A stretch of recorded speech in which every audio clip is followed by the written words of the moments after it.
Thank you. Thank you very much, everybody. Well, thank you very, very much. Vice President Vance, Speaker Johnson, Senator Thune, Chief Justice Roberts, Justices of the United States Supreme Court, President Clinton, President Bush, President Obama, President Biden, Vice President Harris, and my fellow citizens. The golden age of America begins right now.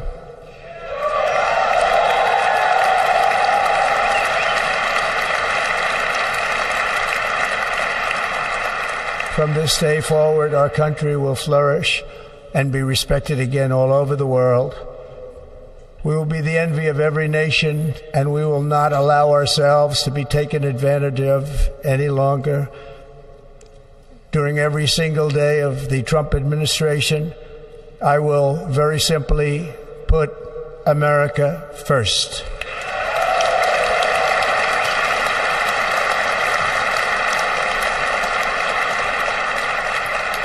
Our sovereignty will be reclaimed. Our safety will be restored.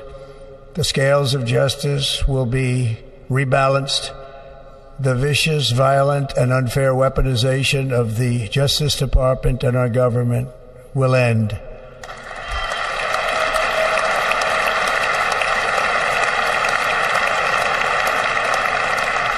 And our top priority will be to create a nation that is proud, prosperous, and free.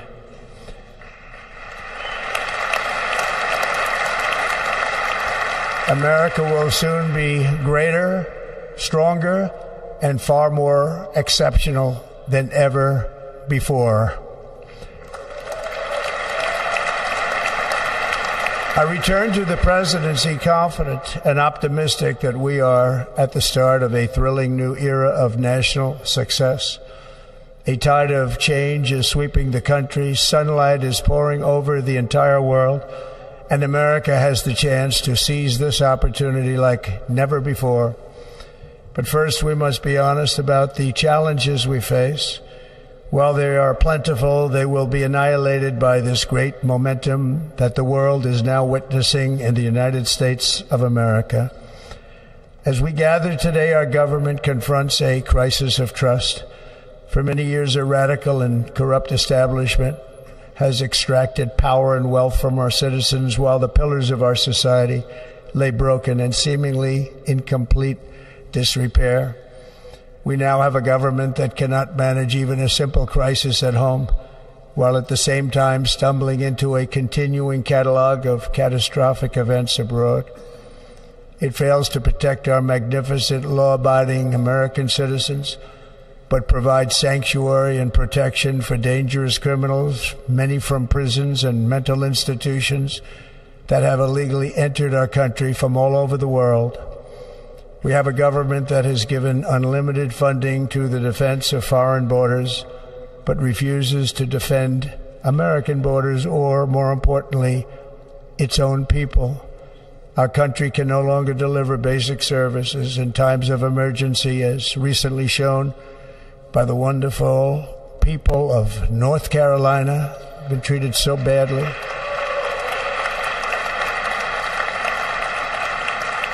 And other states who are still suffering from a hurricane that took place many months ago. Or more recently, Los Angeles, where we are watching fires still tragically burn. From weeks ago, without even a token of defense, they're raging through the houses and communities, even affecting some of the wealthiest and most powerful individuals in our country, some of whom are sitting here right now. They don't have a home any longer. That's interesting. But we can't let this happen. Everyone is unable to do anything about it. That's going to change. We have a public health system that does not deliver in times of disaster, yet more money is spent on it than any country anywhere in the world. And we have an education system that teaches our children to be ashamed of themselves in many cases, to hate our country despite the love that we try so desperately to provide to them. All of this will change starting today, and it will change very quickly.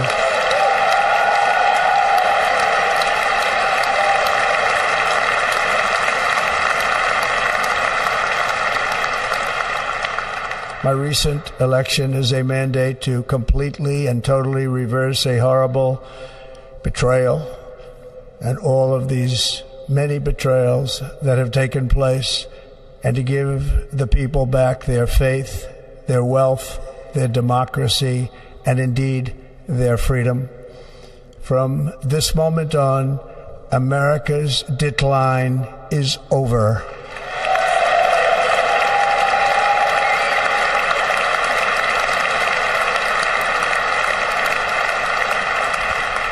Our liberties and our nation's glorious destiny will no longer be denied, and we will immediately restore the integrity, competency, and loyalty of America's government. Over the past 8 years, I have been tested and challenged more than any president in our 250-year history, and I've learned a lot along the way. The journey to reclaim our republic has not been an easy one, that I can tell you. Those who wish to stop our cause have tried to take my freedom and indeed to take my life. Just a few months ago in a beautiful Pennsylvania field, an assassin's bullet ripped through my ear. But I felt then, and believe even more so now, that my life was saved for a reason. I was saved by God to make America great again.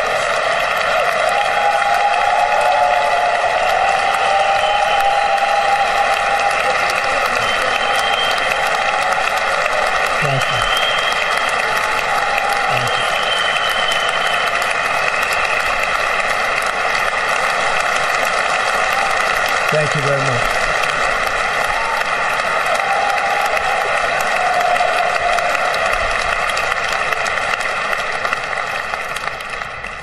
That is why each day under our administration of American patriots, we will be working to meet every crisis with dignity and power and strength. We will move with purpose and speed to bring back hope, prosperity, safety, and peace for citizens of every race, religion, color, and creed. For American citizens, January 20th, 2025 is Liberation Day.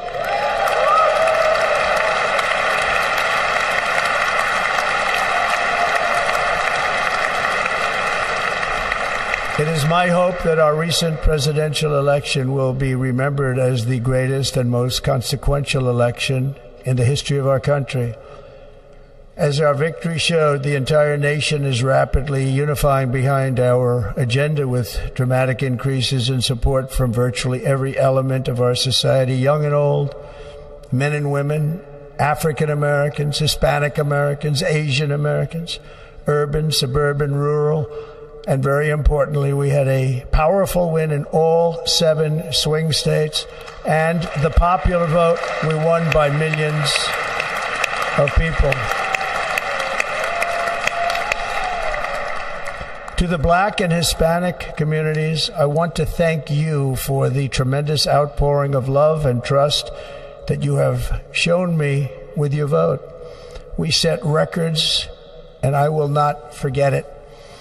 I've heard your voices in the campaign, and I look forward to working with you in the years to come. Today is Martin Luther King Day, and his honor, this will be a great honor, but in his honor we will strive together to make his dream a reality. We will make his dream come true.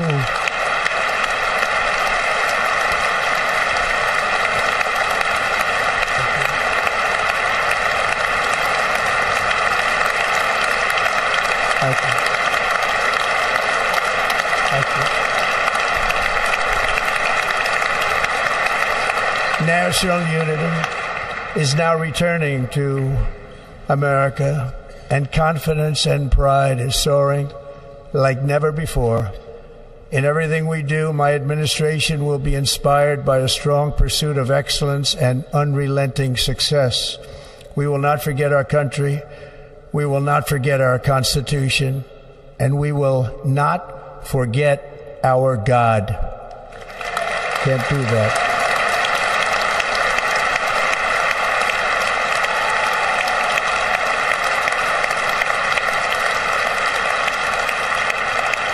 Today I will sign a series of historic executive orders. With these actions, we will begin the complete restoration of America and the revolution of common sense. It's all about common sense. First, I will declare a national emergency at our southern border.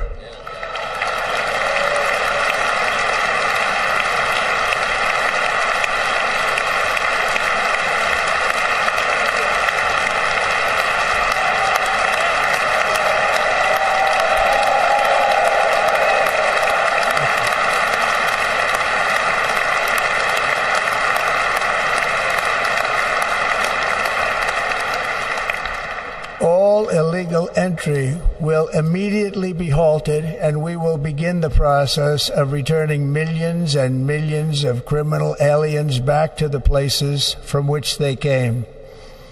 We will reinstate my Remain in Mexico policy.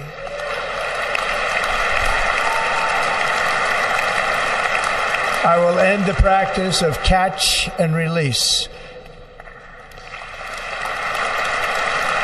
And I will send troops to the southern border to repel the disastrous invasion of our country.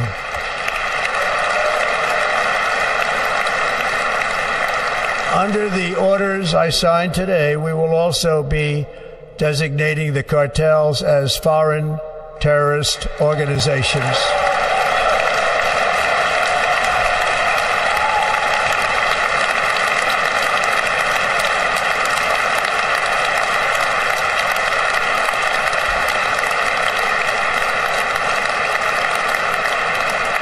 And by invoking the Alien Enemies Act of 1798, I will direct our government to use the full and immense power of federal and state law enforcement to eliminate the presence of all foreign gangs and criminal networks, bringing devastating crime to U.S. soil, including our cities and inner cities.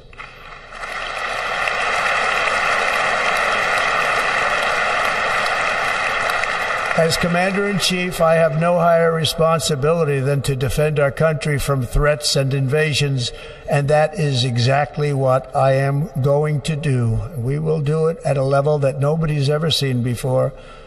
Next, I will direct all members of my cabinet to marshal the vast powers at their disposal to defeat what was record inflation and rapidly bring down costs and prices.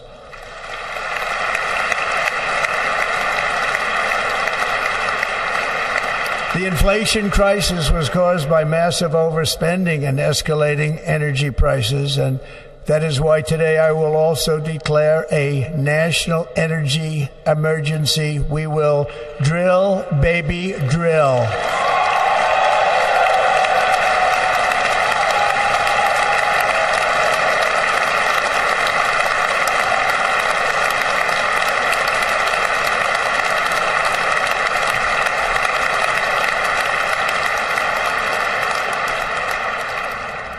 America will be a manufacturing nation once again, and we have something that no other manufacturing nation will ever have, the largest amount of oil and gas of any country on earth, and we are going to use it.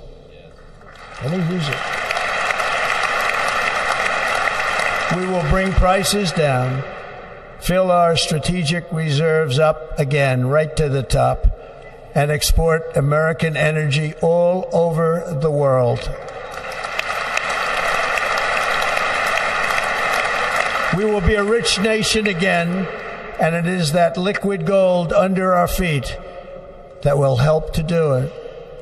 With my actions today, we will end the Green New Deal, and we will revoke the electric vehicle mandate, saving our auto industry and keeping my sacred pledge to our great American auto workers.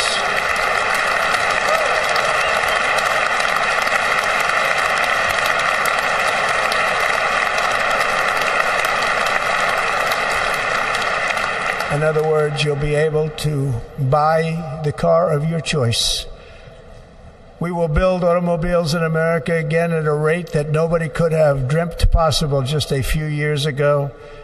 And thank you to the auto workers of our nation for your inspiring vote of confidence. We did tremendously with their vote.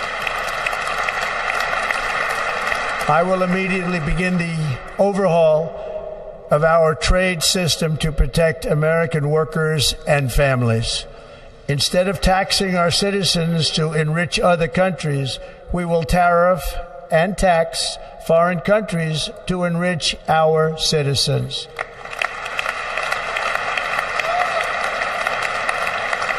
For this purpose, we are establishing the External Revenue Service to collect all tariffs, duties, and revenues. It will be massive amounts of money pouring into our treasury, coming from foreign sources. The American dream will soon be back and thriving like never before.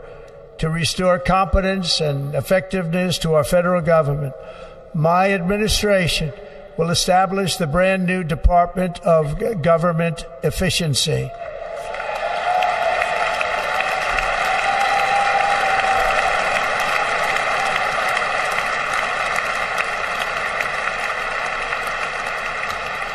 After years and years of illegal and unconstitutional federal efforts to restrict free expression, I will also sign an executive order to immediately stop all government censorship and bring back free speech to America.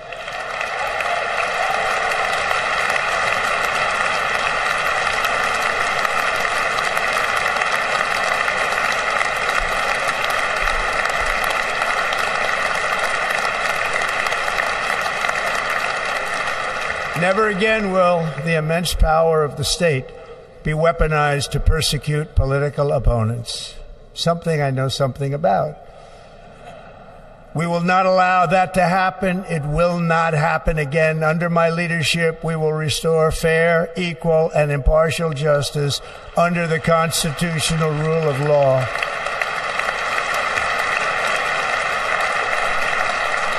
And we are going to bring law and order back to our cities. This week, I will also end the government policy of trying to socially engineer race and gender into every aspect of public and private life.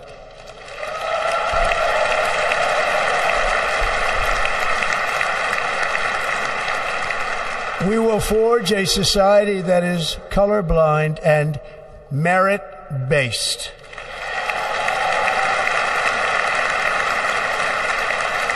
As of today, it will henceforth be the official policy of the United States government that there are only two genders, male and female.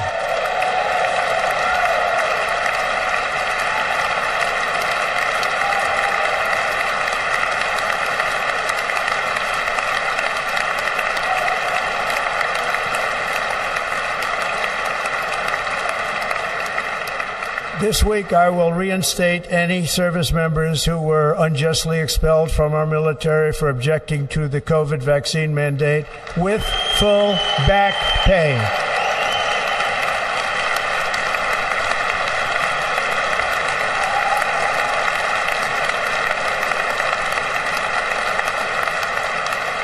And I will sign an order to stop our warriors from being subjected to radical political theories and social experiments while on duty. It's going to end immediately.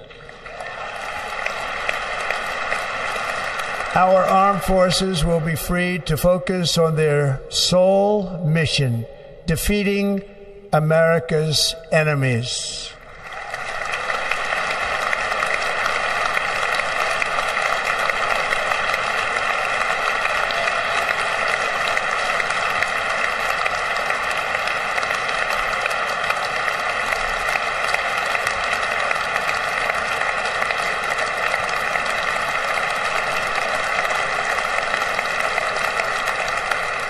Like in 2017, we will again build the strongest military the world has ever seen. We will measure our success not only by the battles we win, but also by the wars that we end, and perhaps most importantly, the wars we never get into.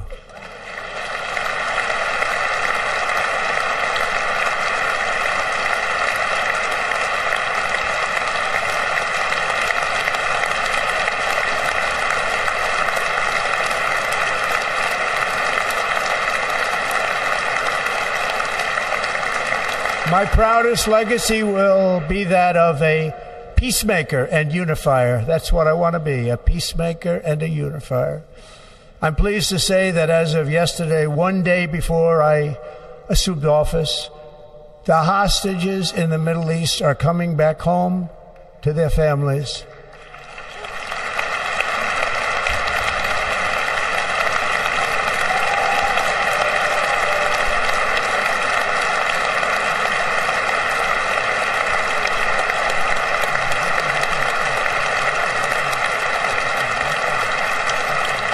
Thank you.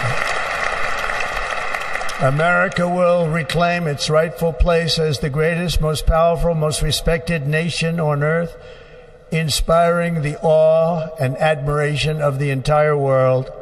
A short time from now, we are going to be changing the name of the Gulf of Mexico to the Gulf of America, and we will restore the name of a great president, William McKinley, to Mount McKinley, where it should be and where it belongs.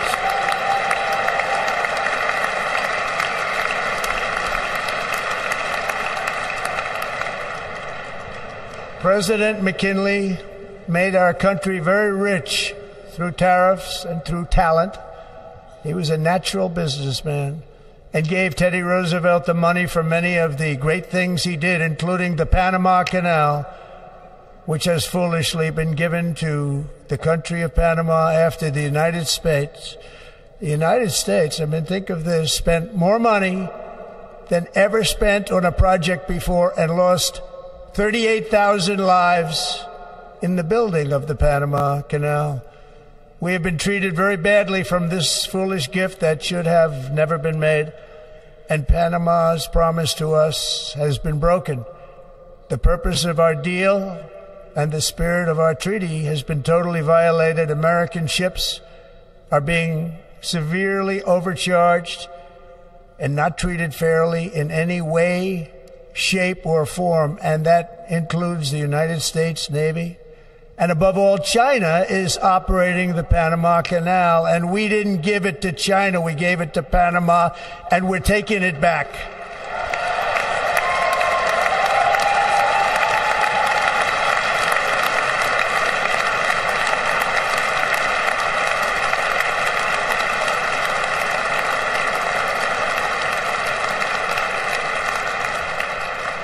Above all, my message to Americans today is that it is time for us to once again act with courage, vigor, and the vitality of history's greatest civilization.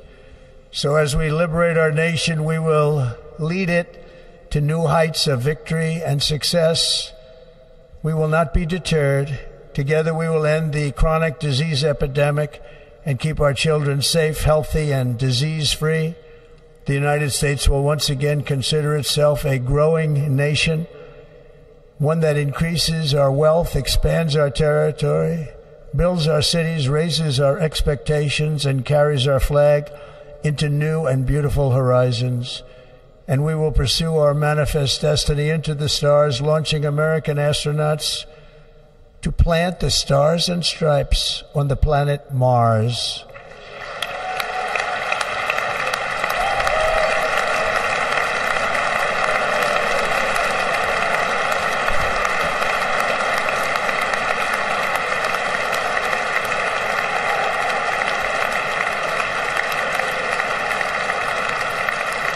Ambition is the lifeblood of a great nation, and right now our nation is more ambitious than any other. There's no nation like our nation.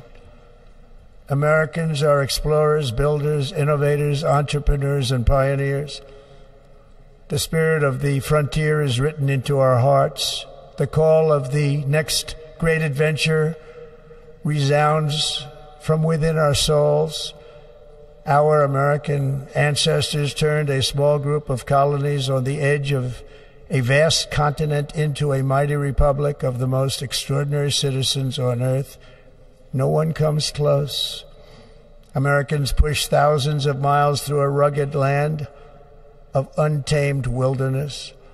They crossed deserts, scaled mountains, braved untold dangers, won the Wild West, ended slavery, rescued millions from tyranny, lifted billions from poverty, harnessed electricity, split the atom, launched mankind into the heavens, and put the universe of human knowledge into the palm of the human hand.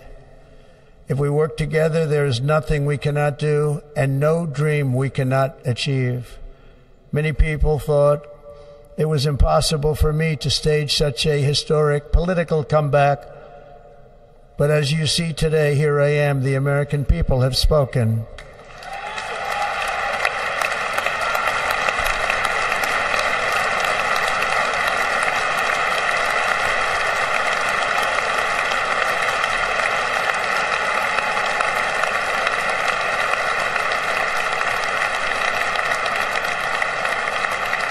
I stand before you now as proof that you should never believe that something is impossible to do. In America, the impossible is what we do best.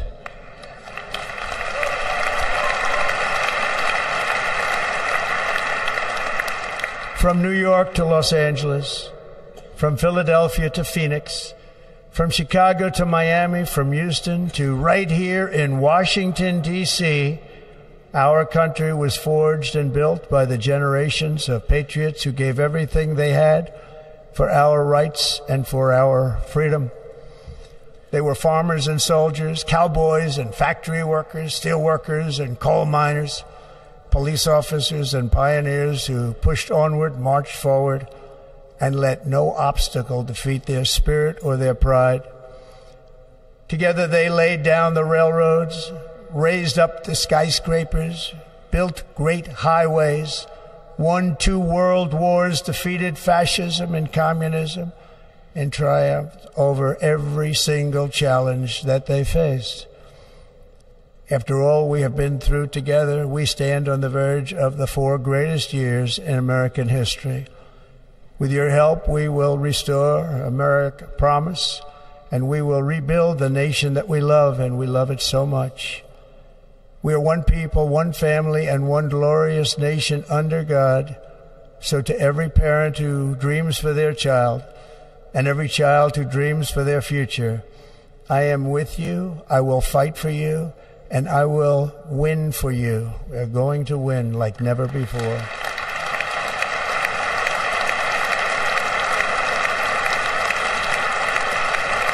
Thank you. Thank you.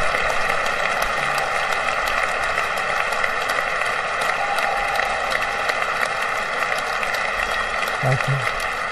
Thank you. In recent years, our nation has suffered greatly, but we are going to bring it back and make it great again, greater than ever before. We will be a nation like no other, full of compassion, courage, and exceptionalism. Our power will stop all wars and bring a new spirit of unity to a world that has been angry, violent, and totally unpredictable. America will be respected again and admired again, including by people of religion, faith, and goodwill. We will be prosperous. We will be proud. We will be strong, and we will win like never before. We will not be conquered. We will not be intimidated. We will not be broken, and we will not fail. From this day on, the United States of America will be a free, sovereign, and independent nation. We will stand bravely. We will live proudly. We will dream boldly, and nothing will stand in our way because we are Americans. The future is ours, and our golden age has just begun. Thank you. God bless America. Thank you all. Thank you. Thank you very much. Thank you very much. Thank you.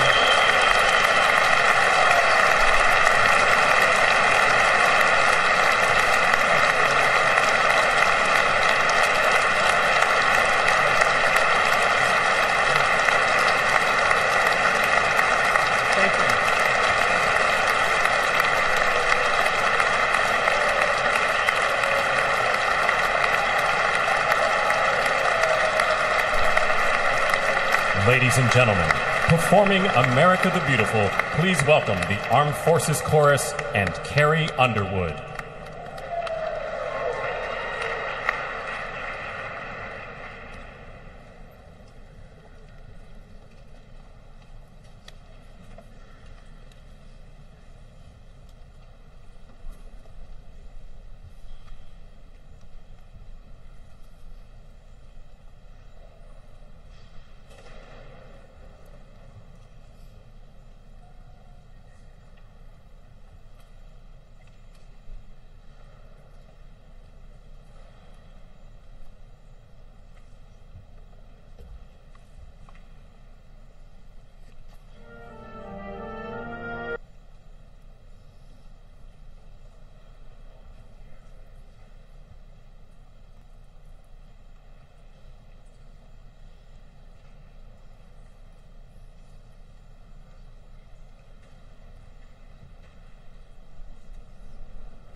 You know the words, help me out here. Oh, beautiful for spacious skies, for amber waves of grain, for purple mountain majesties above the fruited plain. America, America, God shed His grace on thee and crown thy good with brotherhood from sea to shining sea.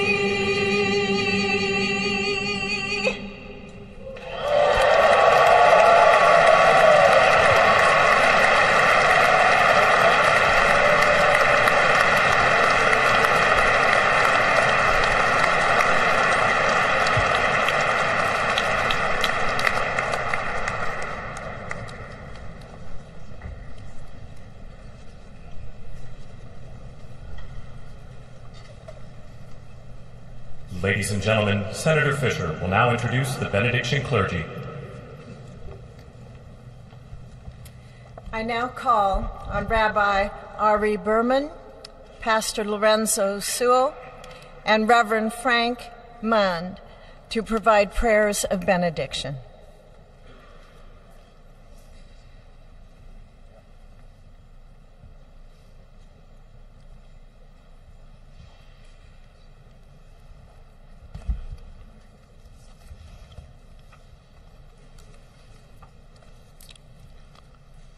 Let us pray. Almighty God, your prophet Jeremiah walked the streets of Jerusalem and blessed its inhabitants with the Hebrew words, Baruch HaGever Asher Yiftach BaHashem. Blessed is the one who trusts in God.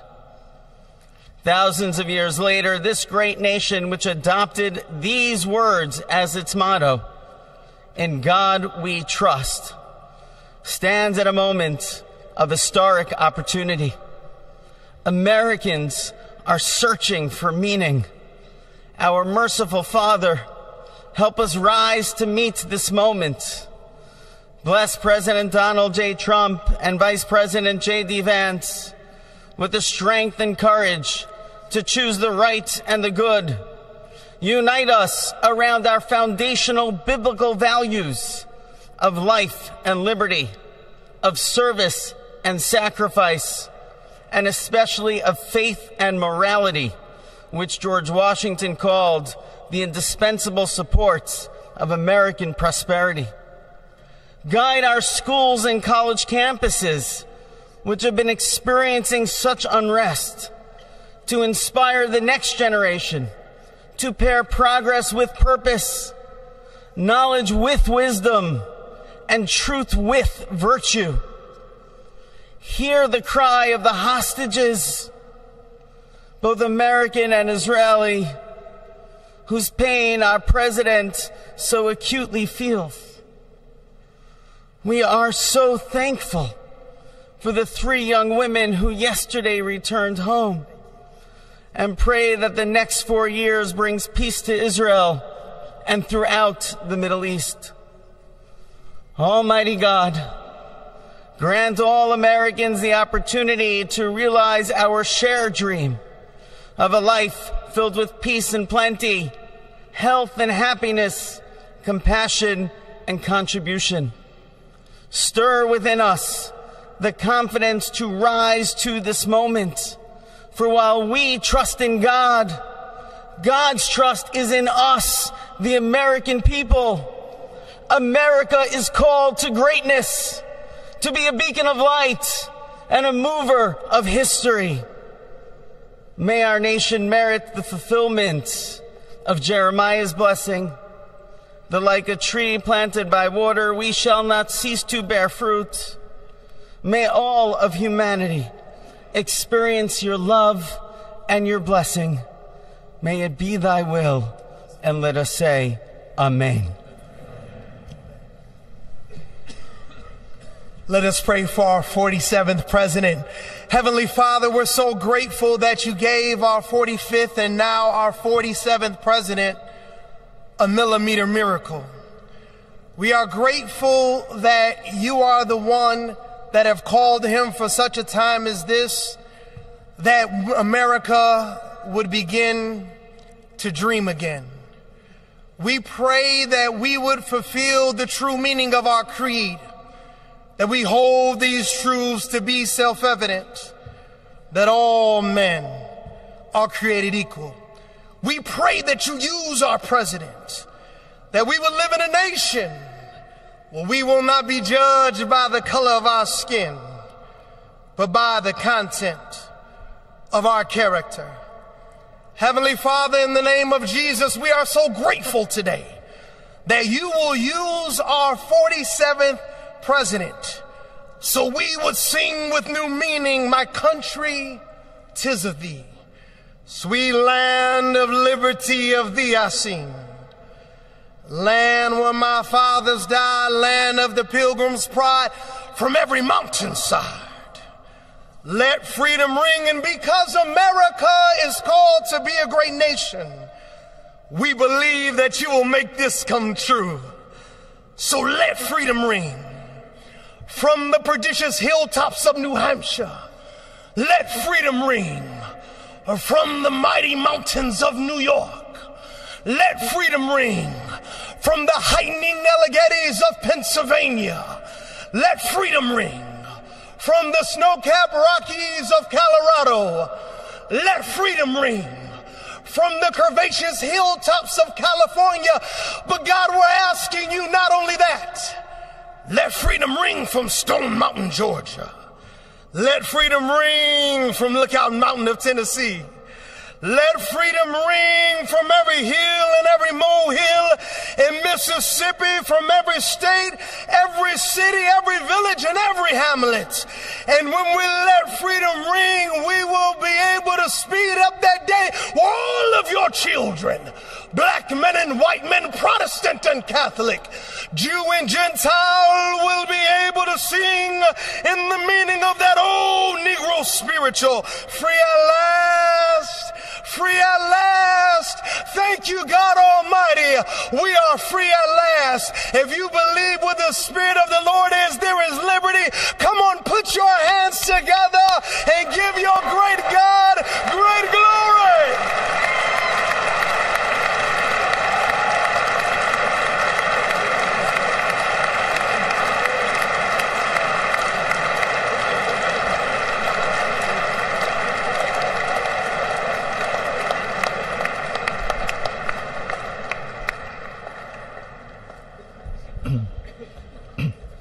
Almighty and eternal God, we gather here today in reverence, joined in our shared hopes and dreams for our beloved nation.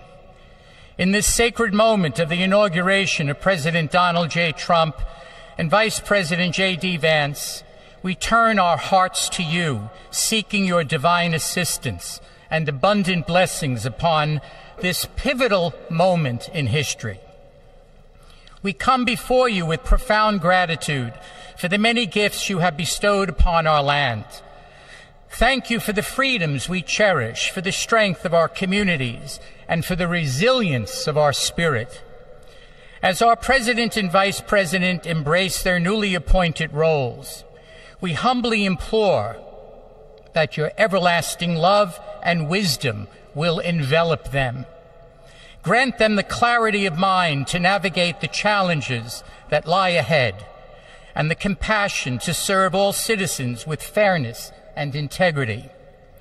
May their hearts be filled with a giving spirit and sincere understanding for those whom they represent. May they be beacons of hope in times of uncertainty and prophetic voices in defending the dignity of all created life. We pray for a spirit of collaboration to flourish in our government and across our nation, fostering an environment where dialogue and heartfelt listening will prevail over division or discord. May each decision made by our President and Vice President reflect the values of justice and peace. As we embark on this new chapter, we also seek your comfort, O God, for those who feel lost or disheartened. In this time of transition, may your light shine upon them, reaffirming their belief in a brighter tomorrow.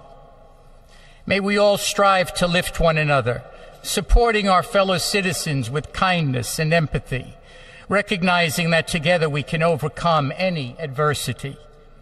Grant us the strength to endure, the courage to face our fears, and the clarity to see the light that remains, even when clouds of uncertainty may gather.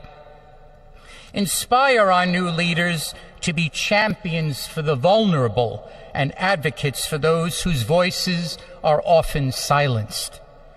May they pursue policies that promote the well-being of all, seeking to build bridges that will foster unity and belonging. As we stand witness to this inauguration, we hold fast to our faith in the goodness of each of us and the possibility of change. We trust that with your guidance, O God, our nation can move forward to a future filled with promise, prosperity, and understanding. And finally, we lift our hearts in gratitude for the beloved parents of President Trump. Without Mary and Fred Trump, this day would never be the miracle that has just begun.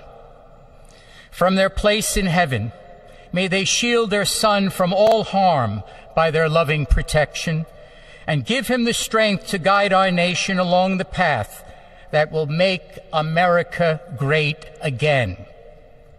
Let us go forth now with these words of President Trump's emblazoned on our hearts. As long as we have pride in our beliefs, courage in our convictions, and faith in our God, then we will not fail.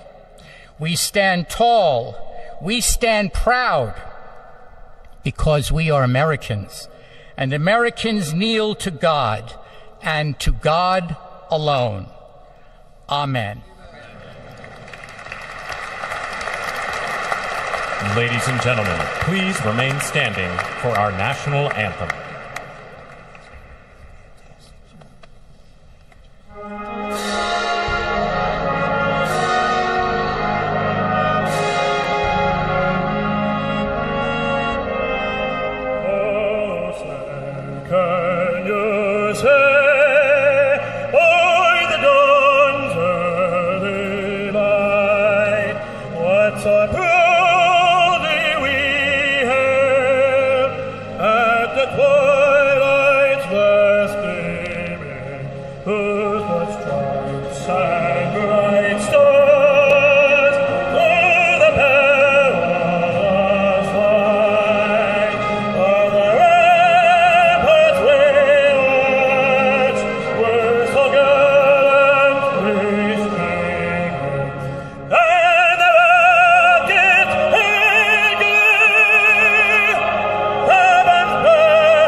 Ladies and gentlemen, please be seated.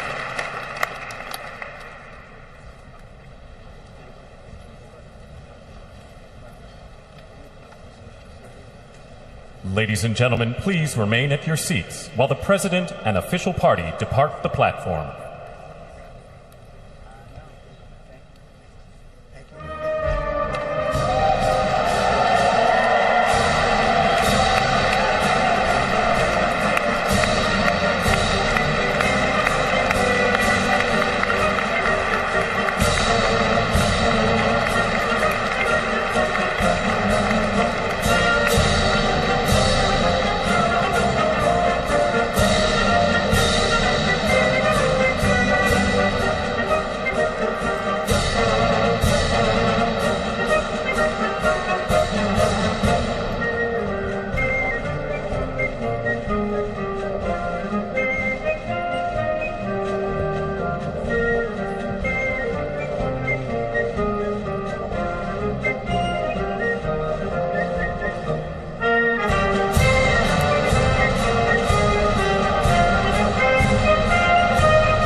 So you're watching pictures there on the left hand of your screen as members of Congress and other participants in the swearing-in ceremony leave the Capitol Rotunda. They're filing out.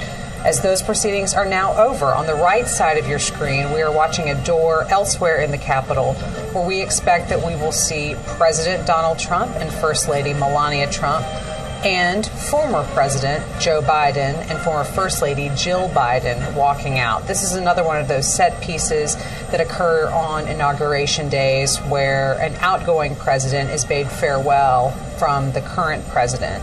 So earlier, remember, we were looking and seeing those pictures of the helicopter there on the Capitol grounds that is waiting to take the Bidens from this part of their journey onward to Joint Base Andrews and then California. We are watching and waiting for them to come out and get started on that process. And as we do, Sagar, let's talk a little bit about Biden's last official acts as president. In the minutes, basically, before Donald Trump was sworn in and took the oath, what did we see coming out of the Biden administration? Yeah, we had mentioned earlier this morning that he had issued some high-profile, preemptive pardons to Dr. Anthony Fauci, to General Mark Milley, to members of the January 6th committee. Literally in the waning moments before Donald Trump took the oath, he extended preemptive pardons to his two spouses, to Valerie Biden and to Robert Biden, and their spouses, to basically protect them from threats from Trump. The president, in a written statement, said that his family had been subjected to unrelenting attacks and threats, and that he had no reason to believe the attacks would end. So he has extended pardons to family members, also to Native American activist Leonard Peltier, who has been serving a prison sentence for killing 2 FBI agents back in the 70s. So a flurry of last-minute executive action like that from President Biden in the very minutes before he became former President Biden. And it's interesting to think, just a bit of context, back when Joe Biden issued the pardon for his son, for Hunter, and there was a lot of commentary about how this is coming so late in a presidency. Clearly he was trying to kind of wait as long as possible so there wouldn't be any blowback or opportunity for people to be critical of the administration. That was nothing in terms of last minute compared to what we just saw today from what you were just running through. Right, and an AP Newark Center for Public Affairs research poll at the time found that the Hunter Biden pardon was very unpopular, not something people were really pleased that the president was doing, essentially using the power of his office to make sure that his surviving son was immune from prosecution. Like you said, that now almost seems like it was months and months and months ago, like a lot of things here in Washington do, but to take care of, essentially, of his brother and sister and their spouses minutes before leaving the presidency is something else altogether. Definitely. We are still watching now, waiting for Joe Biden and Jill Biden to exit the Capitol as they get into a waiting helicopter that will take them on to Joint Base Andrews and then California. We anticipate they will be going to Santa Ynez, which is an area that the Bidens most recently traveled to in August after his remarks at the Democratic National Convention in Chicago. The president and First Lady spent some time of reflection and relaxation and just kind of away from politics at that portion, at that area of California. Now we do see the people that we were just talking about exiting the Capitol. We have the president and First Lady, followed by the former president and former First Lady, Vice President Vance and his wife, as well as former Vice President Harris and her husband. So a moment of bipartisanship as the Trumps and Bidens take part in this next set piece of official Inauguration Day events here in Washington, the farewell to the outgoing president and First Lady.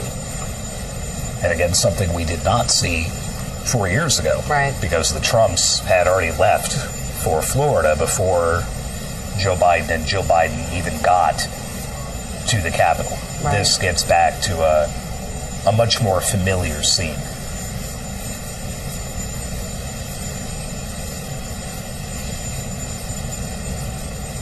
It's been striking how much engagement now former President Biden has had with Melania Trump, with Donald Trump.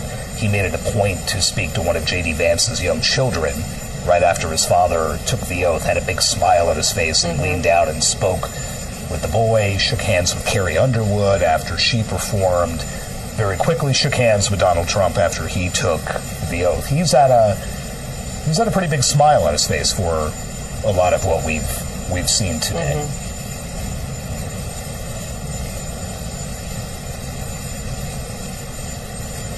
And I can't imagine the helicopter's rotors with the wind whipping up are going to feel very good coming up here.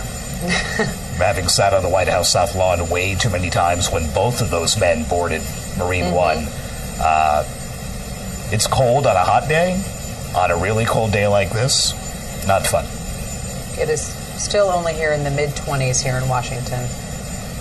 Let's just listen in as these farewells happen at the Capitol.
45th and the 47th, and the greatest president of our lifetimes, Donald J. Trump.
Well, thank you all so much for being here. And was that a hell of a speech or what? That was, man. That was a good way to start it off. You know, I didn't know exactly what the president would put in that speech, and I hoped to myself that he wasn't going to hold back. And, sir, you didn't hold back. That was a hell of a way to start the next 4 years. But I just want to say from the bottom of my heart, and I know I speak for the president and for all of us, thank you, thank you, thank you for making this possible. We love you. We wouldn't be here without you, and we're going to make America great again together for the next 4 years.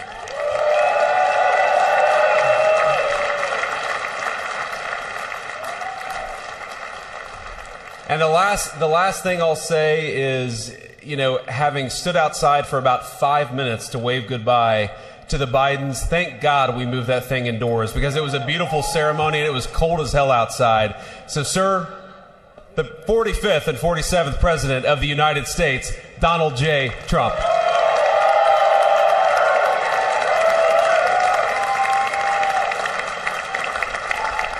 No, he's right. I looked, I said, oh, look at this beautiful sunny day. We blew it, and then I went outside and we were freezing. You would have been very unhappy. The sun was very deceptive, I will tell you. It is cold out. And I'm sort of saying, you know, that was so beautiful today. Maybe they should do it there every 4 years. Does that make sense? I don't know. Because, you know, the outdoor thing is really good, but it gets a little cold around this time of the year, as some people have noticed. And a lot of times they suffer through it. There was no suffering in that room. It was 72 degrees. It was perfect with the best acoustics I think I've ever heard in a room. This is not so bad either. But I just want to say, you're a younger, far more beautiful audience that I just spoke to. And I want to keep it off the record. I want to keep that off the record, because I don't want to have all those big shots up there. I don't want to think you're more powerful than them, you look better than them, and I love you. Now, we just had a great time. We just had a great day. This was amazing. You know, when you think we took a journey, I mentioned in the speech, a lot of people said that was not a journey that was possible, and it was indeed possible. I didn't really know too much about what they were saying when they said that, but a lot of people felt it, and we hooked up with J.D. very early. I watched J.D. over a period of time. I endorsed him in Ohio. He was a great senator, and very, very smart. The only one smarter than him was his wife. That was I would have chosen her, but somehow the line of succession didn't work that way, right? But now she's great and he's great. This is a great, beautiful couple, and unbelievable career. I just said to him, you are very upwardly mobile, because he hasn't been doing it that long, but he picked it up so quickly. Remember, the first week was a little bit like the fake news was hitting him really hard. And I said, oh, this may be tough, but after that, it was smooth sailing for him. He took on everybody. He took on the meanest. I don't want to use the word corrupt because we're into a new system, so let's wait till the corruption begins, because it will. But he took on some pretty mean people, and he handled it well. I want to also congratulate Mike Johnson for the job that he's doing.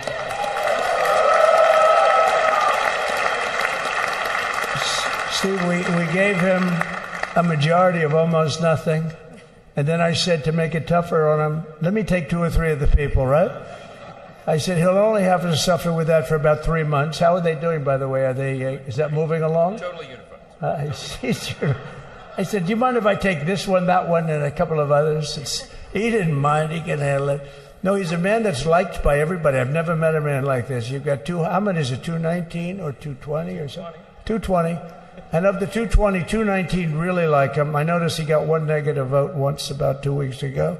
But I think even 220 like him, if you want to know the truth. And that's very unusual.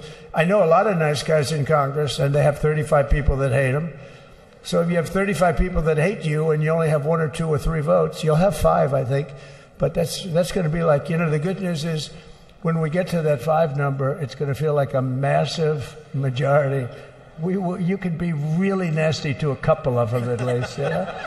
So it's going to feel like hitting your head on the wall and stopping. It feels so good to stop. But he's done a fantastic job. And Steve Scalise he's our hero because, I was with him. You talk about being shot. I was with him. He got some bad ones, and his incredible wife, and she really loves him. You never know about that. I've been with other people. They were doing poorly, and the wife is like looking at her watch. She can't get out of the hospital fast enough. How's he doing? Oh, I don't know. He's all right. That woman was a mess. She was crying and crying. No, they're going to take him. They're going to take him. I told Steve when he finally woke up, it was a while too. The doctor told me it was the most blood they've ever transfused in any patient. They've never done anything like it. And here he is, the picture of strength, right? And he's been a great friend of mine, right? With a family, because of a family. And what a job you did. It worked out pretty much better than we even thought, right? And I did have a couple of things, to say that were extremely controversial. And between J.D. and Melania and anybody else that heard, please, sir, it's such a beautiful unifying speech. Please, sir, don't say these things. I said, I'm telling you, it's going to play great. They said, you're right. For this group of people, it's going to play great. You're the only ones I hurt by not, but we had some beauties, didn't we, Melania? She said, sir, calls me sir when she's angry. No, I'm only kidding. I better say I'm only kidding, or the press is going to pick that one up loud and clear. No, but she said, no, I think it would be terrible. It's such a nice speech. I think it's, it all depends on your delivery. How was the delivery? Was it good? But she said it's such a beautiful speech. You can't put things in there that you were going to put in. And I was going to talk about the J6 hostages, but you'll be happy because, it's action, not words that count. And you're going to see a lot of action on the J6 hostages. See a lot of action. And I was going to talk about the things that Joe did today with the pardons of people that were very, very guilty of very bad crimes, like the Unselect Committee of Political Thugs, where they literally, what they did is they destroyed and deleted all of the information, all of the hearings, practically not a thing left. They deleted all the information on Nancy Pelosi having turned down the offer of 10,000 soldiers. You wouldn't have needed 10,000. You could have had 500, and it would have stopped. Because we may have 1 million people that day, the people that were there. You don't see any photographs, but we have a lot of great photos. But you don't see those photographs. They don't put them in. They show the people at the Capitol. But I was talking about that. I was going to talk about that. They said, please don't bring that up right now. You can bring it up tomorrow. I said, how about now in front of I'll bring it up right now. You know, this little time delay is good because we're getting great reviews on the speech. Now watch. They'll take the speech and say, I didn't like it because he left there and he's talked to people. But we're giving you a little more information than we gave upstairs. But no, they pardoned a lot of people. They pardoned, before we even get to today, they pardoned, 33 murderers, absolute murderers, the worst murderers. You know, when you get the death sentence in the United States, you have to be bad because they don't give it much. And he pardoned almost everybody having a death sentence. And if you went through the crimes that were committed, you wouldn't even believe them. The level of violence, the people that were killed, the innocence of people that were killed and children killed by these people. And he pardoned them for whatever reason. He spared them, but they didn't spare the people that they killed. And, you know, who knows what happens in the future. It's one of the worst because a lot of times they let them out early after that. You know, they say you're going to be in for life, but then all of a sudden they get let out for good behavior and then they go on a rampage. You know, it's one of those little things, right? But I was going to talk about that.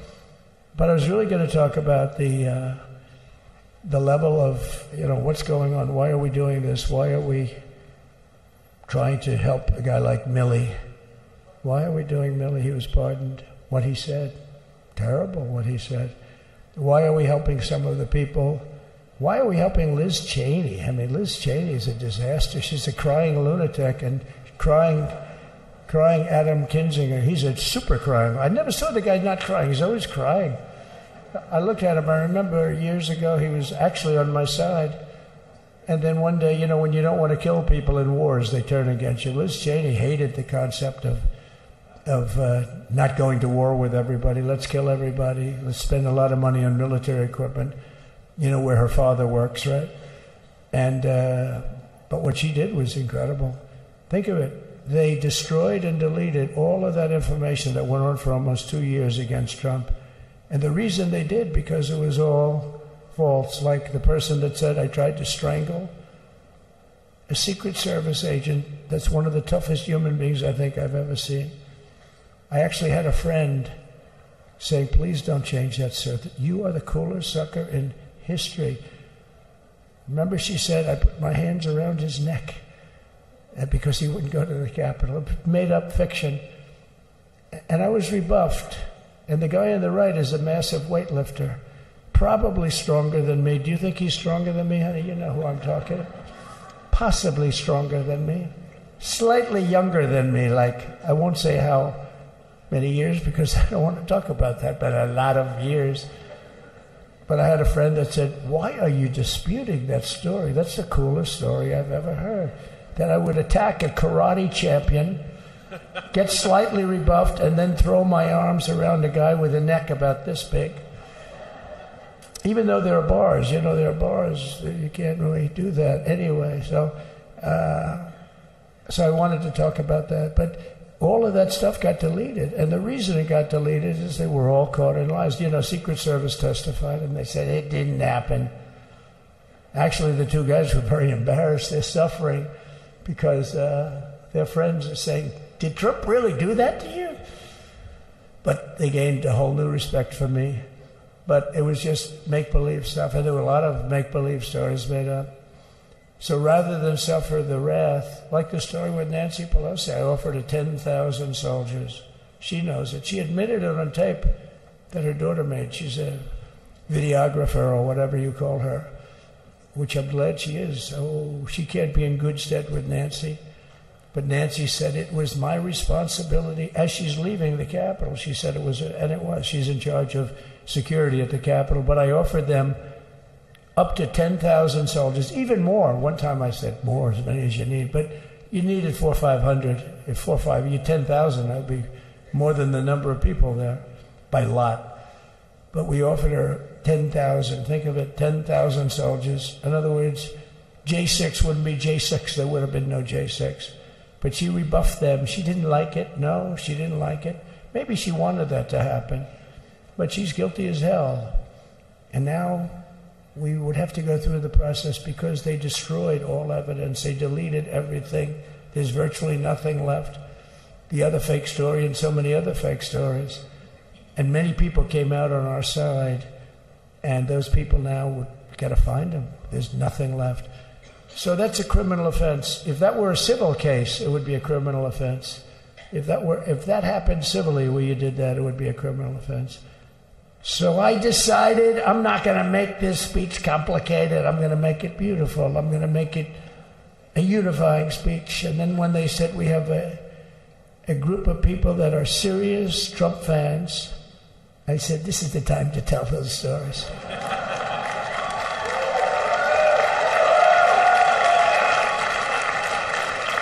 He knows. So anyway, but seriously, I'd like to, I think it was a tremendous success. I think we're very lucky we put it inside because it is really cold. We just went to the helicopter out of respect to something that's taken place for a long time. I guess it's as old as helicopters. You used to get into a stagecoach, now you get into a helicopter. Times change. But it's pretty old custom. And it's a beautiful custom, actually. It's a beautiful custom. I wish we could have had a better relationship. I wish we could have had a better relationship between Republicans and Democrats. I was with Senator Schumer. I said, Chuck, I think it's time we all start getting along a little bit because it doesn't make sense. I mean, we literally never get a Democrat vote. They never get a Republican vote, almost. And although there is a bill coming up very shortly that we have a lot of Democrat votes, right? That's going to be a very beautiful bill. We're going to have a deciding, I would say, within a week or so, I think. And it's going to be a very good bill. You all know what I'm talking about. So I just want to thank you all for being here. You have been our fans from day one, all these people all over. You've been our fans. This has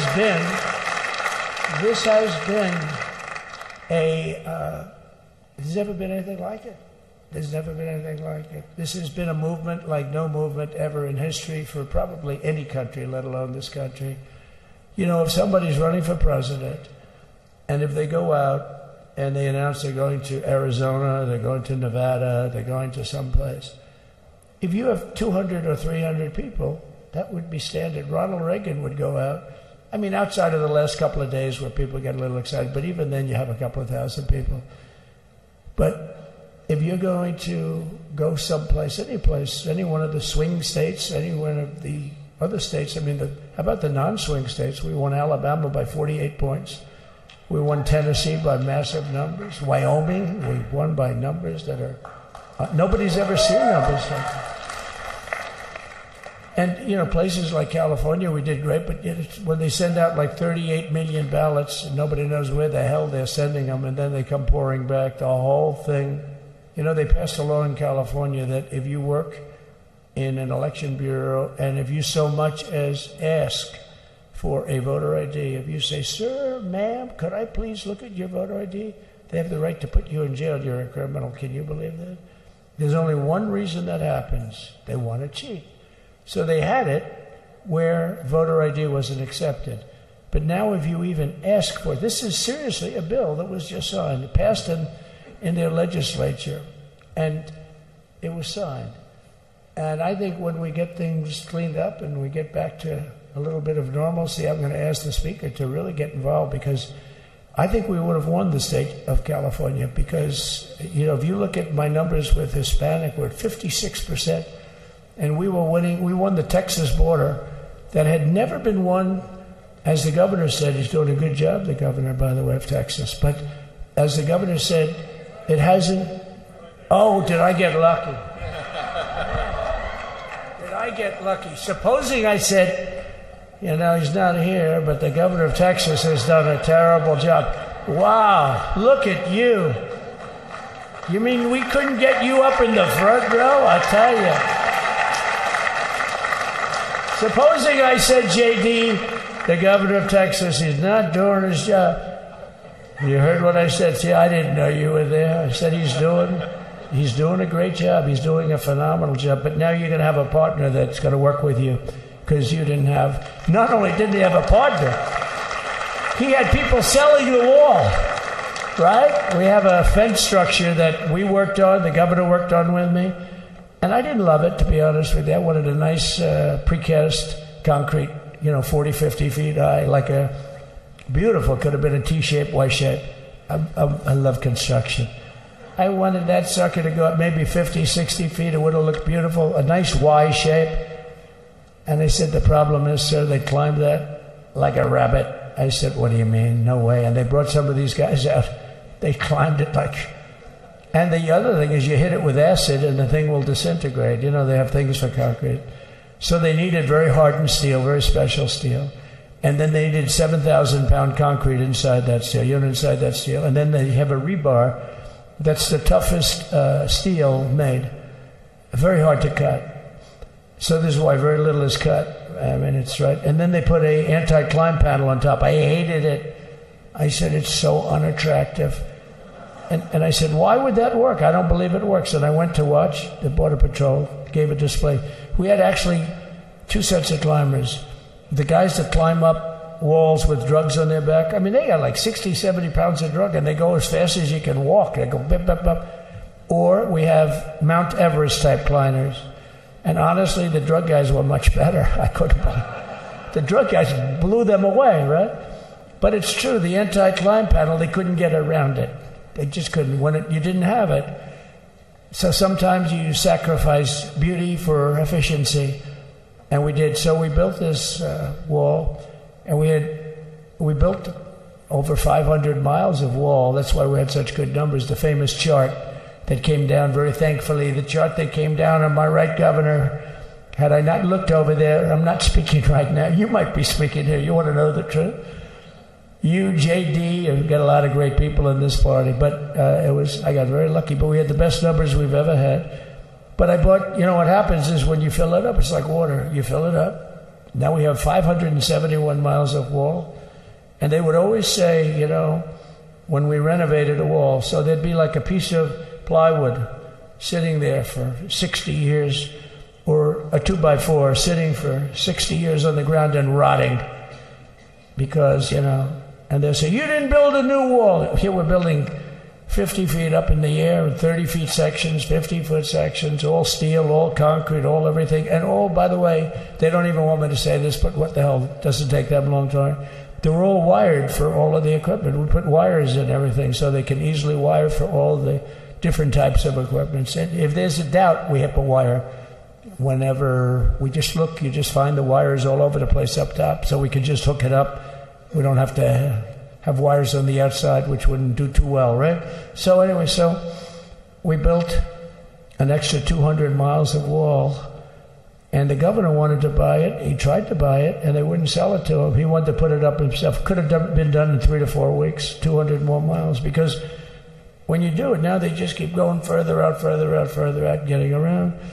So we did an extra 200 miles, and it was all bought, and they announced that they're not going to put it up. And that's when I realized they wanted open borders, and that's when I realized that people are going to come pouring through the wall like nobody's ever seen before. But you've seen it. A lot of you are here because of that.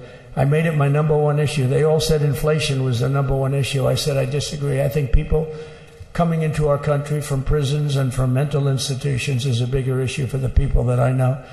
And I made it my number one. I talked about inflation too, but how many times can you say that an apple has doubled in cost?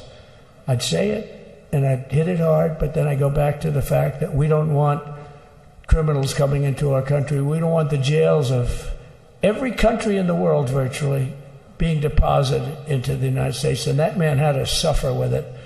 And he did an unbelievable job. I'll tell you, he was a very popular governor, but now he's like an unbeatable governor because of your border policies. He was fantastic. And he really was. Governor Abbott he's a great man, a great leader. And but it did make him did you do it? You didn't do that for politics. You did it because you wanted to do the right thing. But I'll tell you, it sure as hell worked for politics too.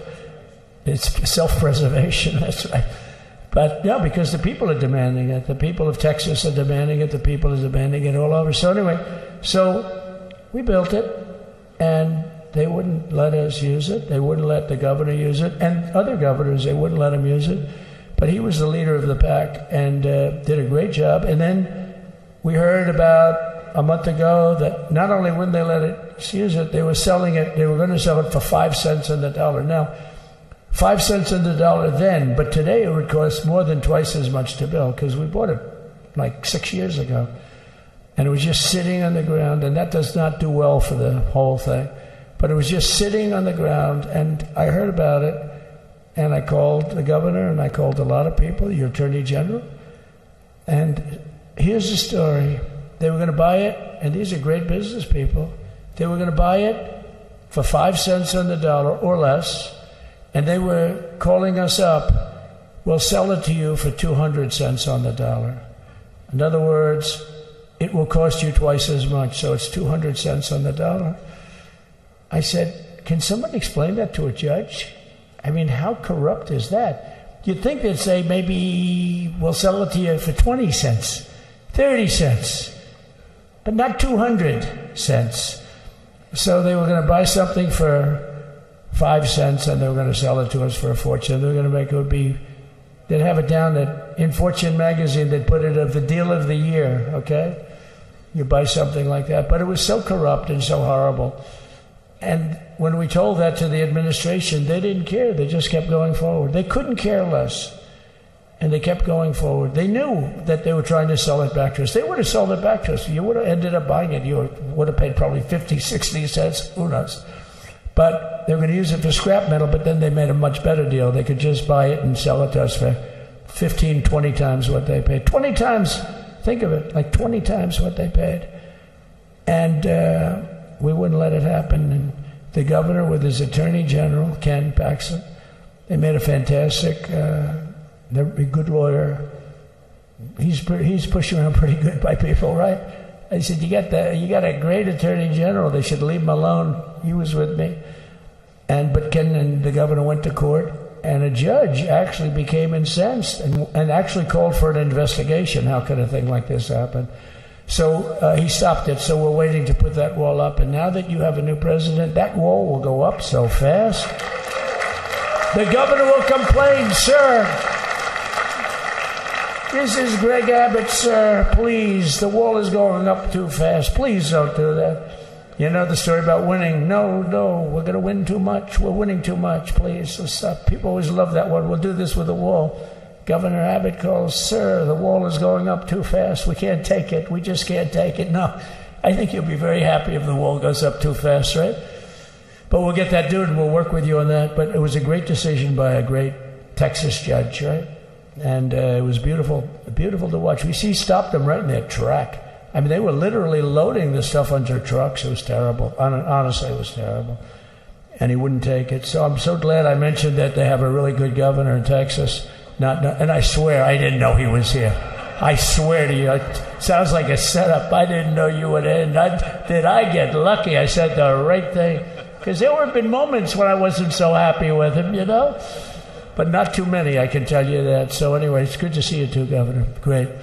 But I just want to thank everybody. You've been incredible. I recognize so many of you. It's so crazy. But this has been a long journey. This was a journey that started in 2015, probably started 20 years before that. People used to say, you're going to run for president? You're going to run? And I always said, no, I don't want. And then one day I said, let's give it a shot. And what I talked about then was the border, too. I think it probably was the number one issue for me. Back in 2015, 2016, I talked about the border. And now I talked about the border, but this border is much worse. We fixed the border. It was totally fixed. There was nothing to talk about. 2020, by the way, that election was totally rigged, but that's okay. It was a rigged election. You know the only thing good about it? It showed how bad they are, showed how incompetent, and frankly, historically, this is a much bigger event. If that would have gone like it should have, the bad thing about it is some bad things happen, like a lot of people in our country that wouldn't be in our country right now. So that's the bad part. But I will say that it started in 2015, and right from the beginning, we went to the top. Day one, they announced Trump, and Trump went to number one and stayed there for the whole primary. And then we took on Hillary, she didn't look too happy today. We took on Hillary. A very nice person, but we took on Hillary and we defeated Hillary, and then we did much better the second time in 2020. You know, we got millions more votes. We got millions, like 10, 12 million more votes than we did the first time. No president has ever gotten that many more votes. I got like 9 million more than anybody else had ever gotten. And they said we lost. And because of that, I said to Melania, what do you think? And she said, you want to do this again? And had we lost, and had I felt we lost, I wouldn't do it again, because that's like the ultimate poll, right? But I knew how well we did, and this time we made it too big to rig. It was so big. They tried. They tried like hell in the butt. They tried to do it, and around 9:02 they gave up. Last time they did bad things, but this time they just said, you know, I don't know if you saw Mr. Speaker in Washington, they had placards, they were all set to march. They thought it'd be closer. A gentleman asked me, a very respected gentleman asked me yesterday, how come the polls were so wrong? They showed you winning, but not in a landslide. I said, because people that are true Trumpers are so angry at the whole polling system and at the writers, the fake news, that they don't want to talk to anybody. So when you call somebody from Trump, who are you voting for? They say, it's none of your business. I'm not telling you. And that was probably 40% of the people they called. So they would discard that one, and they didn't show that. And then when the election happened, you know, the vote came, and it was much different, much higher than we're going to win, but they really thought, they couldn't believe, the one man said, I mean, it was so much higher. We won all 7 swing states. We won the popular vote by millions of votes, which is hard for a Republican. I'll tell you who came through. The unions came through. The auto workers were great. The Teamsters were great. The firemen were great. I think almost every union was great. The only one that weren't great, although Sean was great, and the Teamsters, Sean O'Brien, the head of the Teamsters, was fantastic. But generally speaking, the head of the union was against Trump, but the union would be with us for like 80-85%. Look what we did with the auto workers in Michigan. Look what we did with the Teamsters. The Teamsters were unbelievable. They were a solid Democrat vote, and they voted for Trump. So we had a great experience. This has been, now we have to go to work and get it done, because we have to do something that's going to be great. We're going to turn our country around, and we're going to turn it around fast. And I think this was a better speech than the one I made upstairs, okay? I think this was better, JD. I think this was much better, and I got to see my friend. So, Governor, take care of yourself. You call me, we'll start working. You know what that means with him? He's going to be calling me tomorrow morning at about 6. And I said, how about next week? You call me and we're going to get it started real fast. We'll really help you a lot. You've done a fantastic job protecting something which it's not supposed to be for the states. And amazing job you've done. Thank you very much. And I want to thank everybody. And I have a First Lady who's been incredible.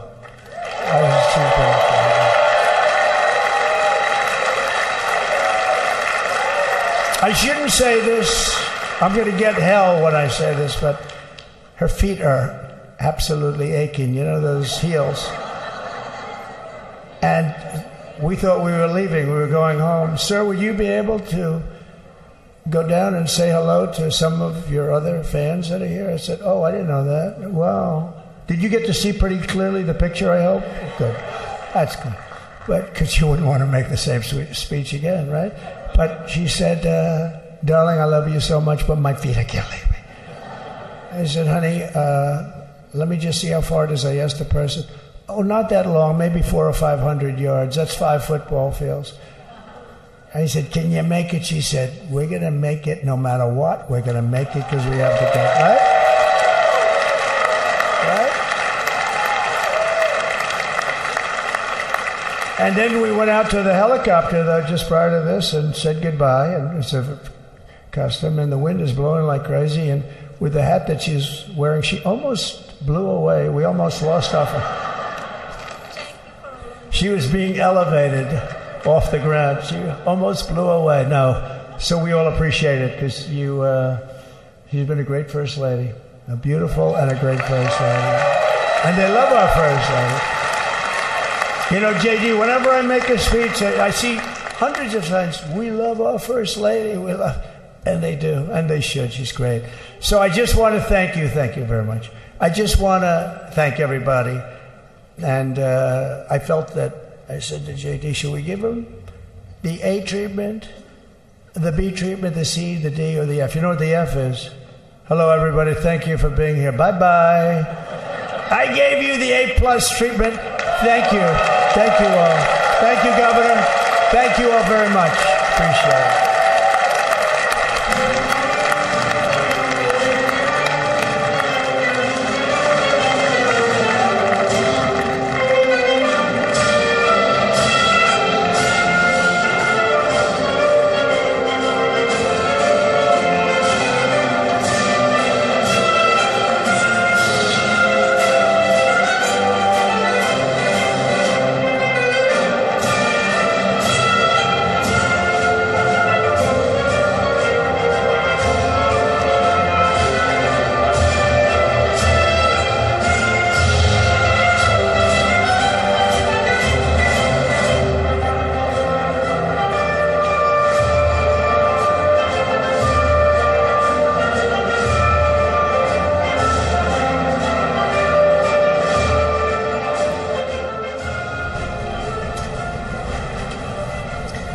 All right, so you're looking at pictures here from another portion of the Capitol where President Donald Trump has been speaking to supporters after his inaugural speech, actually in a speech that went just about as long or maybe even a little bit longer than his actual inaugural address. And this was kind of what we hear and expect is more of the campaign type rally speeches that we've heard, not as long or perhaps as animated, but more comfortable and familiar, and also flicking at some of the actions that we do anticipate President Trump will be working on as soon as he sits down at a desk and has those executive orders in front of him. All of those dozens, if not 100 or more executive orders that we expect the president to be signing today.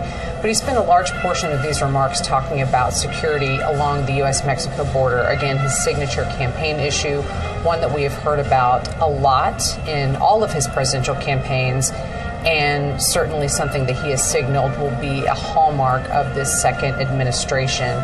So these events have wrapped up here. There are still several other things on the official docket for the rest of this inauguration day. Another thing that has happened while we were listening to the president's remarks is former President Joe Biden and former First Lady Jill Biden have departed from Joint Base Andrews.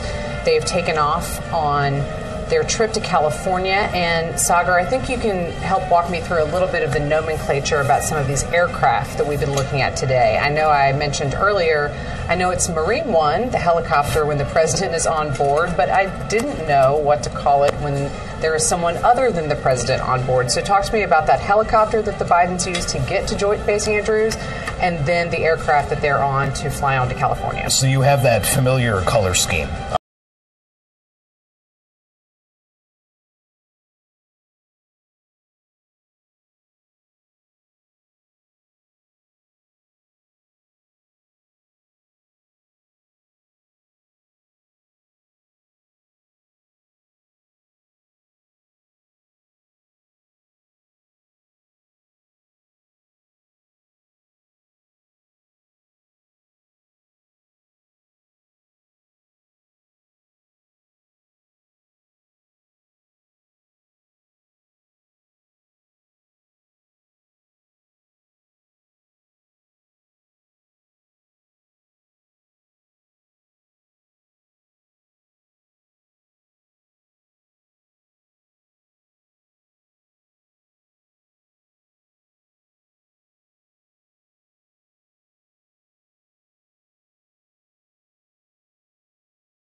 Mr. President, yeah, you're. Was it great? We went to the helicopter. It was freezing. The sun is a little deceptive. Yes, it is. So what would you like us to do? Sign your orders. Official documents. Okay, I assume they're going to be happy with these documents? Yeah, they're Try. we might not be here. It's the next step. It's a tradition. Sir, the first is 22 cabinet and cabinet level appointments for your signature. Okay.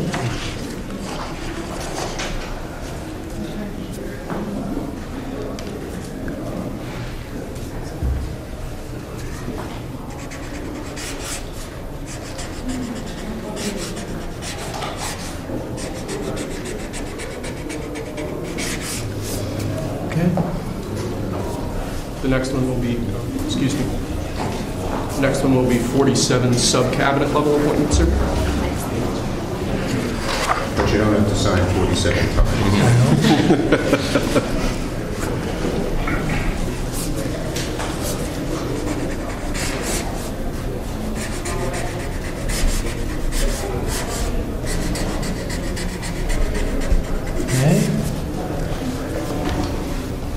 Thank you, sir. Now 31 acting designations and appointments to effectively take control of the government. Let's do that.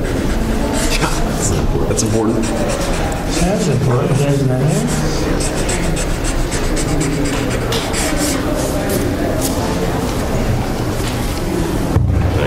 We have 15 commission chairman and acting chairman appointments. Send here. Commission chairman and acting chairman.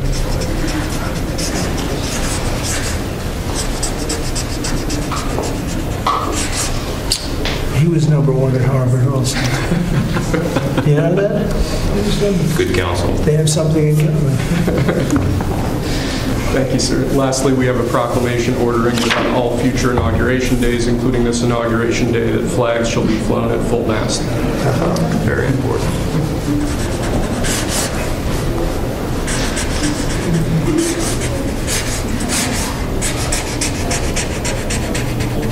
That was a beautiful place to have an inauguration tonight. The sound was so good. The temperature was 72 degrees, but the sound was so good. So maybe something to think about. I don't know. Thank you. Okay. Good acoustics. Yes. All right. Now, That's thank you. We go to lunch. Great. Very Nice good. to meet you. Thank you very much. There you go. Take that. All right. See you. Thank you, Mr. President. Sir.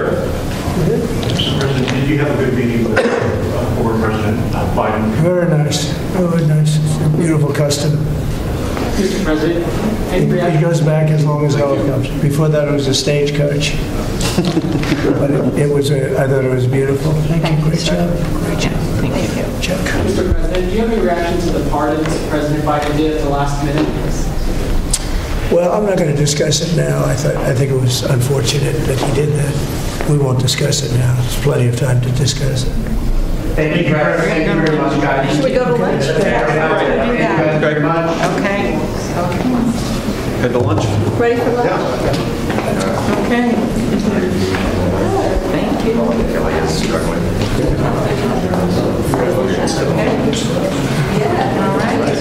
Okay. That was 3 times the number of appointments you did in 2017, sir. Plenty of time. Just getting started. A lot of good work to do. So we're going to stop it. It's good counsel. Try to look at your documents. So that's when they get green.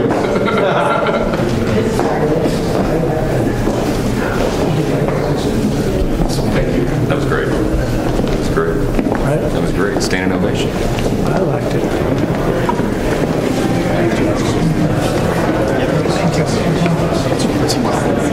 We're going to go right to the right.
Ladies and gentlemen, please be seated.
Please welcome members of the Joint Congressional Committee on Inaugural Ceremonies, the Speaker of the House, the Honorable Mike Johnson, accompanied by Mrs. Johnson, Senate Democratic Leader, the Honorable Charles Schumer, accompanied by Mrs. Weinshaw Schumer, House Majority Leader, the Honorable Steve Scalise, accompanied by Mrs. Scalise, and House Democratic Leader, the Honorable Hakeem Jeffries.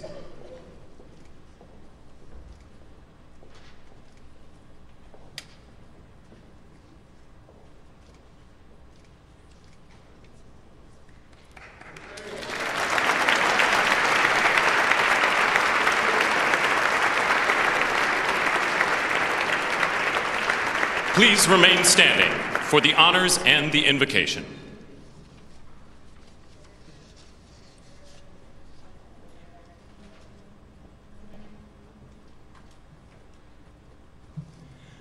Ladies and gentlemen, escorting the Vice President of the United States, ranking member of the Joint Congressional Committee on Inaugural Ceremonies, the Honorable Deb Fischer and Mr. Fischer.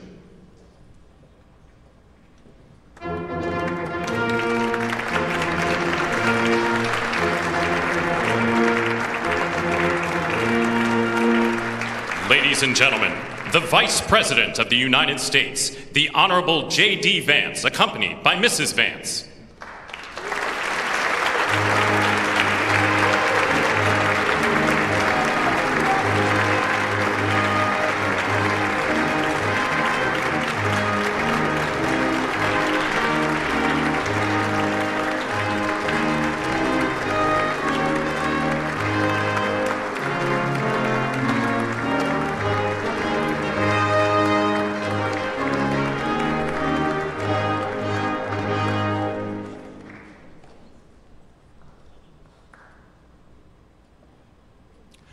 Ladies and gentlemen, escorting the President of the United States, the Chairwoman of the Joint Congressional Committee on Inaugural Ceremonies, the Honorable Amy Klobuchar and Mr. Bessler.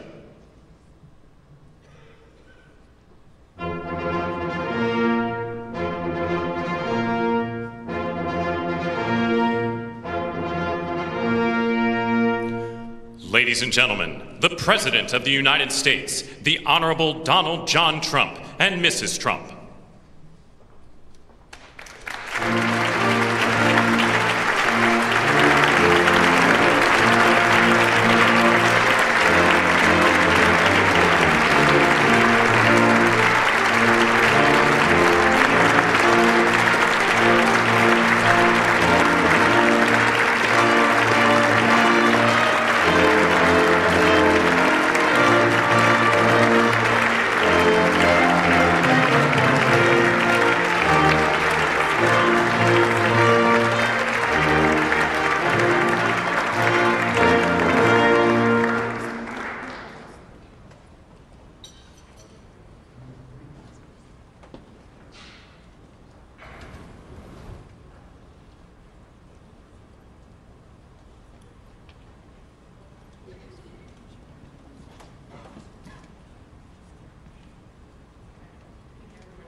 I have a feeling people are very hungry, so I'm going to get this started.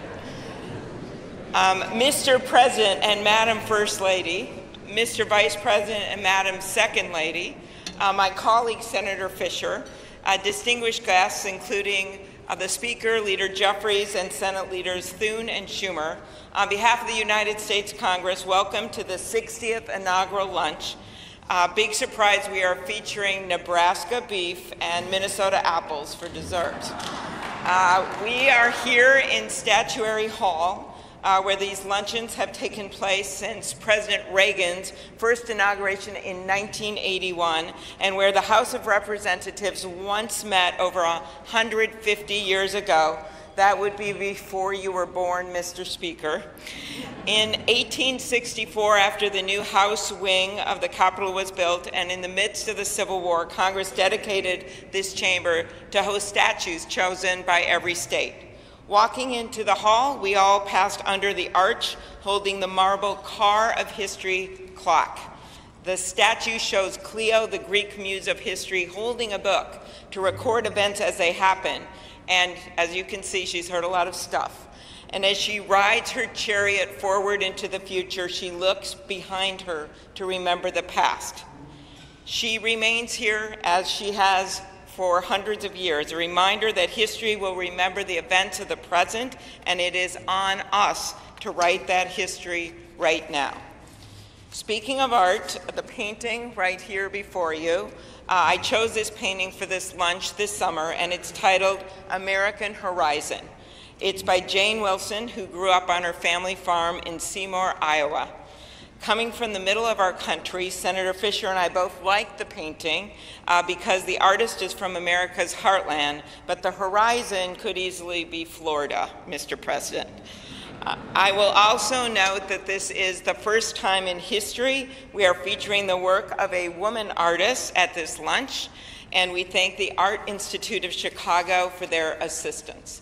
Looking at the vast open landscape of this painting, we're drawn to the bottom of the frame where the land or the water, depending on where you're from, meets the sky, and the horizon endures. The enduring horizon is especially meaningful for us today as we mark our enduring democracy as we approach its 250th anniversary. It's a reminder that what's over the horizon is our next chapter. And it is my prayer that the people in this room can write that chapter together. I'd now like to ask U.S. Senate Chaplain Dr. Barry Black, and we thank God he is back with us and in good health, to deliver the invocation, after which lunch will be served. Thank you.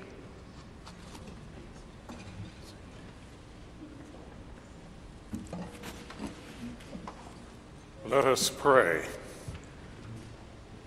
King of kings and Lord of lords, whose kingdom is above all earthly kingdoms, and who judges all lesser sovereignties, look with favor upon President Donald John Trump and Vice President James David Vance. Empower them with the wisdom and courage needed for our times. Protect them from the vicissitudes and challenges that obstruct the making of a world of justice, peace, and righteousness. Lord, give them a deep desire to do their best for our country and world, and a determination to act in ways pleasing to you. Preserve their families in health and strength by your grace and power. Bless now this luncheon as each of us finds your grace sufficient for every need. We pray in your sovereign name. Amen.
We're in that lunch hour now.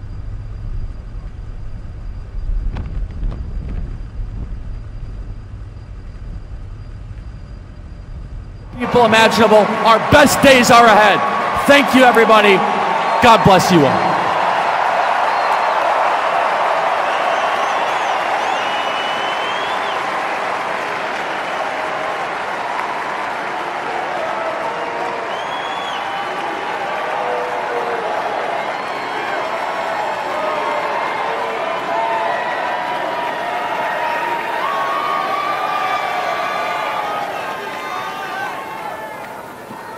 Ladies and gentlemen, please welcome to the stage the next Secretary of Commerce, Howard Lutnick.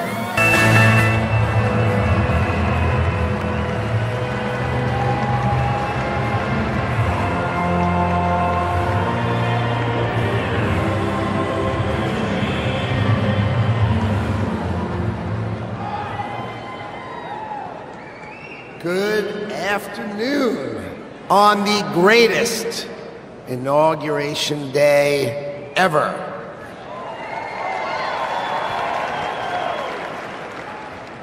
Today is one of the most important days in American history because Donald J. Trump is right now heading back to the White House. I could not be prouder to be standing before you because 77 million Americans voted for Donald Trump to make sure that it is always America first.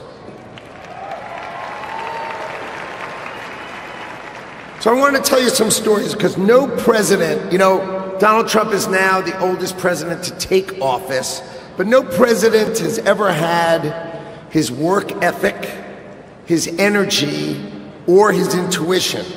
So when the president sees a problem, he calls it out. You know it, right? He's the one who said fake news. He's the one who said the swamp. He's the one who said the deep state. We've all heard him say it, and now we all know it's true. And his intuition is always right, so he starts talking about bad trade deals. That's what he thinks. So let me tell you a story about the last day on the campaign trail. So I went to meet the president in North Carolina, okay? He gets up in the morning at 8 o'clock. We get in the motorcade. He gives a speech. He goes to 3 states, 4 rallies, an hour and a half each rally, finishes midnight. We start 8 a.m. He finishes midnight, gets on the stage midnight in Grand Rapids, Michigan, speaks for 2 hours. 2 hours, never takes a nap. And when he's on the stage, he's never taken a sip of water. The man is power. He is power.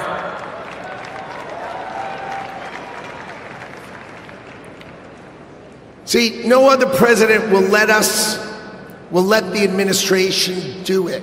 He's going to help us fix America. So, I've never been in politics before. I spent my life working and building companies, and I worked hard to build a life that really it's only possible in America. But on September 11th, when we saw our darkest day, it changed my life forever.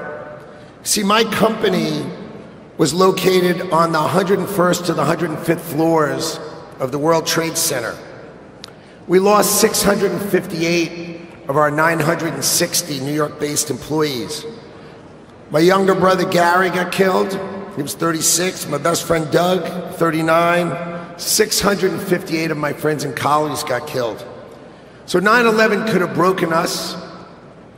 But we Americans, we're strong. We don't break. So we all, my employees and I, we dedicated ourselves to rebuilding the company so we could take care of the 658 families that we lost.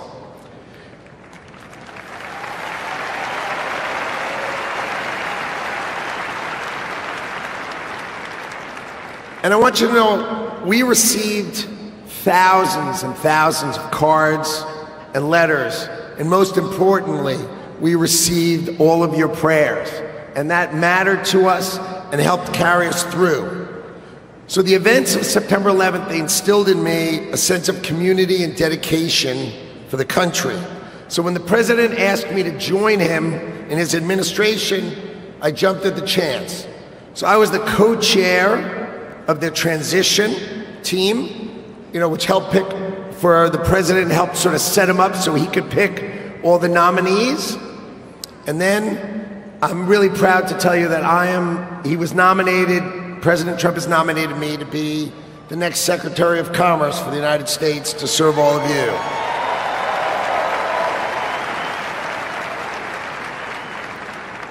So let's talk about commerce. You see, we plan to end the decades of policies that threw American workers to the wolves. Factories were closed, jobs were lost, wages decreased. We left Americans out in the cold while country after country of this world took us to the cleaners and made money off of us. And that is going to end today.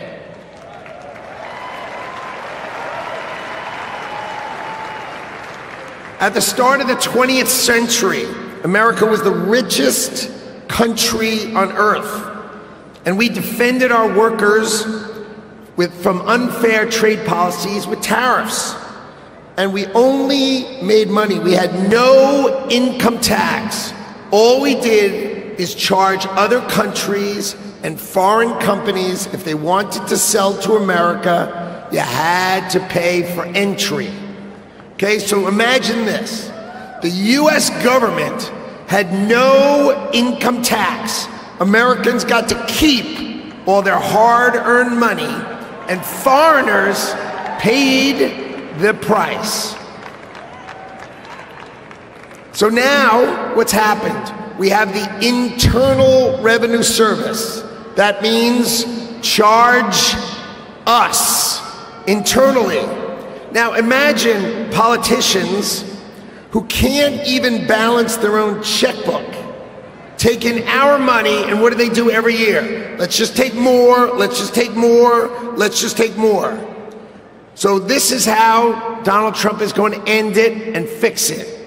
Last week, he announced that we're going to return America to greatness by creating, and today is its birthday, the External Revenue Service. So if you're always wondering, is some bureaucrat going to cut your benefits? Not under Donald Trump. Not under Donald Trump. It means foreign companies are going to pay if they want to come and sell products to the wealthiest country on earth. And if they want to compete with American workers, then let's just not tax our American workers. It means creating level playing fields, and it means that America will be great by reducing the taxes that we pay and driving the ones that they pay.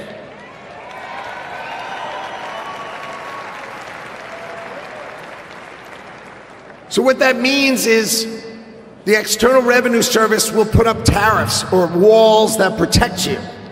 And that means if these companies don't want to pay, there's only one thing they can do: build the factories in America, hire Americans with great high-paying jobs. Let's double the size of our unions in America, but not just by adding more and more great-paying jobs. That's our objective. So today is the beginning of celebrating the return of common sense and ending the decades of disrespecting the American worker and the disrespect and unfair treatment of our workers. Today, Donald Trump returns to the White House and prosperity returns to America. Thank you all. And I love today. What a day.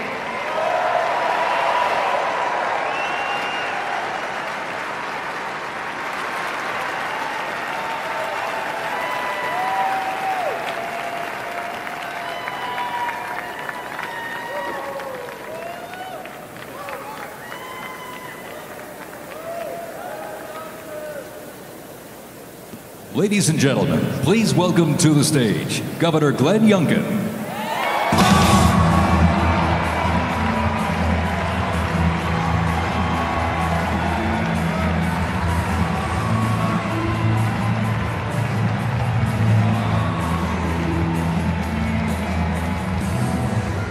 Thank you. Well, come on now, can't you feel it? The American spirit is alive and well.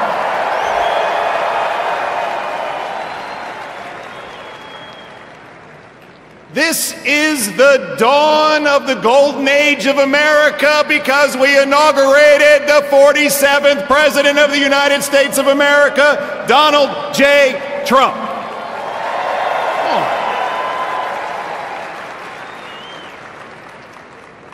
What a day to be in Washington, D.C. You know, I live right across the river in Virginia. And by the way, in Virginia, we know that taxes have to be low, jobs have to be plentiful, and it's your money, not the government's. But we also know that in Virginia and in America, freedom is not free. We know that our military heroes and their families sacrifice everything. We know that law enforcement stands in the breach. We must back the blue, and I want everybody here to give a rounding applause for the 25,000 military and police officers keeping us all safe today in Washington, D.C.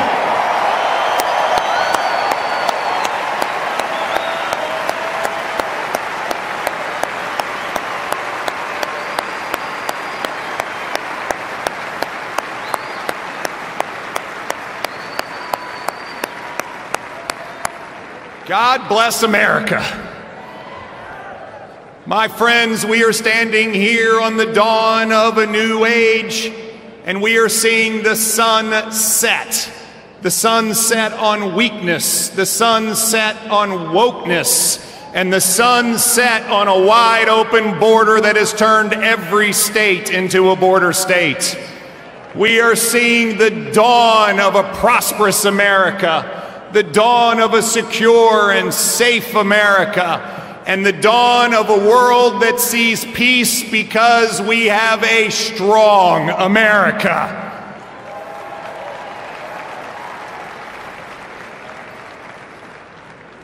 Our new president, Donald J. Trump, has never, ever lost faith in America. They tried to take him down legally. They tried to put him in jail.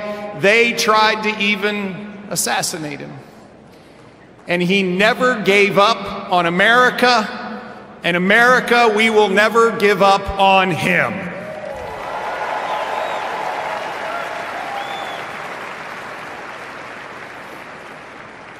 And as we stand here on this dawn of the next golden age in America, we all have a responsibility. It is our responsibility to stand every day in support of this administration, to do everything that we possibly can do for America's success. President Trump deeply believes this, and both he and J.D. Vance have already gone to work. He is signing executive orders. He is closing the border. He is bringing down inflation. He is stepping into the breach. Ladies and gentlemen, it is time for America to be prosperous again. It is time for America to be safe again. It is time for America to be strong again. And it is time for America to be great again.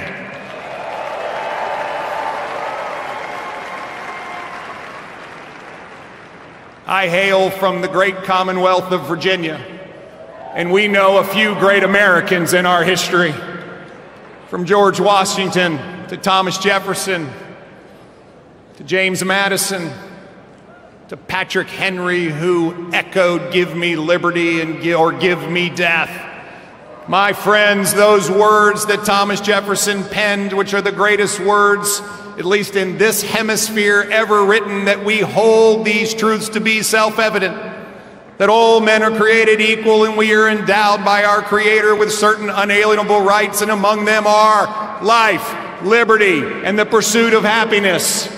Well, ladies and gentlemen, we stand here on the dawn of a new age where life, liberty, and the pursuit of happiness are available to every American. And we must stand together as we collectively say, God bless America, and God bless Donald J. Trump and J.D. Vance. Thank you all very much. God bless you.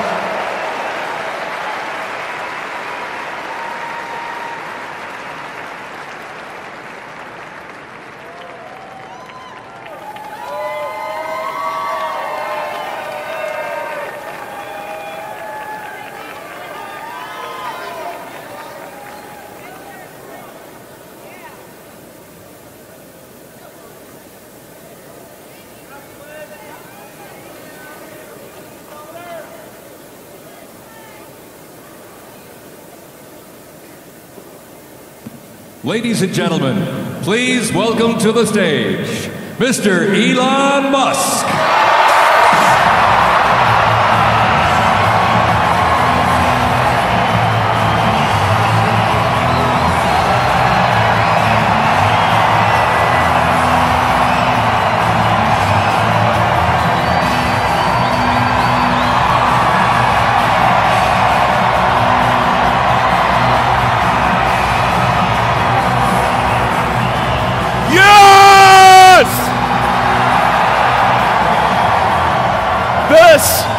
This is what victory feels like. Yeah! And this was no ordinary victory. This was a fork in the road of human civilization. Okay. You know, there are elections that come and go. Some elections are, you know, important, some are not. But this one this one really mattered. And I just want to say thank you for making it happen. Thank you.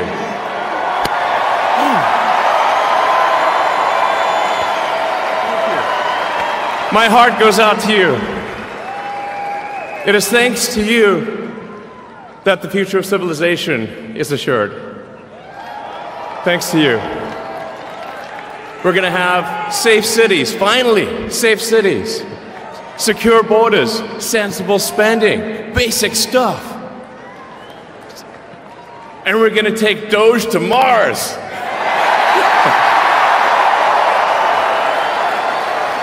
I mean, can you imagine how awesome it will be to have American astronauts plant the flag on another planet for the first time? Yeah! How inspiring would that be? You know, there's always problems in life. You know, there's this problem, solve that problem. But you know, there need to be things that inspire you. There need to be things that make you glad to wake up in the morning and say, I'm looking forward to the future. Yeah. I love you guys.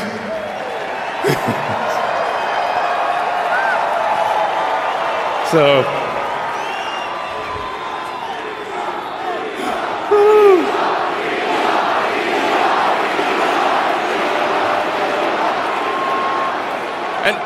and let me tell you, I'm gonna work my ass off for you guys. So, I really will.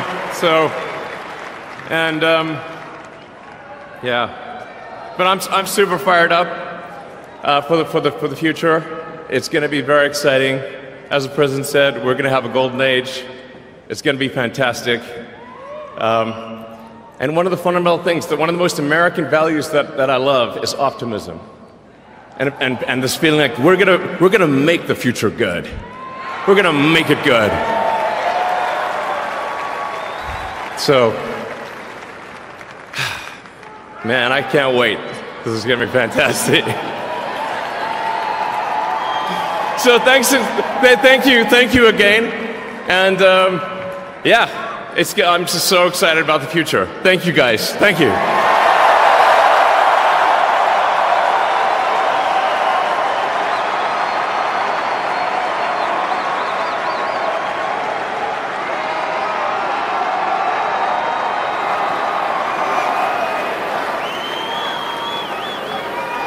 Ladies and gentlemen, please welcome to the stage, Kash Patel.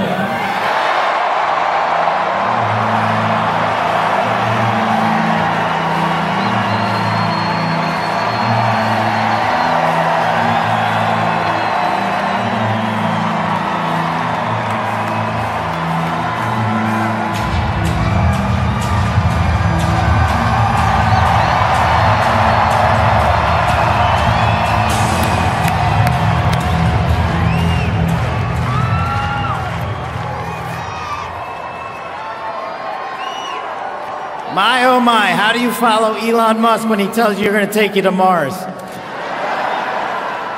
I'll tell you how. He and I share something deeply. We love the American dream. And we have been given a gift by God today to usher in a new dynasty because we just inaugurated Donald J. Trump as our 47th president. And we just inaugurated J.D. Vance as our Vice President of the United States. And we did that because the American dream is alive and well, because you chose that our dream can be the dream for our children and the dream for our world. And we are at a crossroads here in America, but our future is bright because you had the courage to stand for your convictions. So I'm humbled here to talk to you about why I love the American dream. My story's pretty simple, it's unique, and some of you share in it. My parents were born and raised in East Africa. My father in the 1970s fled a genocidal dictatorship in Uganda, where he saw 300,000 of his countrymen murdered, where he saw what lawlessness would do if it was allowed to break through the system of constitutional justice. He fled, like so many others. He married my mother. They moved here. They waited in line. They stood in line because the American dream was worth standing in line for.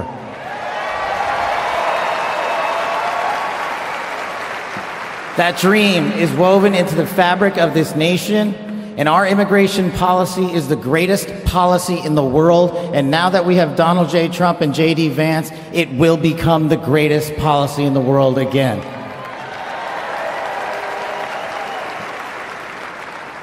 But dreams and hopes aren't enough, my friends. We got to get to work. And we got to accept the realities that too many of you know from your communities. President Trump launched in his first term priorities of national security, law enforcement, economy, and global diplomacy. But now we have to retread some of that. And I'd just like to go over a few of the things that our community has been living under these last few years. In the last calendar year alone, we had 100,000 drug overdoses. In the last calendar year alone, we had over 100,000 rapes. In the last calendar year alone, we had 17,000 homicides. That is unacceptable in 2025 in the United States of America. That is why we need constitutional law and order. When I read the statistic that for the age group of 18 to 45, the #1 cause of death is CCP fentanyl. We are not prioritized to go after the threats that face this country, and most of all, that face our future generations. But thank God, we will be starting right now.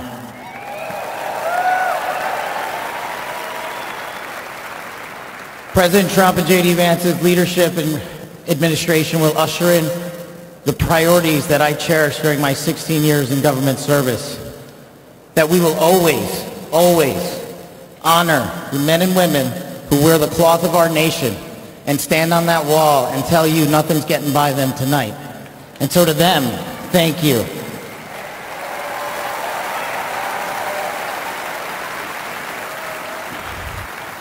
To our teachers and our frontline workers and our first responders, y'all choose to show up every single day for our children, for our communities, and we will now show up for you. Thank you for keeping us safe.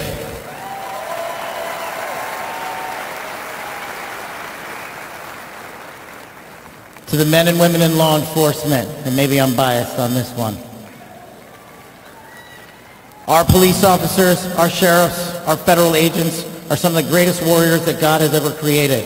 And we will put them first because they have our backs, and now we will have your backs.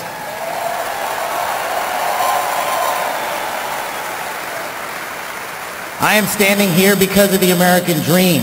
I am not standing here because of the color of my skin. I'm standing here because I earned my right on this stage, and you earned your right to be here with me.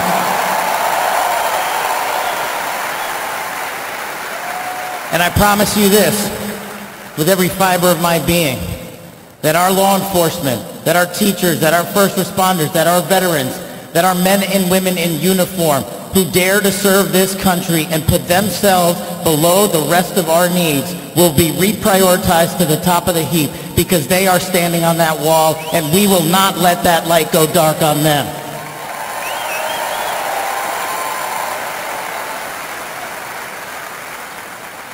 Whether as a national security prosecutor, a public defender, President Trump's deputy director of national intelligence, his chief of staff at the Department of Defense, or so many other roles that I was humbled and privileged to serve when I swore an oath to that Constitution, which I hope to do so again one day soon.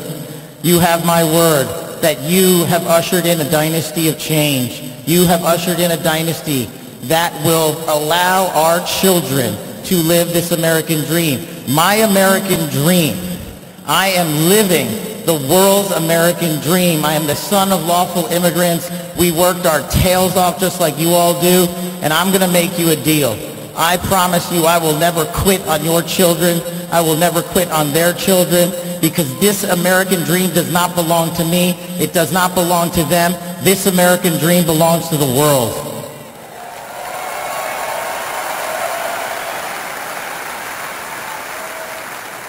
So in closing, I just want to tell you this. It's pretty cool to be speaking in Capital One Arena right before the boss.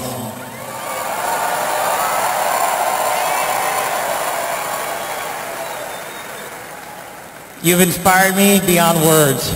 Your love, your devotion, your commitment to our country, everywhere I go, shows us that we are not only the beacon of hope, but we are the land of constitutional justice. We are the land under Donald J. Trump and J.D. Vance, where we are going to end the two-tier system of justice. We are going to remove the weaponization of the intelligence community for political purposes. And we are going to put the men and women of America first.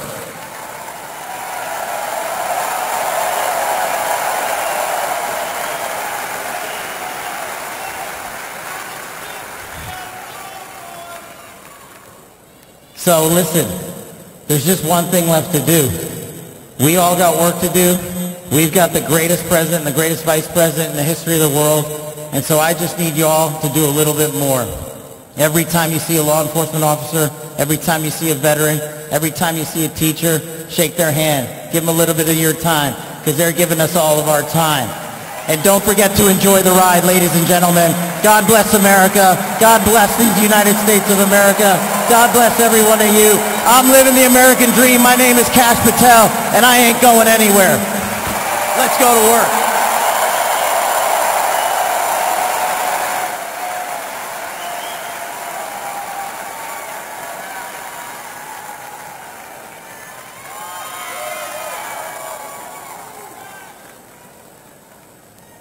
Ladies and gentlemen, please welcome to the stage, Dan Scavino.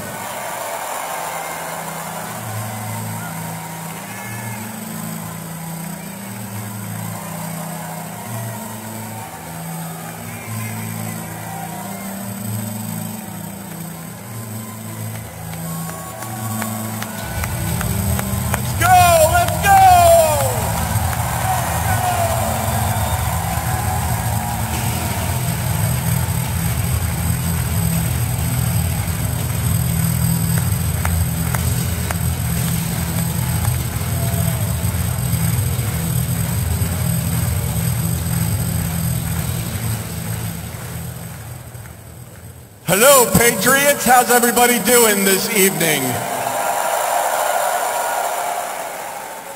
We're back!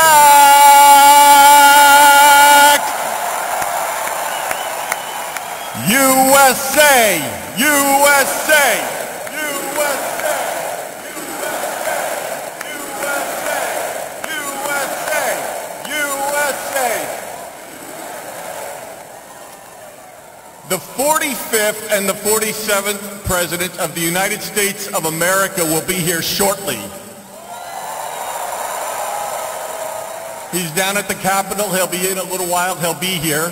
They asked me to come out and say a few words and say hello to you great American patriots that came from all over the country. Thank you for being here today.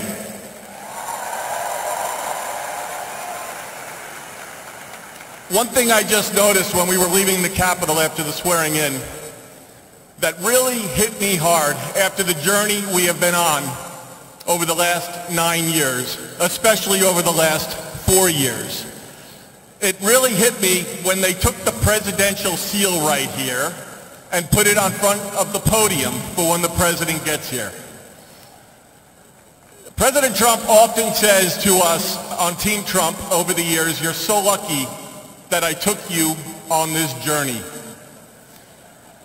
In the good times and the bad times, no matter what would be happening, we'd be sitting on Trump Force One, Air Force One, in the Oval Office, at Mar-a-Lago, no matter where it may be. Good times, bad times. You are so lucky I took you on this journey. And you know what, Mr. President? You are damn right. You took all of us on this journey.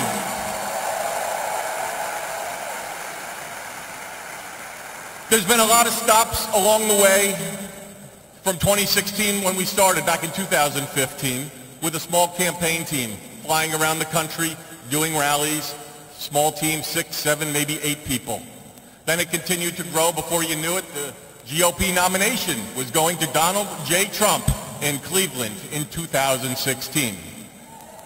Fast forward, he became the 45th president of the United States of America. He had a great 4-year term, and you know what's been great? The last 4 years have not been great in many senses, but he's now going to be, he's back in office right now, and I'm just absolutely so pumped up for what this president is going to do. He loves each and every one of you in this arena. The guy cares. He has a fighting spirit, as you saw in Butler, Pennsylvania, with the assassination attempt that came a few months ago. You could say that again. Fight, fight, fight. It's a moment that I will never forget, being there and in the hospital with him. I want to just give you a behind-the-scenes moment with the president and the heart that he has. We were in the hospital he had blood coming down his ear. He wanted to know how his staff was. Myself and Susie were with him, and Stephen Chung and Walt, and even the Secret Service. How are you guys doing? The guy just got shot in the damn head, and he's worried about us. Are you guys okay? He's on the phone with his family. Showed him a picture, the iconic photo of his fist raised in the air. Told him it was from Doug Mills from the New York Times, a great photographer. He looked at the picture. He's staring at the picture. One of the most historical photos of all time. There'll never be anything like it. He said, "Call Doug and see if he's doing okay." That's the attitude he had in that hospital.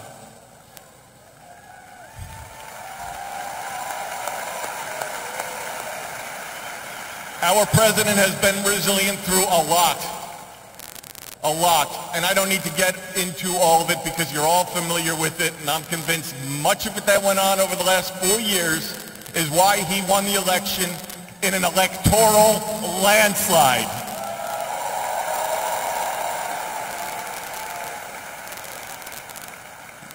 In Butler, Pennsylvania, when he got up and he raised that fist and he shouted, "Fight."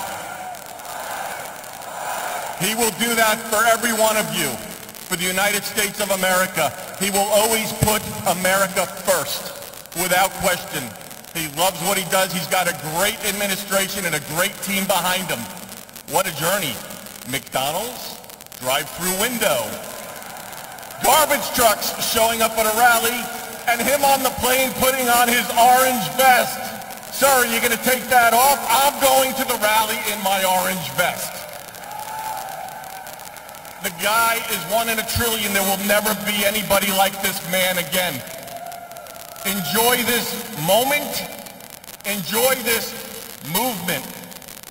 And together, we will continue to fight, fight, fight, put America first, and make America great again. God bless everybody here. We love you. Thank you.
I've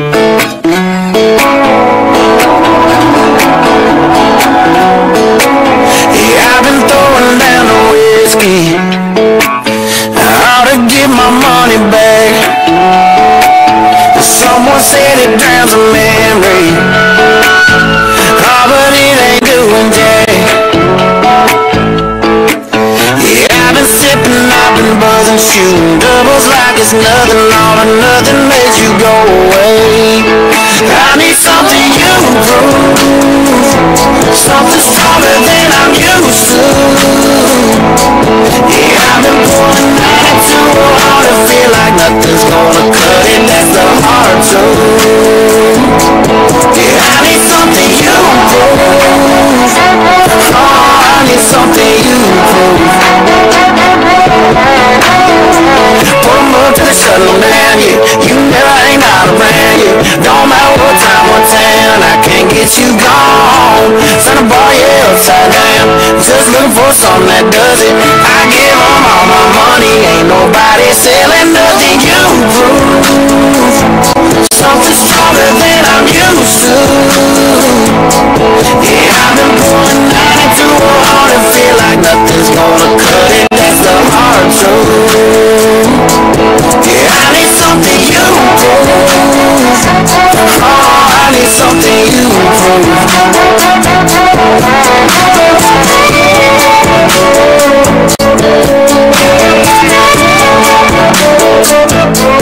Yeah, I've been mixing liquors trying to get you gone.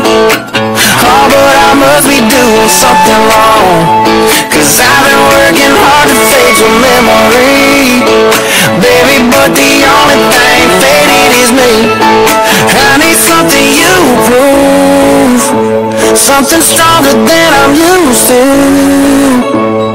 Yeah, I've been pulling 92 hard to feel like nothing's gonna cut it. That's a hard truth. I need something you prove. Oh, I need something you prove.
Let's take our time tonight.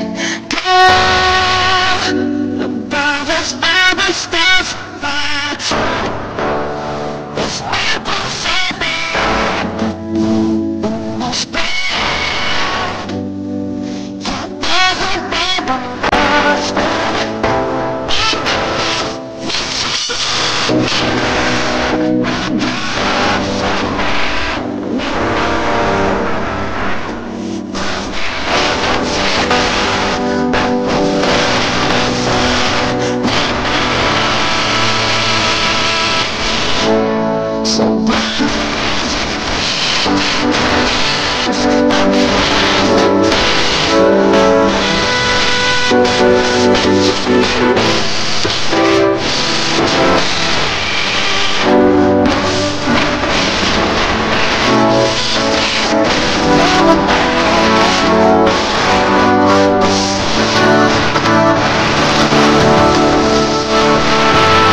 Mr. President, Madam First Lady, Mr. Vice President, Madam Second Lady, what a wonderful occasion. We all come here to celebrate what is a great tradition in the United States, and that is the peaceful transfer of power. And when President Trump spoke over in the beautiful rotunda, wonderful that it was indoors, Mr. President, because I don't think the crowd would have wanted to be in the 20s or below. But one of the things President Trump said that I thought was the most touching, he said, in America, the impossible is what we do best. And I think that epitomizes the spirit when you think about this room, this statuary hall, and you look at some of the statues. Thomas Edison, he did the impossible. Elon Musk, I'm not sure if Elon's still here. Elon does some of those things himself. But you look at somebody like Rosa Parks, and she did something that many would have said couldn't be done with just a simple gesture of saying, I'm not going to sit in the back of the bus. And so the impossible is what we do in America. And President Trump said something else. He said, our golden age has just begun. America's ready for another golden age. Mr. President, we present to you these flags that were flown over the United States Capitol at full mast in honor of being sworn in as President of the United States.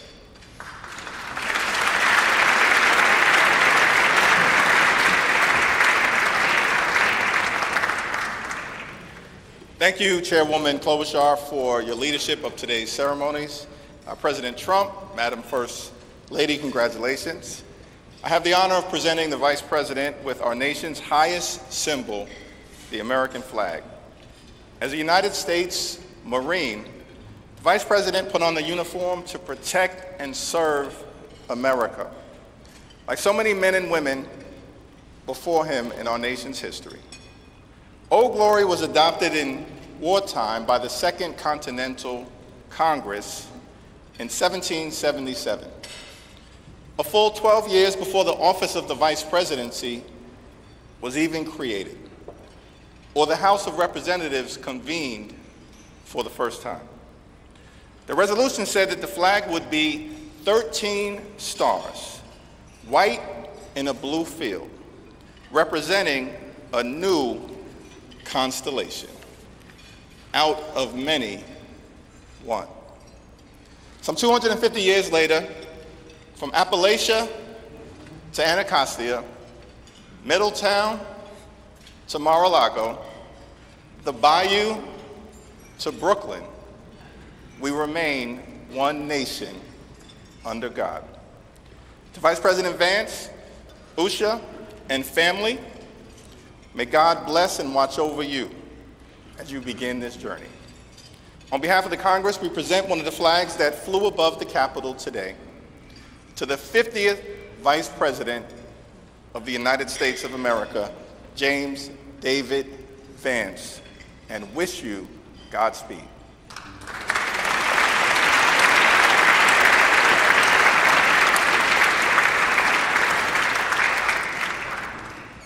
Thank you, Leaders Scalise and Jeffries. I now ask my friend Senator Deb Fischer of Nebraska, as in the beef you had for the entree, who has been an excellent partner in planning today's events, to come up and present the inaugural photographs. Well, my thanks to Chair Klobuchar for putting together again in the last 2 days the 60th inaugural ceremony here at the United States Capitol.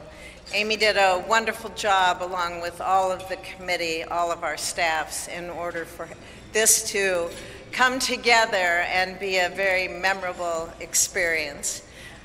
It is a tradition that the committee give our new President and First Lady, our Vice President, and Mrs. Vance the official photographs taken at the swearing-in ceremony.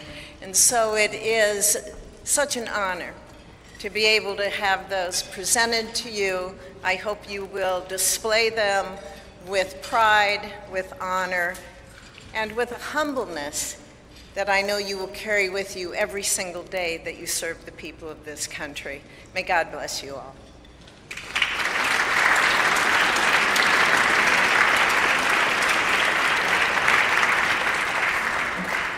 Thank you, Senator Fisher. Now, on behalf of the Joint Congressional Committee on Inaugural Ceremonies, I'd like to present the President and Mrs. Trump and the Vice President and Mrs. Vance with these crystal Lennox vases. See them over here? For the 10th consecutive inauguration, Lennox has provided the official inaugural gift.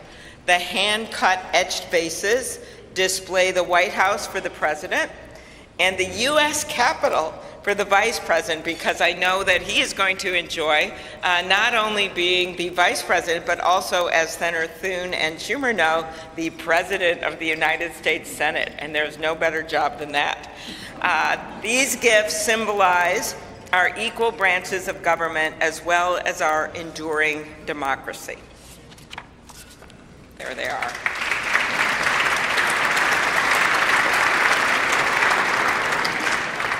I will now invite Speaker of the House, Mike Johnson of Louisiana, to give the toast to the Vice President.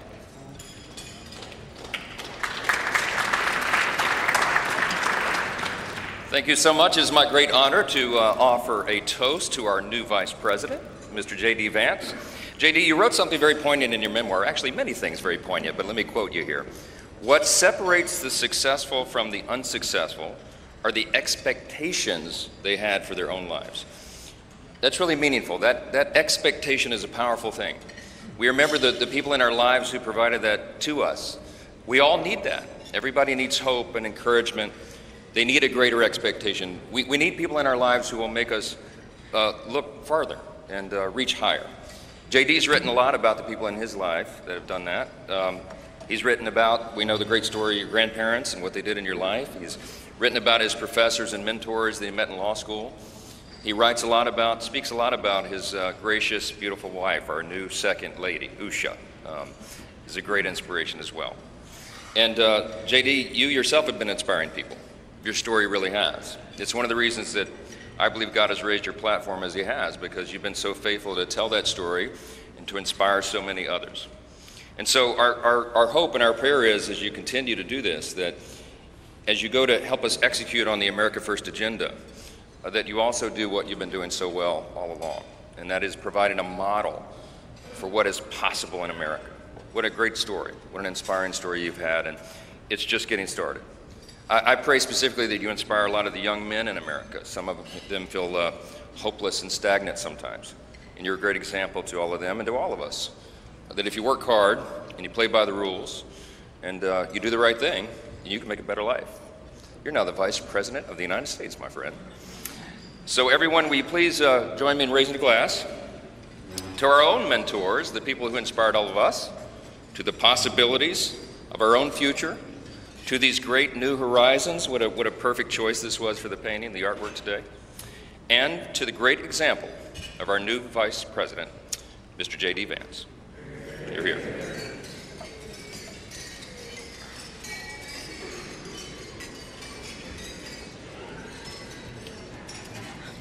Thank you, Speaker Johnson and Vice President Vance. I will now invite my senator next door in the state of South Dakota, Senate Majority Leader John Thune, to give the toast for the President.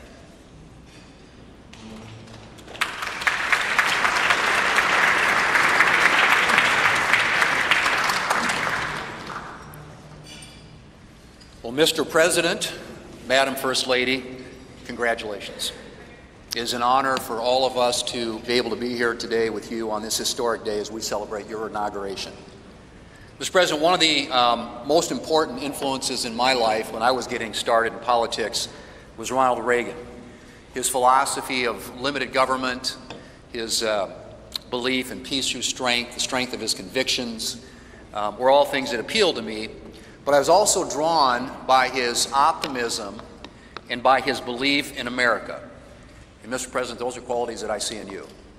One of the things that resonated throughout your campaign was the unshakable belief in our country and in her citizens. You remind us of everything that's possible in America. I'm looking forward to working with you over the next 4 years to build up our great country. It says in the scriptures that if you ask for wisdom, it will be given to you and given to you generously. And so I pray, and our prayer is, that God will richly bless you in the years ahead and grant you not only strength, but wisdom. And ladies and gentlemen, I ask you to join me in raising a glass to the President of the United States, President Donald Trump. Hear, hear.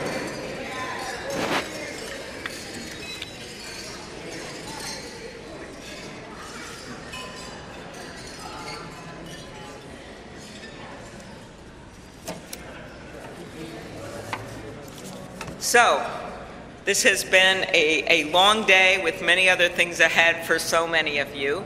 But I want to thank you for attending the 60th inaugural ceremonies. And as we close, we ask that you pick up a gift.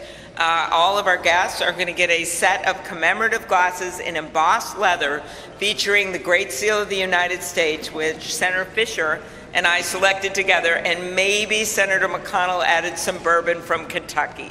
Just saying. It is now my privilege to conclude this luncheon by asking Margaret Kibben, the chaplain for the House of Representatives, to deliver the benediction. Thank you. And we know we love this eagle podium. It's pretty good, Mr. President. Ladies and gentlemen, please rise for the benediction.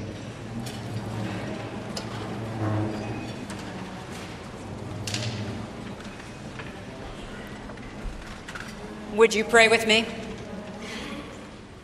Holy and merciful God, having witnessed another successful moment in the experiment that you have entrusted into the hands of the American people, we pray your blessing on our 47th President of these United States, Donald J. Trump, and Vice President James D. Vance.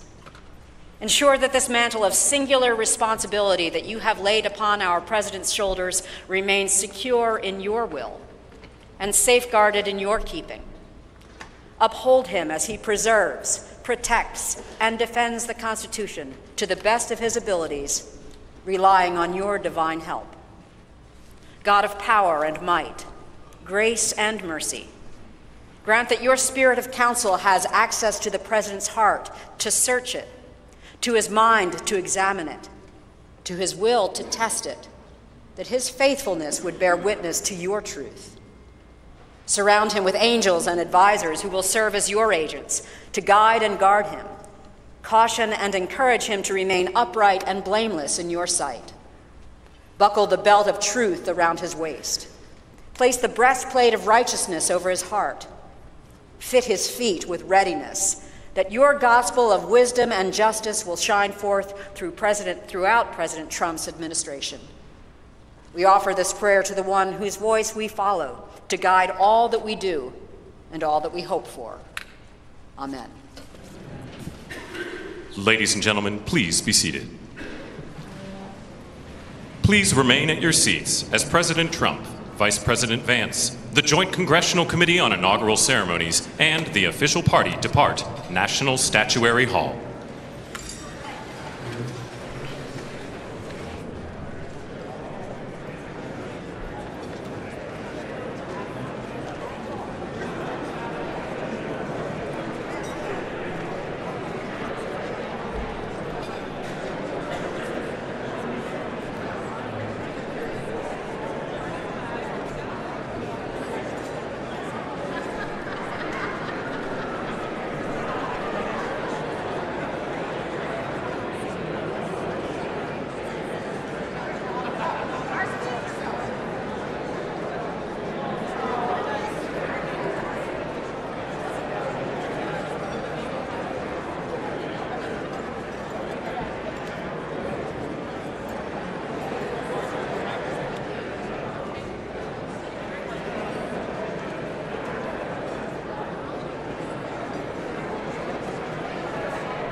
than the other way. Right.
So do we have to go down?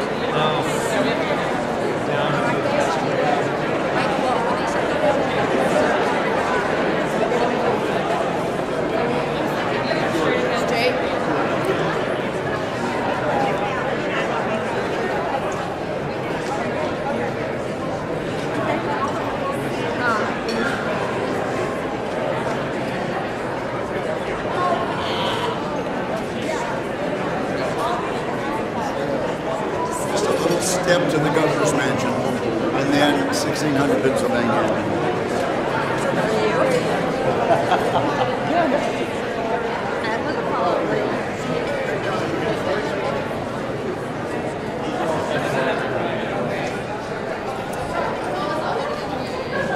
But do we have a Sherpa person leading? I'm looking for her. Yeah, for my guy too. Hey, Linda?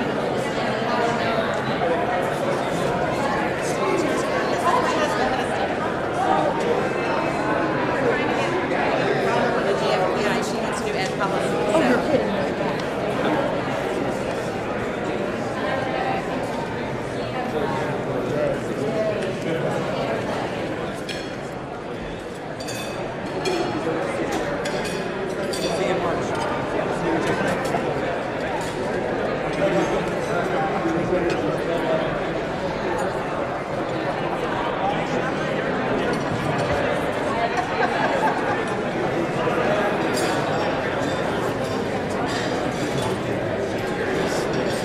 Shuttled to the Village Hotel, and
CJS again. You too? I'm Jared Moran. Hello there. Hello, Cynthia.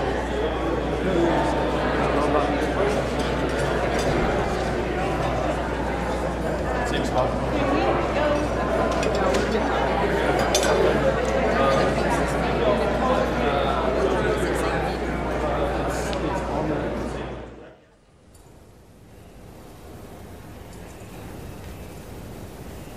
Pretty good.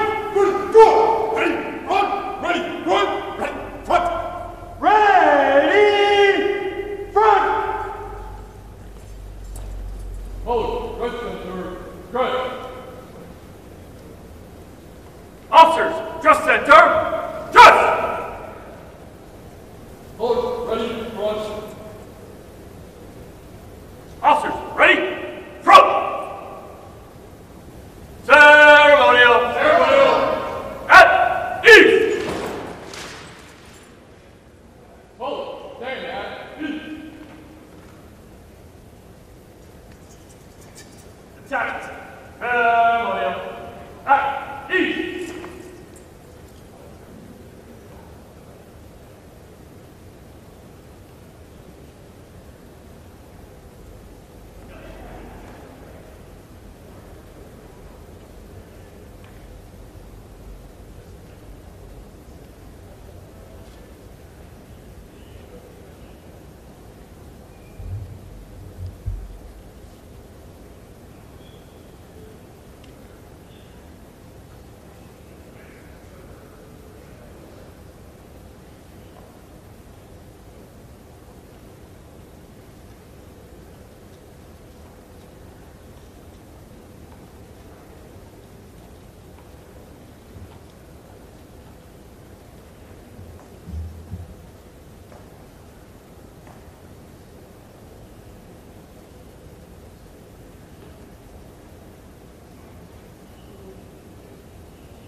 Freeze! Set! North!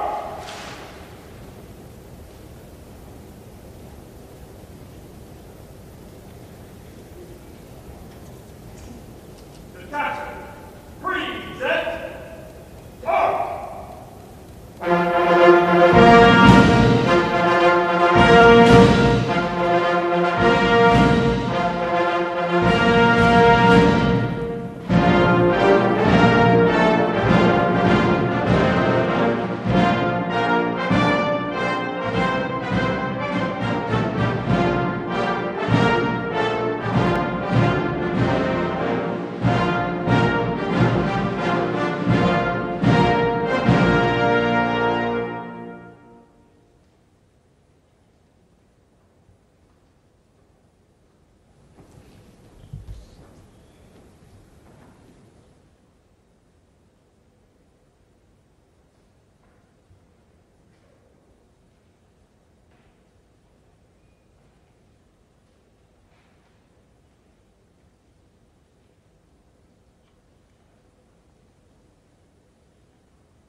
includes first honors.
Stand by.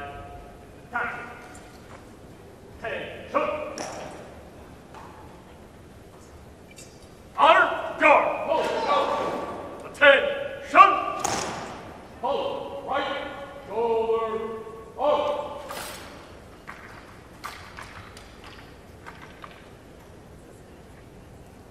Hold. Ready. Going. Commanders, take charge of your units.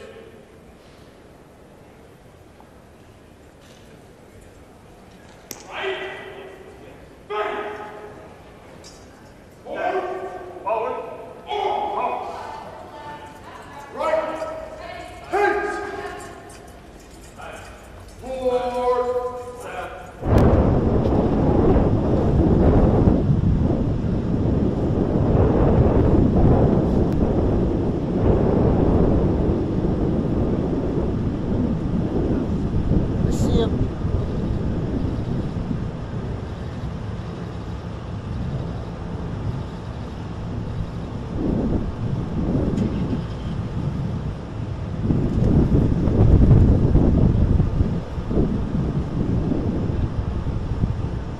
That was it. Got in the passenger side, I think. Or sorry, the driver's side. Well, we'll find out.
Ladies and gentlemen, you're listening to the Army's premier national musical outreach organization, the United States Army Field Band from Fort Meade, Maryland. They are led by Commander and Conductor Lieutenant Colonel Domingo S. Robinson. The U.S. Army Field Band develops positive connections on behalf of the Army, the Department of Defense, and the United States through live music, multimedia performances, television productions, and emergent technologies, traveling thousands of miles annually across our nation and around the world, and appearing regularly on major television and streaming events. The Field Band proudly honors our soldiers and veterans while strengthening ties with communities worldwide.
This is my country.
God bless America.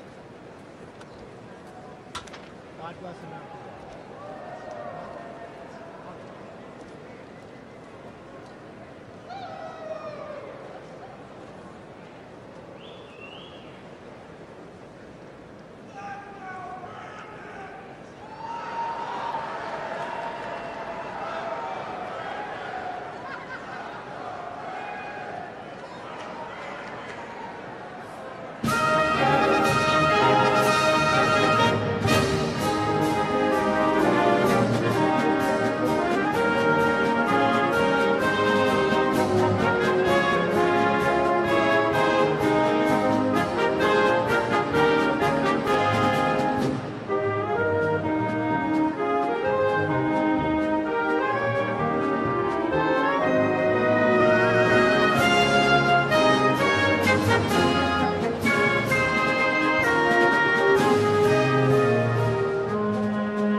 bullets and bayonets back to the top. Bullets.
name is Dan Taylor, and I'm very honored to be requested by our president to be your parade announcer. And it's great to be here with you. I have to say it is a bit of a different format for a parade, but of course our president wanted us to keep us safe, wanted to keep us warm.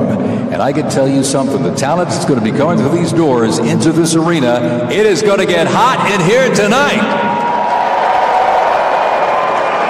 So thank you for joining us as we celebrate this historic occasion on behalf of the Trump-Vance Presidential Inaugural Committee. The ceremony is about to begin.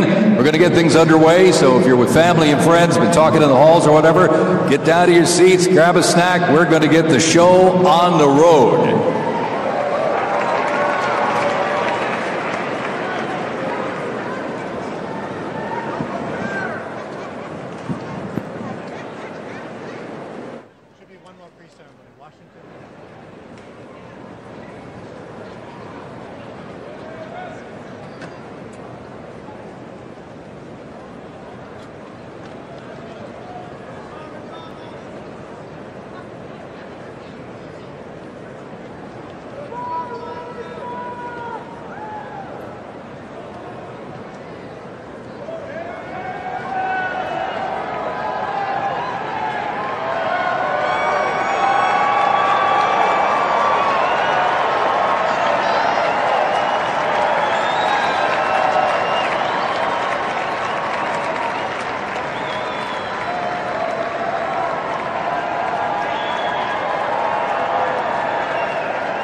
be your national spirit. Next up is honors.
Next thing for us is bravura.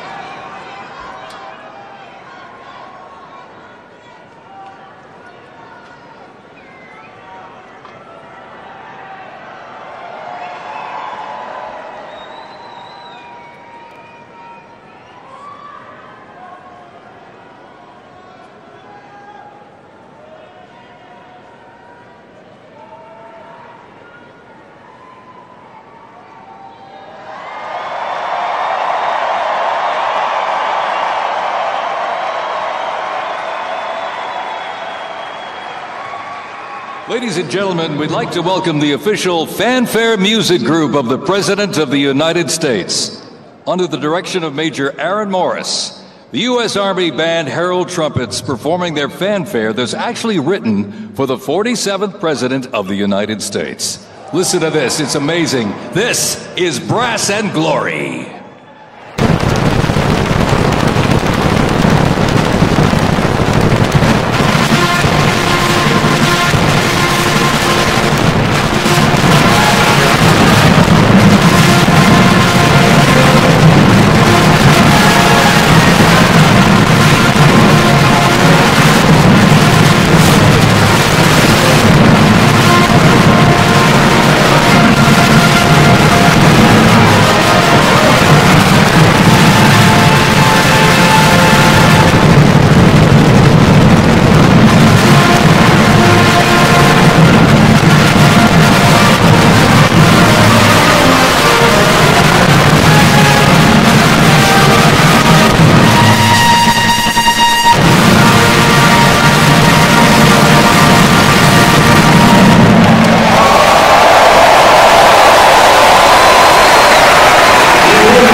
Ladies and gentlemen, please welcome the 50th Vice President of the United States of America, Vice President J.D. Vance, accompanied by the Second Lady, Mrs. Usha Vance.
President of the United States.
participants for the 2025 Presidential Inaugural Parade.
volunteer fire company, who died during the assassination attempt on the life of President Trump in Butler, Pennsylvania, July 13th, 2024. Their formation consists of Pennsylvania State Police, local police, county sheriffs, emergency services unit, EMS, 911 radio dispatch, and hospital personnel, who all heroically stepped into action during the horrific attack. They are also paying tribute to the courageous service of first responders nationwide.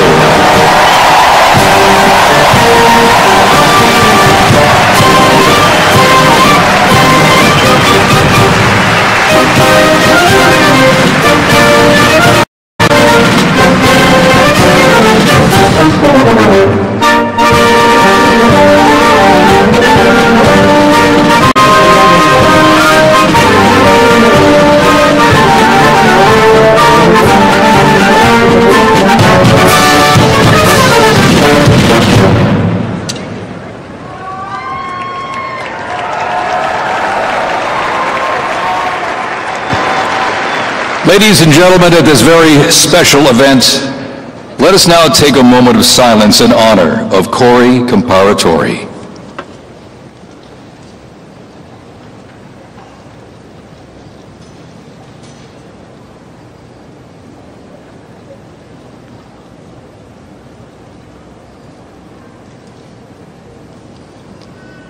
Thank you very much, ladies and gentlemen.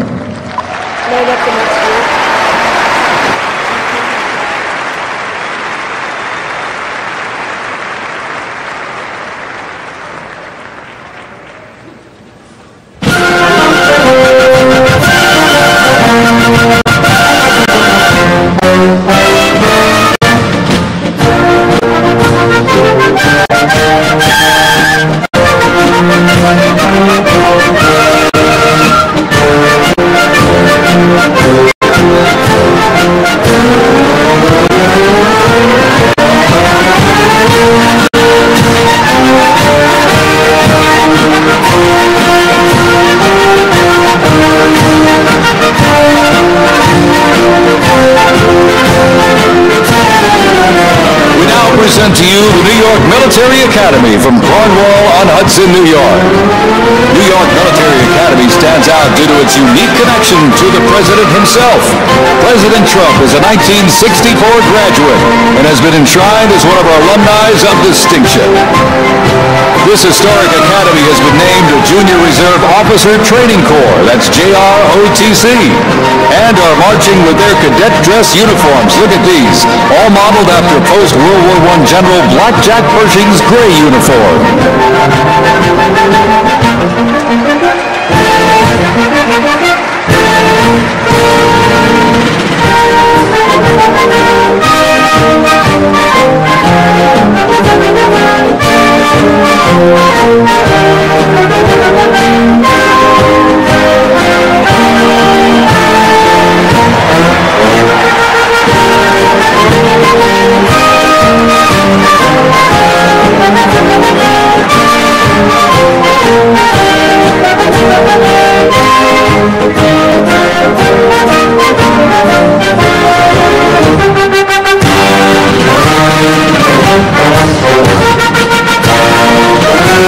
Introducing the Palm Beach Police and Fire Honor Guard unit, representing the town of Palm Beach, Florida.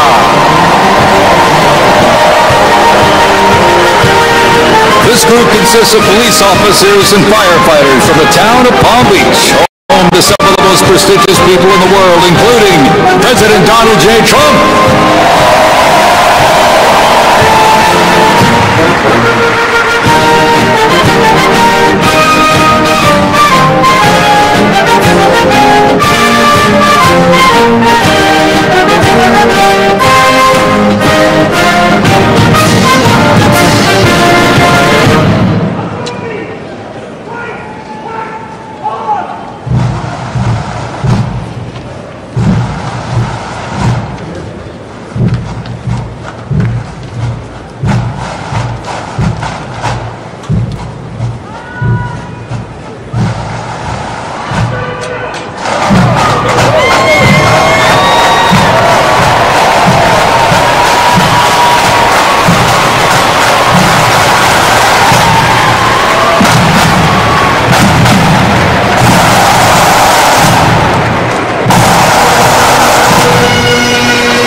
December.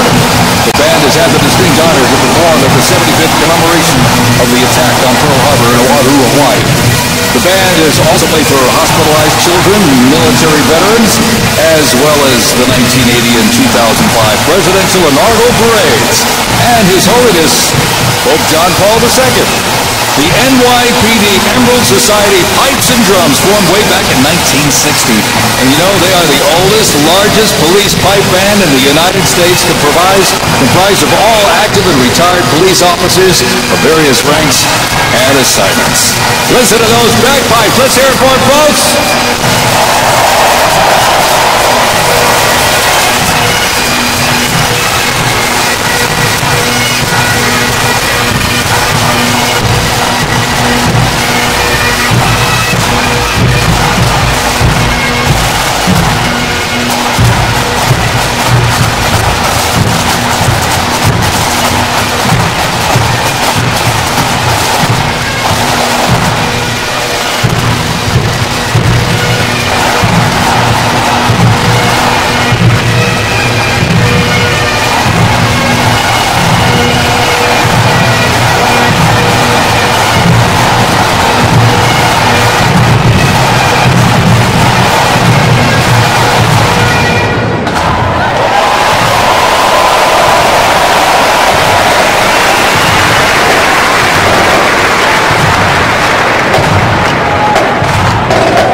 Here's one that hits close to home for our Vice President.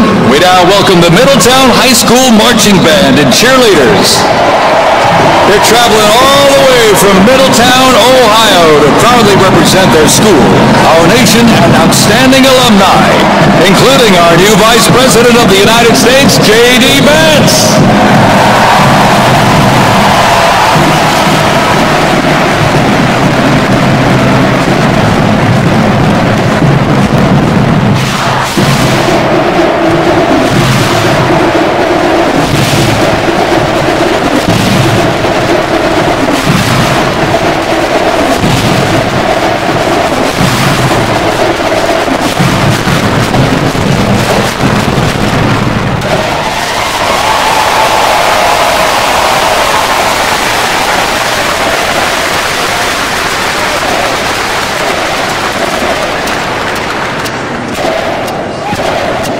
Has performed in countless parades, community and sporting events, as well as competitions. They have also always qualified for the Ohio Music Educators Association state finals for 23 years straight. How about that? And have earned the highest rating in 18 of those appearances. Woo! And today they performed America's Sweet Land of Liberty.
they cheer here in the arena. Let's cheer for him again, folks, from our VP hometown, Middletown High School Marching Band.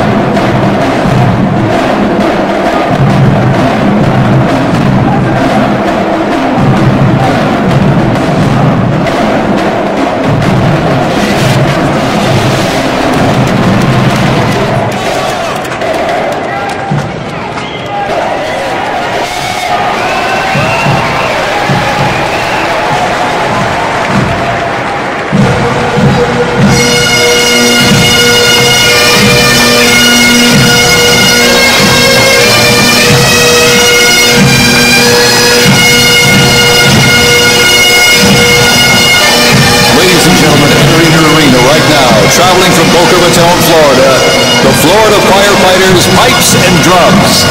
And they are well seasoned when it comes to civic events. They've played and participated in parades, memorials, and other ceremonial events across both the United States and Europe. Today, they are wearing their most notable uniforms. What a great photo opportunity. Consisting of the Glengarry headgear and kilts. And they are proud to honor their fallen brothers and sisters each and every day.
As the Florida Fighter Fighters Pipes and Drums leave the arena, we keep the rhythm and the drums going.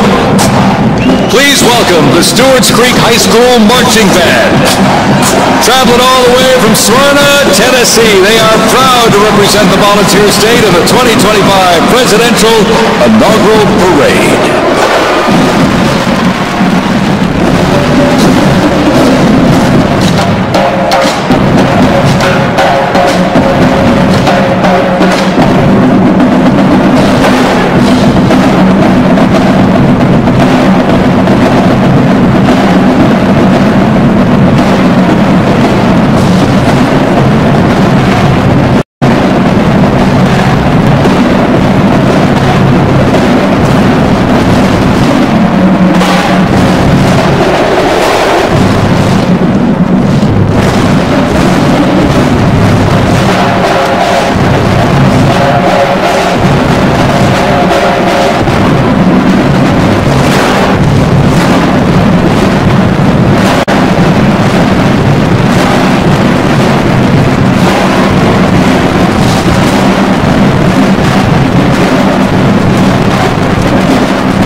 Established in 2013, that band has rapidly become one of Tennessee's premier high school music programs. This band has participated in numerous civic events that honor significant moments in our nation's history, like the 75th anniversary of the attack on Pearl Harbor, Captain Jeff Cuss, United States Marine Corps Memorial Dedication, Chicago Thanksgiving Day Parade, and a Lincoln Memorial performance as well. The Stewart's Creek High School Marching Band, everybody! Make them feel welcome here in D.C.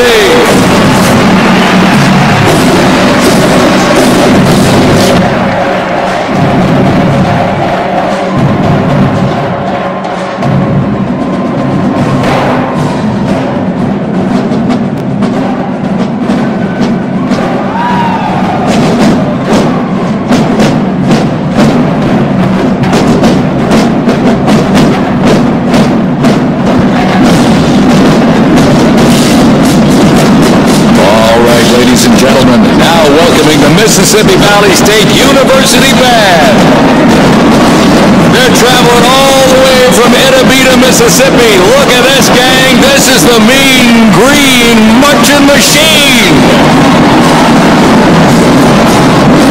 They are proud to represent historically black colleges and universities at the 60th presidential inauguration.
close to 300 from the Mississippi Valley State University Band.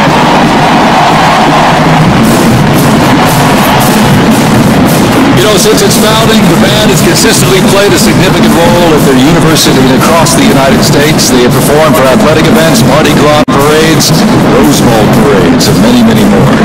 The Mississippi Valley State University Band takes great pride in presenting culturally diverse presentations for students, faculty, and the surrounding Mississippi communities.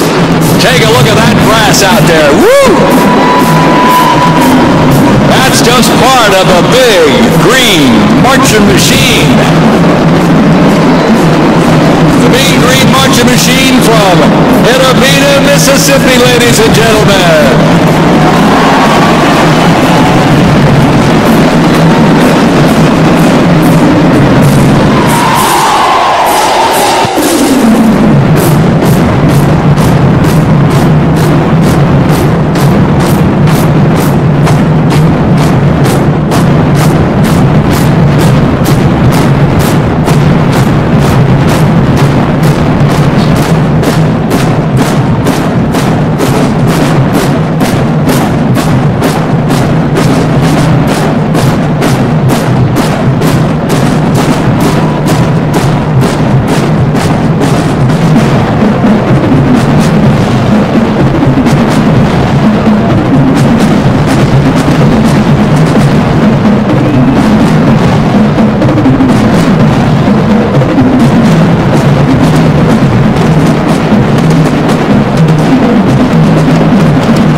Ladies and gentlemen, please welcome our new special envoy to the Middle East, Steve Witkoff.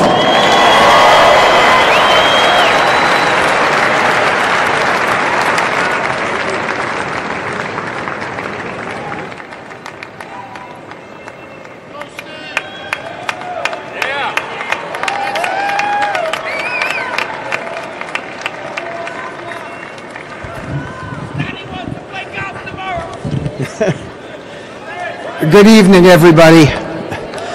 I was appointed by President Trump to be the special envoy for peace in the Middle East.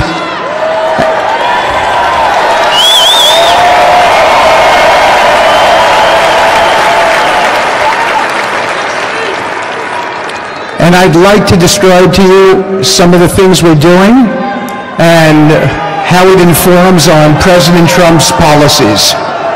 First of all, it is an honor to stand before you today as I reflect on the enormity of the role that President Trump has tasked me with. I am constantly reminded of the privilege it is to serve under the leadership of my boss, President Donald J. Trump.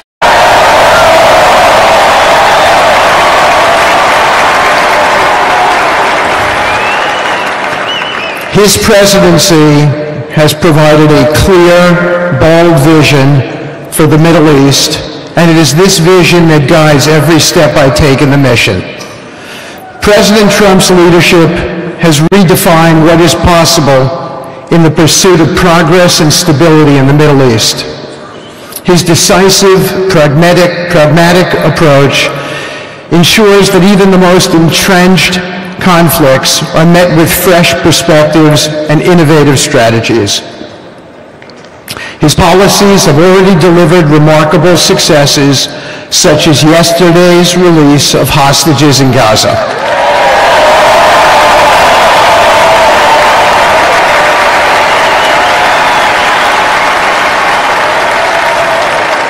Thank you. This achievement demonstrates the strength of President Trump's leadership and the respect he commands on the global stage. It is yet another example of his ability to deliver results in the most complex and challenging situations. The Abraham Accords, a testament to his vision and determination, have also brought historic progress to the region, transforming old rivalries into new alliances. These agreements are not merely symbolic. They represent a practical roadmap for peace, economic cooperation, and mutual respect across nations. My role, as President Trump has tasked me, is straightforward yet profoundly challenging: to turn his vision into actionable outcomes. He sets the agenda, he lays the framework, and he inspires people like me into bold action. My responsibility is to implement his vision, engaging with leaders across the region to find pathways towards sustainable peace and stability. And let me tell you, having Donald Trump as a boss makes this task not only possible, but far more effective.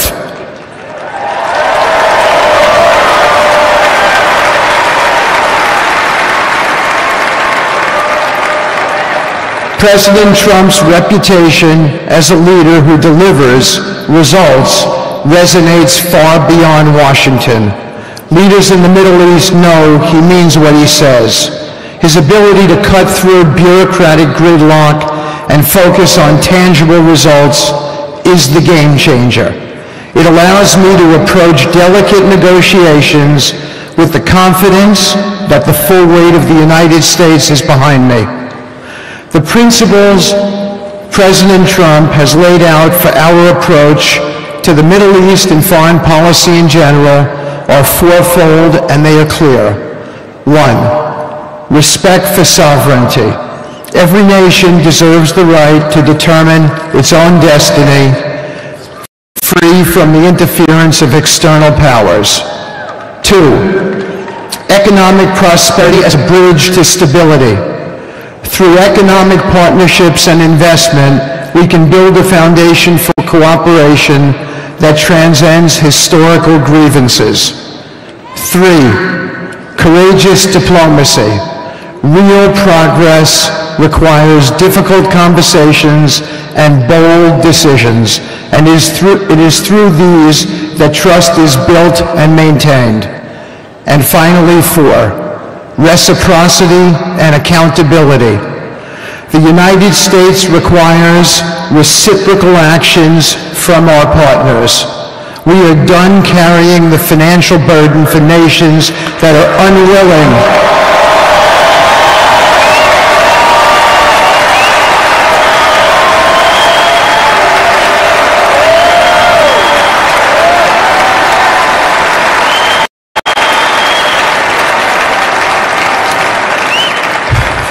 We are done carrying the financial burden for nations that are unwilling to fund their own progress. The days of blank checks are over.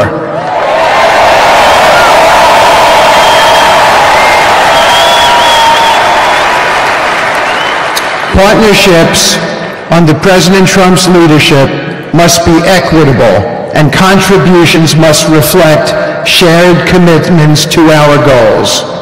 In my work, I've seen firsthand how these principles resonate. They provide a foundation that transcends politics and speaks to the shared humanity of all people in a region. Leaders across the Middle East recognize that this Trump administration is serious about results, not symbolic gestures, but real, meaningful progress that improves lives. Thank you.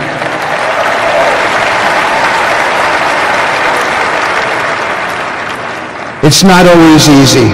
There are moments of deep challenge and frustration. Decades of mistrust cannot be undone overnight.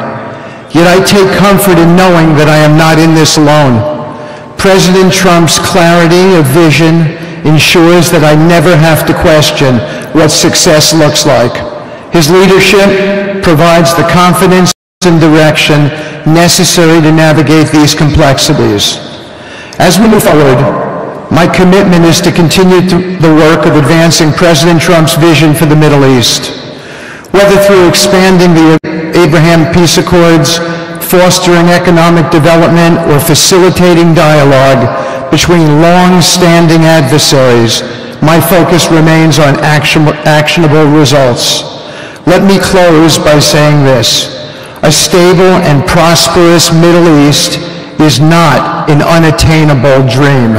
It is a goal within our reach, made possible by strong leadership and unwavering commitment. Under President Trump's guidance, we are proving that the impossible can become reality. Thank you, but I have one more thing to say. We have some special people for me to introduce you to tonight. President Trump has been talking to them as well.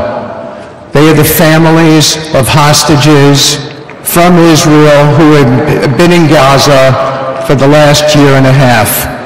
There are many of them here today. Several of the families have lost children and loved ones, and they're here because they're part of an effort to retrieve their bodies so they can be buried in a proper way. Several have children who are still in captivity. There is an American family here whose loved one is scheduled to come out in 14 days, and they're going to be meeting the president tonight. So let's give them all some love and a big hand. Come on up.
And now, I get to introduce my dear friend and the President of the United States, Donald J. Trump.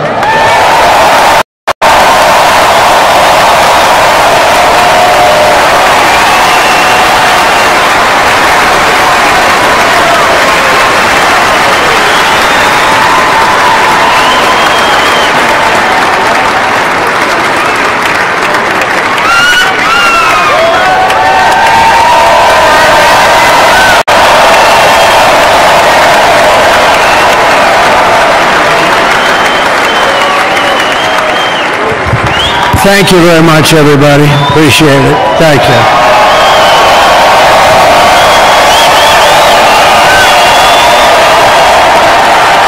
So now the work begins. We won, but now the work begins. We have to bring them home. And you know, tonight I'm going to be signing on the J6 hostages, pardons, to get them out. And as soon as I leave, I'm going to the Oval Office and we'll be signing pardons for a lot of people, a lot of people. And thank you to Steve Witkoff. He's a great guy. He's a friend of mine. He's been a very successful man. He's a great negotiator. He's a wonderful guy. People love him. And he's got a tremendous power of persuasion. And that's what we need. We don't need stiffs. We don't need stiffs. We got a lot of stiffs. You just had a whole load of them. And to the former hostages with us today, welcome. Welcome home. Some of the folks are former hostages. Not a good situation. The three young ladies that came home yesterday, you saw that. They're more coming home every day now. They're coming home. But they were hurt. They were hurt. They were hurt. One had her head blown off, fingers on her hand, and her hand indeed was blown off. She was trying to defend herself from a bullet being fired. Do you believe this? A bullet knocked off her hand. I don't know, so look at it, it's a disgrace. We never stopped praying for you, and we're so glad that you're reunited with your friends and families, and God bless you all. And some of them are just saying, no, my son is gone. But please just bring home his body, right, Steve? How many of you have told me that? That your son is gone, but bring home his body. It should have never happened. 3 years, it's ridiculous. Should have never happened. Wouldn't have happened. I also want to express my tremendous gratitude to the hundreds of thousands of proud American patriots who came from all across the country to join us in this celebration. It's a celebration of a big win.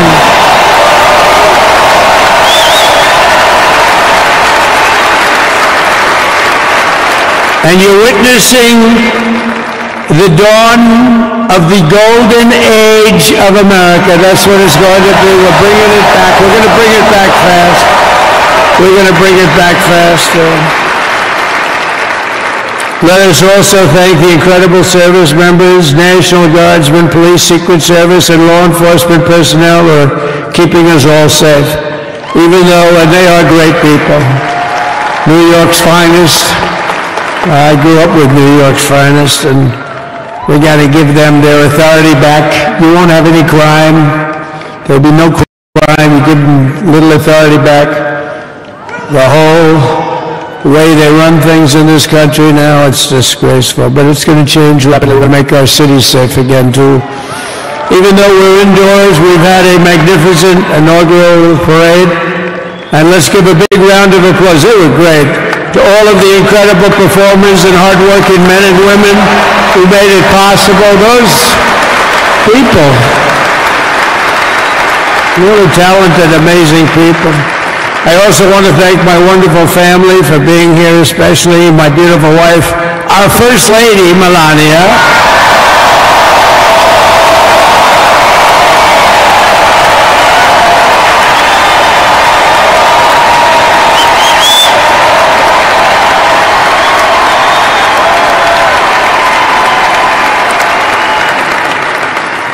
I love our First Lady. And also, JD. How good has JD been? And his beautiful wife, Usha. How good is JB? JD has been great. He's another good negotiator, Steve. He's a great negotiator, too. We need negotiators in this country. But so many of the people on this stage, we had not only family members, as an example, Laura Trump, the wife of Eric. She was the head of the Republican Party, along with my friend Michael. Stand up, the two of you. What a job. What a job they did. They worked so hard. They knew there'd be rigging, but they said, we're going to make it too big to rig, and we did. We made it too big to rig. We won every swing state by a lot. We won the popular vote by millions and millions of votes. We won the whole ball of wax. And now we're going to go and drill, baby, drill, and do all the things that we've wanted to do and bring your costs down, your prices down, and make our country safe. So thank you very much, Michael. Thank you very much. What a job you've done, Michael. I'm never moving you, you know. He was thinking about getting a nice job in the administration. I said, no, I'm moving you right where you are. You've done a very good job. We're not moving you, Michael. I'm sorry. Anyway, thank you very much. Appreciate it. Appreciate it very much. Right here with us also in the arena, I'm about to sign some very important executive orders of our new administration. Hey, Don, will you stand up, please? Don is another one. How about Don? This guy.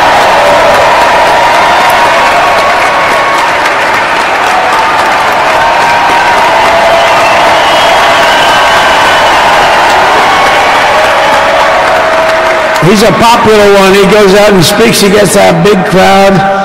He's a little on the rough side sometimes, but that's what you want. He's done a fantastic job, and he loves our country. Thanks, Don. Great job. You've done a great job. And Ivanka.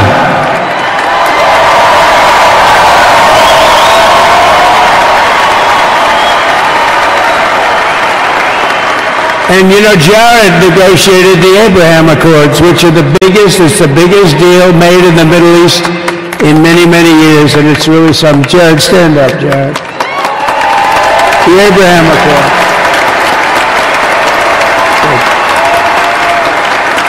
And Tiffany's going to have a little baby.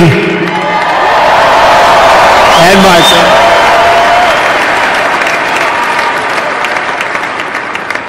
And then I have a very tall son named Baron. Has anyone ever heard of him?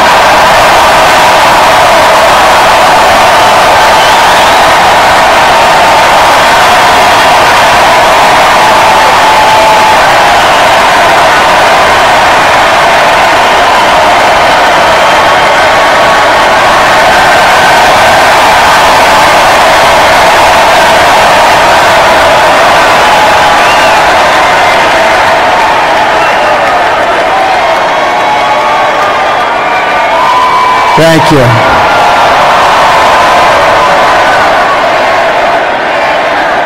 He knew the youth vote. You know, we won the youth vote by 36 points.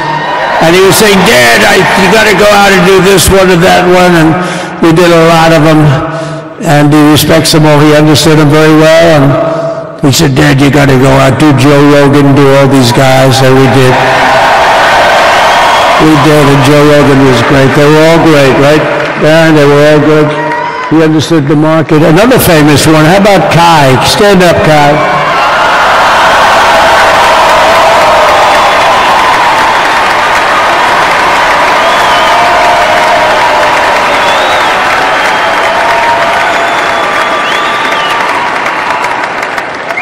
Is that Byron Donalds back there? Stand up, Byron. Stand up. What a future this one has. What a future. That's great, Byron. Thank you very much. And how about Lutnick, Secretary of Commerce? He's going to take in more money than any country has ever even thought about. He's going to take in some money. And we have many others. Look, I'm not going to go through, but we're going to sign some orders right now, and that's really what I want to do.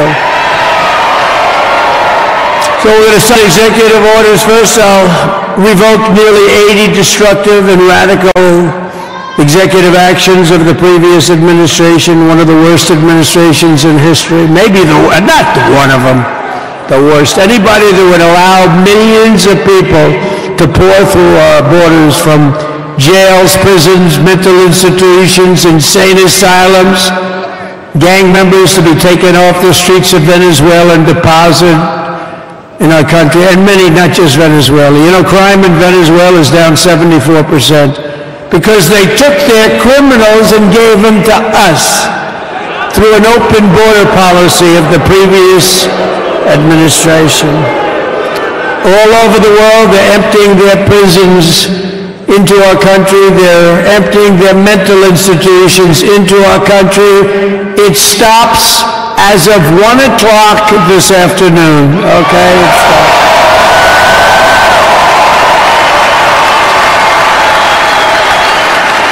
So I'm revoking nearly 80 destructive, radical executive actions of the previous administration. They'll all be null and void within about, 5 minutes? Is that them over there? 5 minutes?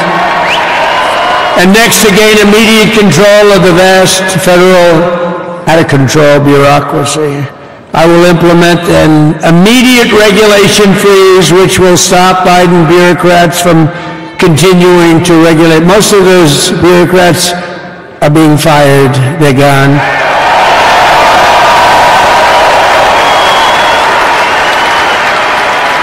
Should be all of them, but some sneak through, but we have to live with a couple, I guess. I'll also issue a temporary hiring freeze to ensure that we're only hiring competent people who are faithful to the American public, and we will pause the hiring of any new IRS agents. We will also require that federal workers must return to the office in person. And we're going to take the 88,000 people that they hired to go after you with guns, by the way, they're allowed to use guns, and harass you like they were so many other people. Remember this. Okay, remember? Do you remember a little statement about tips? Does anybody remember that little statement? I think we won Nevada because of that statement. But they went out and harassed you over the tips. In other words, we are restoring control of our government to the people. We're going to take those 88,000. Let's see if they'd like to work on the border, because that's what we want them really in there.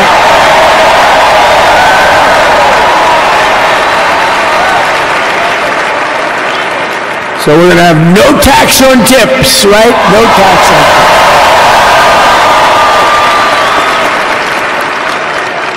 We may have, like the Speaker of the House, is he here? He's done such a good job. Is Mike here? Is he around here someplace? I saw him just a little while ago. Hello, fellas. Look at you guys. Yeah, I know it. He's great. He's doing great. They're all doing good. The Republican Party has never been unified like it is right now. They want to save our country. And we're going to more than save it. We're going to make it greater than it's ever been before by a lot. Next, I'm going to sign a presidential memorandum directing every member of my cabinet to marshal every power at their disposal to defeat inflation and rapidly bring down the cost of daily life, because your costs have gone through the roof in the last 4 years. Perhaps you didn't notice. Does anyone notice that costs are like double, triple, quadruple? You can't buy bacon. Apples have doubled in price. You want an apple, anybody? Pay twice what you did 2 years ago. We'll put more money in your pocket, and we'll bring back the American dream and to reduce energy costs and liberate our economy. So we have more oil and gas than any country in the world, and we're going to use it. We're not going to do the wind thing. Big ugly windmills, they ruin your neighborhood, they ruin your... If you have a house that's near a windmill, guess what? Your house is worth less than half. And did you see up in New England with the whales? You see what's happening? So they had 2 whales killed in about 14 years. Last year and the year before, total they had 28. So if you're into whales, you don't want windmills either. And They're the most expensive form of energy that you can have by far. And they're all made in China, by the way, practically all of them. And they kill your birds and they ruin your beautiful landscapes. But other than that, I think they're quite good, yes? Now, remember when we used to joke and kid, when we were kidding, but we don't kid anymore? They want to watch the debates on television. They want to watch your favorite president on television. But the wind isn't blowing, so we can't watch television at night, Gladys. Remember? Gladys, I'm sorry, the wind is just not blowing. We're not watching Trump tonight. But I'm immediately withdrawing from the unfair, one-sided Paris Climate Accord ripoff. The United States will not sabotage our own industries while China pollutes with impunity. You know, China, look, they use a lot of dirty energy, but they produce a lot of energy. And when that stuff goes up in the air, you know, it doesn't stay there. It's not like you got a wall. We love walls, don't we? Not like you have a wall around and it doesn't. It floats into the United States of America after 3.5 to 5.5 days. It floats across the oceans, and it comes right over your neighborhood, and it falls into your neighborhood. So they all say, we have to fight for cleaner air, but the other dirty air is dropping all over us, so what the hell are they talking about? Unless everybody does it, it just doesn't work. You know, we have the cleanest air and the cleanest water that this country's ever had under the Trump administration, and we didn't do anything to stop jobs and stop production, believe me. You're going to see a lot of companies come pouring back because tariffs. I always say tariffs is the most beautiful word to me in the dictionary. Then I was reprimanded by the fake news. They said, what about love, religion, and God? I said, I agree. Let's put God number one. Let's put religion number two. Love, I don't know. We got to put that number 3, I guess, right? And then it's tariff. Those tariffs are going to make us rich as hell. It's going to bring our country's businesses back that left us. And I'll also sign an executive order to immediately end federal government censorship of the American people. In America, we believe in free speech. And we're bringing it back starting today to stop the weaponization. Oh, do I know about that? These creeps. Deranged Jack Smith.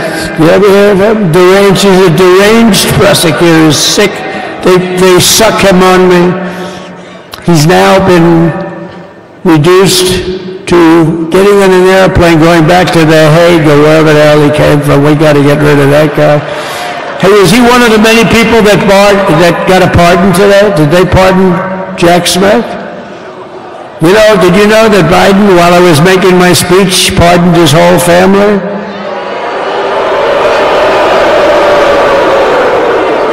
The brother, the whole deal was pardoned.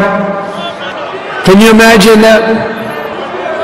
While I was making my speech. Did everybody hear my speech? Did you like my speech?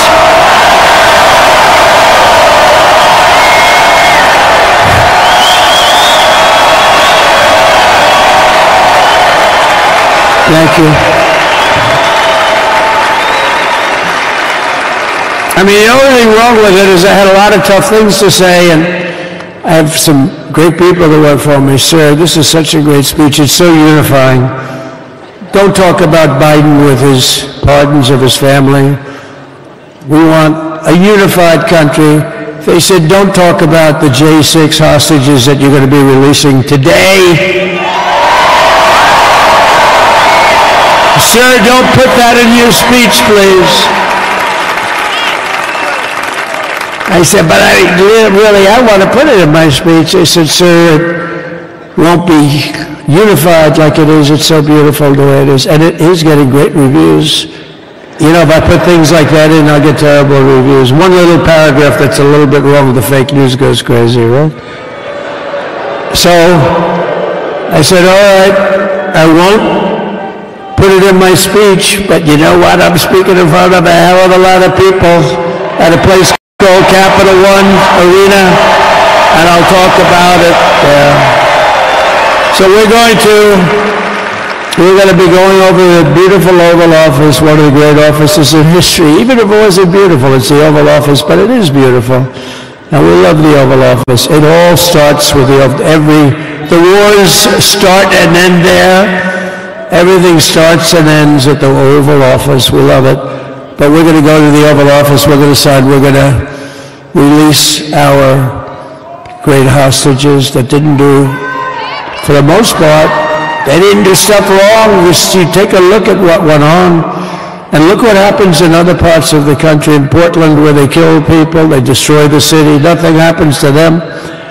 In Seattle, where they took over a big chunk of the city, nothing happened. Minneapolis, where they burned down the city, nothing happened. Essentially nothing happened. All they want to do is go after the J6 hostages.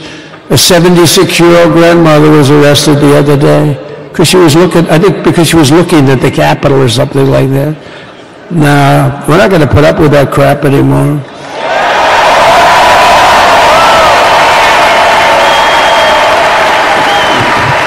And to stop the weaponization of law enforcement, I've been investigated more than any human being in the world. I believe I have the all-time record. Every day a subpoena. Every single day we get subpoenas. I was more than any person. Alphonse Capone, remember I used to talk about him? Now, Alphonse Capone, Scarface, he was a pretty rough guy. He was investigated about 1/100th what Trump was investigated. My father's looking down at me, my mother, how the hell did this happen? You know what it is? They investigated their political opponent, the opponent of Biden, and then ultimately Kamala. Has anyone ever heard of Kamala?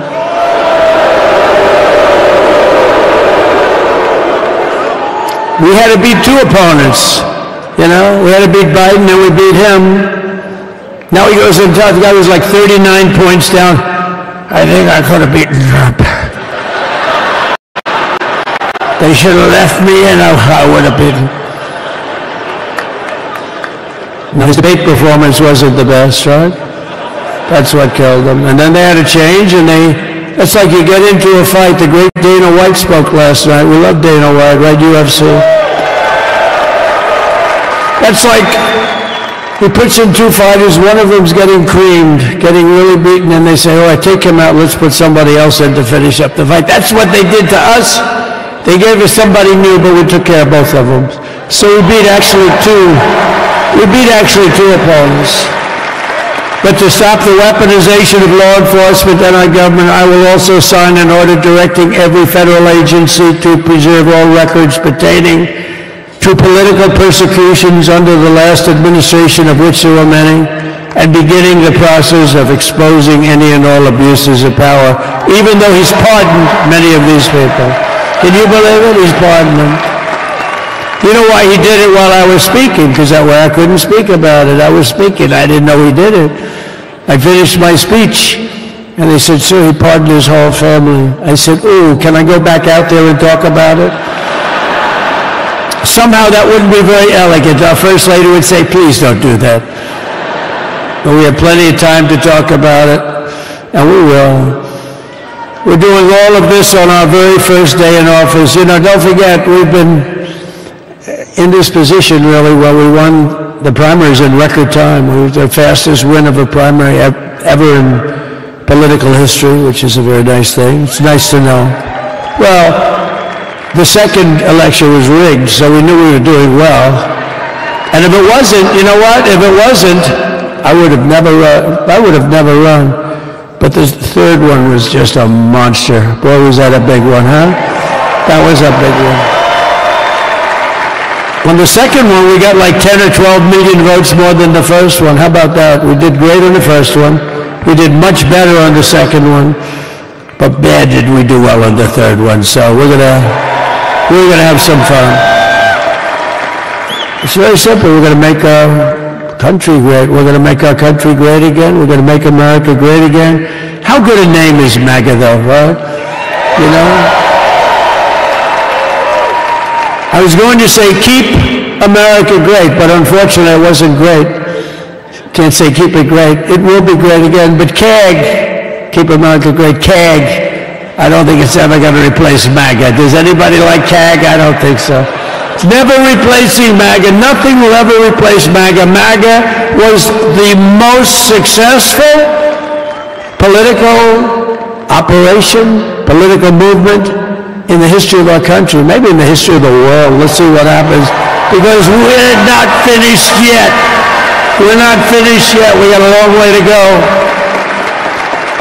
But we're doing this on the very first day in office, and in just a few moments, I'm not only signing the release of the J6 hostages, I'm signing other things that you're going to love. Oh, you're going to be happy reading newspapers tomorrow, and the next day, and the next day, and the next day. So I just want to thank, I mean, look at this place. It's full to the rafters. You don't have any, look at those people up there. You don't have any empty seats. And by the way, the Capital One owners, they are so good. We got to root for their teams because they have been so great to MAGA, us. And I just want to thank Ted and everybody. You guys have been fantastic. And the ice hockey team's doing great. Ovechkin's pretty good, right? They're doing great. So I want to thank them, Capital One Arena owners. They have been absolutely fantastic. And thank you once again to everyone. And I can only tell you, you're going to be very happy. You're going to watch a lot of good things happen. We got to stop some wars that are happening and going on. Some stupid things are happening. The war with Ukraine would have never happened, and it has. As you know, Israel would have never been hit on October 7th, and none of you would be up here. None of you would even know anything about this tragedy that you're going through right now. But Iran was broke. Anybody that bought oil from Iran, they couldn't do any business with us. You're not going to do business with America. China passed, everybody passed, they were broke. They didn't have money for Hamas, they didn't have money for Hezbollah. And your sons would be alive, and they certainly wouldn't be incarcerated like they are at such a But we're getting a lot of people out in a short period of time. So I'm going to go right over to here, and I'm going to sign in front of you. Is that okay? Good.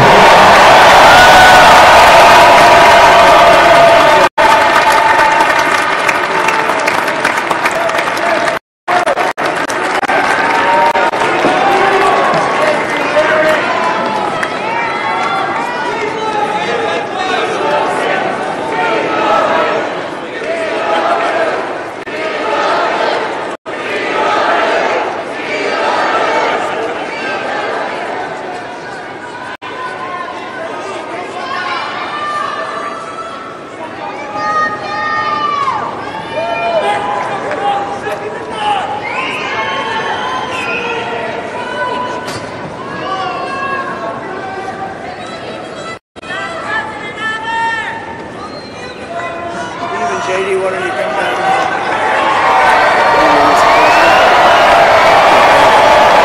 You have that other one to sign? Sorry, what's it? You have the other one to sign? We don't have it over here yet, sir. We'll have it for you back at the open. The first is the rescissions of 78 Biden-era EOs and presidential memoranda. You want to call it out? Do you want to say it? You want to say it? Oh, if you want me to, sir. Why don't you say what I'm signing? Sure. The first item that President Trump is signing is the rescission of 78 Biden-era executive actions, executive orders, presidential memoranda, and others.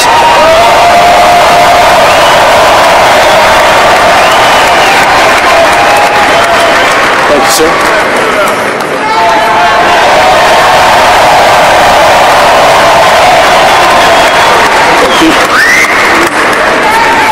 The second item, President Trump, is a regulatory freeze, as you announced in your speech, preventing bureaucrats from issuing any more regulations until we have full control of this, the government and this administration.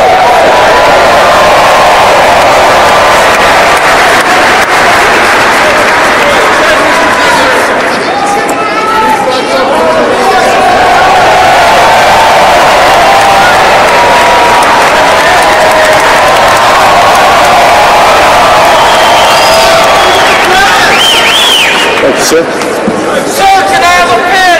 The next item, sir, is a freeze on all federal hiring, excepting the military and a number of other excluded categories, again, until full control of the government is achieved and we understand the objectives of government going forward.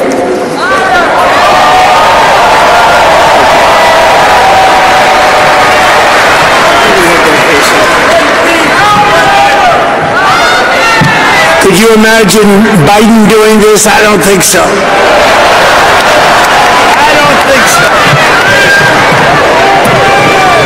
Sir, the next item, as you announced in your speech, is a requirement that federal workers return to full-time in-person work immediately.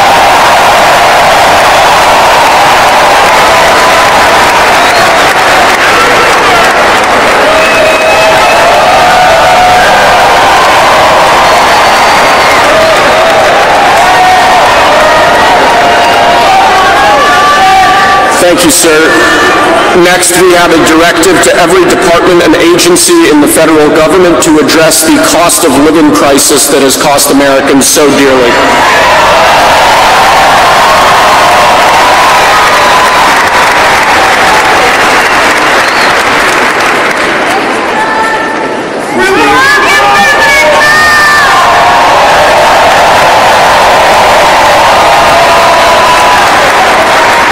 Thank you, sir. The next item here is the withdrawal from the Paris Climate Treaty.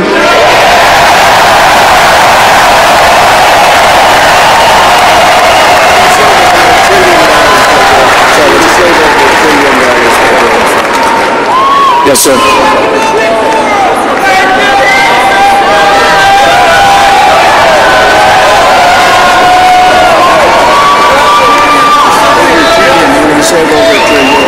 We're going to save over $1 trillion by withdrawing from that treaty.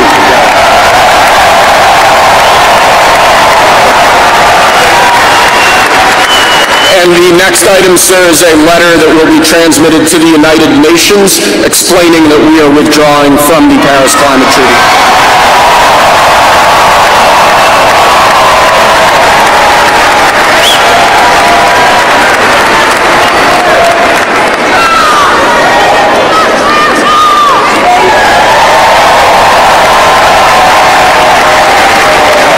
Thank you, sir.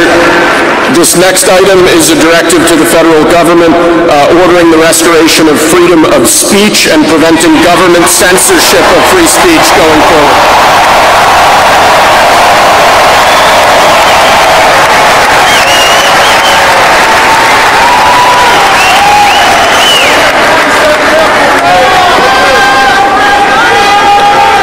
And lastly, sir, before we go back to the Oval Office to sign a large number of other items, is a directive to the federal government ending the weaponization of government against the political adversaries of the previous administration, as we've seen.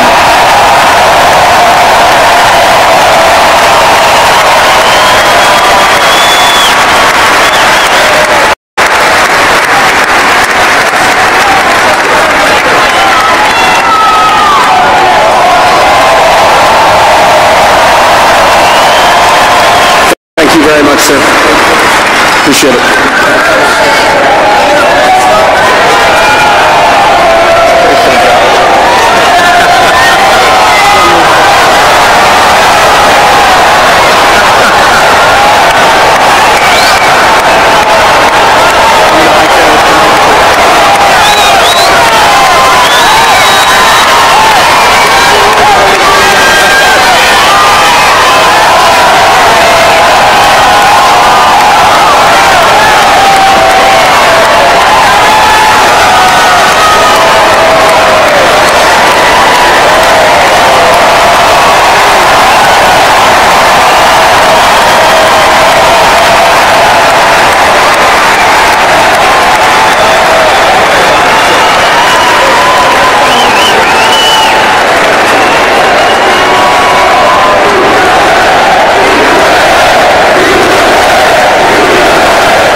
on top, or you got it?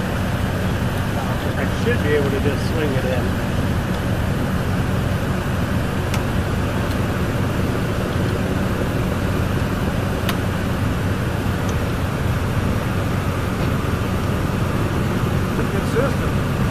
Yeah, it worked out pretty well.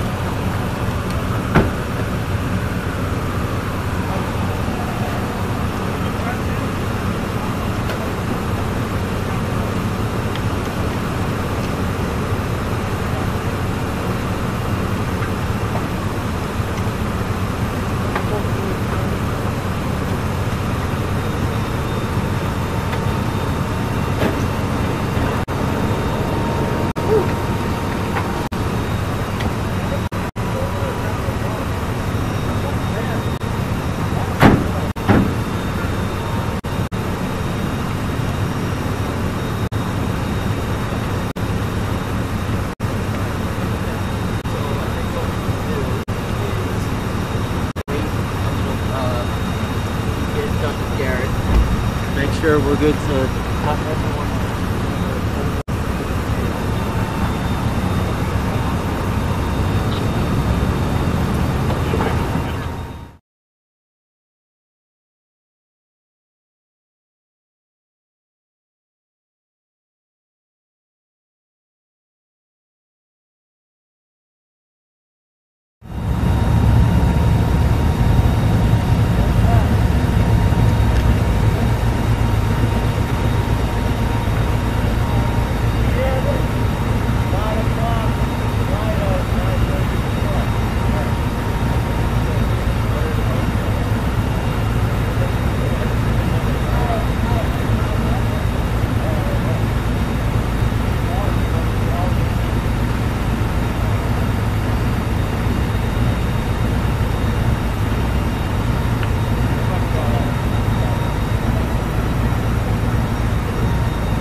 Good.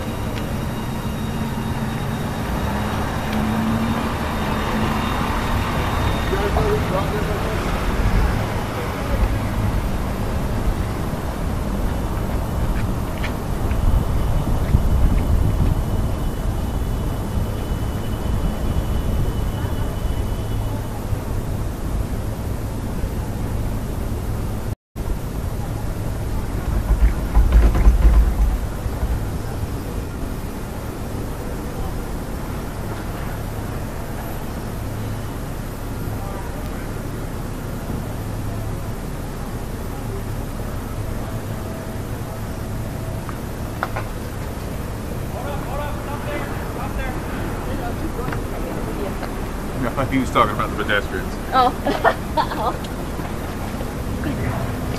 Hey, Sarge, you want me to put? I'm assuming you want me to put this back, right? Yeah. Yeah, it's a little further up. It's the remnants of it, but it's from that Ballard. I think it's windshield wiper fluid.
Years, it's ridiculous. Should have never happened.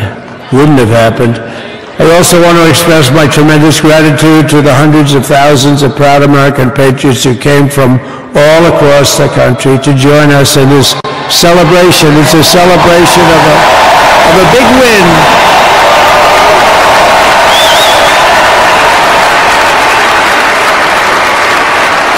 And you're witnessing the dawn of the golden age of America. That's what it's going to be. We're bringing it back. We're going to bring it back fast.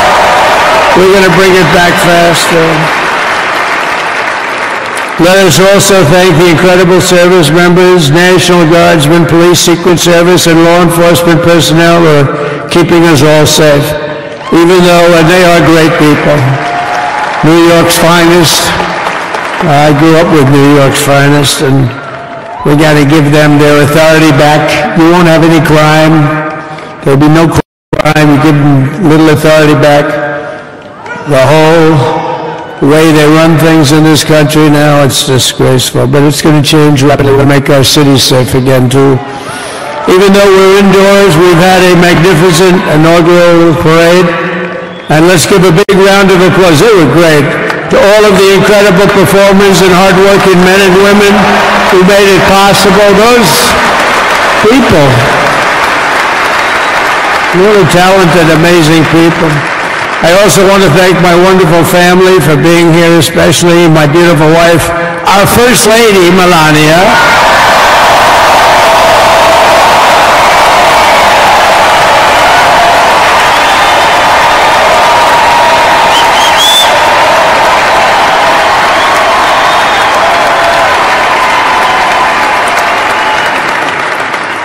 I love our First Lady. And also, J.D. How good has J.D. been? And his beautiful wife, Usha. How good is J.D.? J.D. has been great. He's another good negotiator, Steve. He's a great negotiator, too. We need negotiators in this country. But so many of the people on this stage, we had not only family members, as an example, Lara Trump, the wife of Eric. She was the head of the Republican Party, along with my friend Michael. Stand up, the two of you. What a job. What a job they did.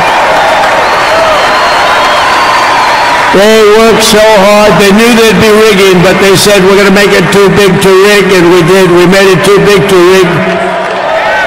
We won every swing state by a lot.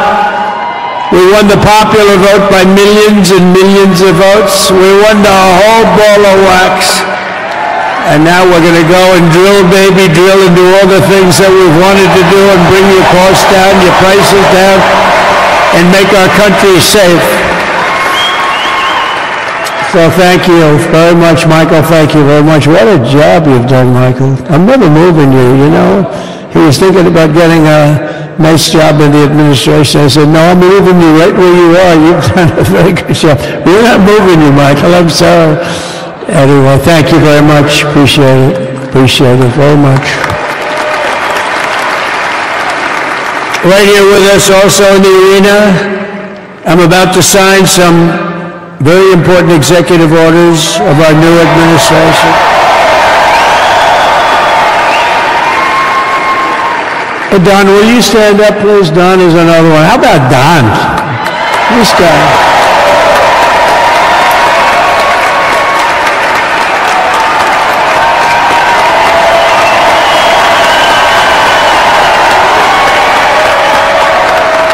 He's a popular one. He goes out and speaks. He gets a big crowd.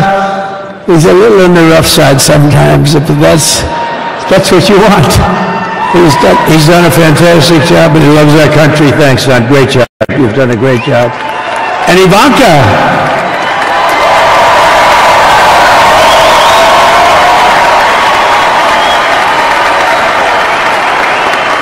And you know, Jared negotiated the Abraham Accords, which are the biggest deal made in the Middle East in many, many years, and it's really something. Jared, stand up, Jared.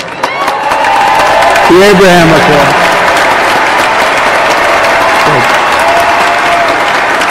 And Tiffany's going to have a little baby. And Martha.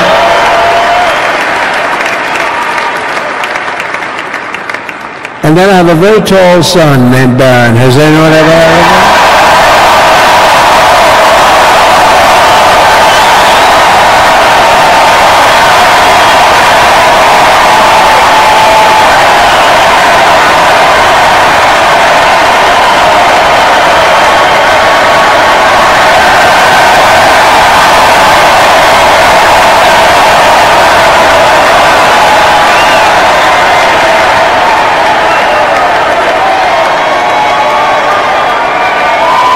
Thank you.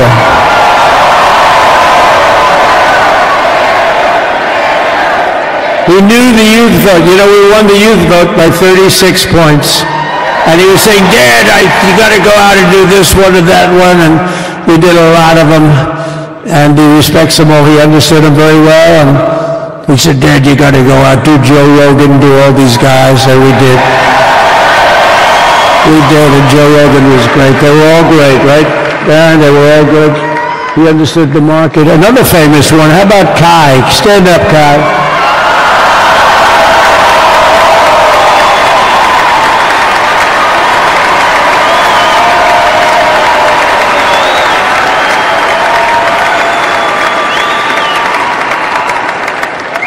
Is that Byron Donalds back there? Stand up, Byron. Stand up.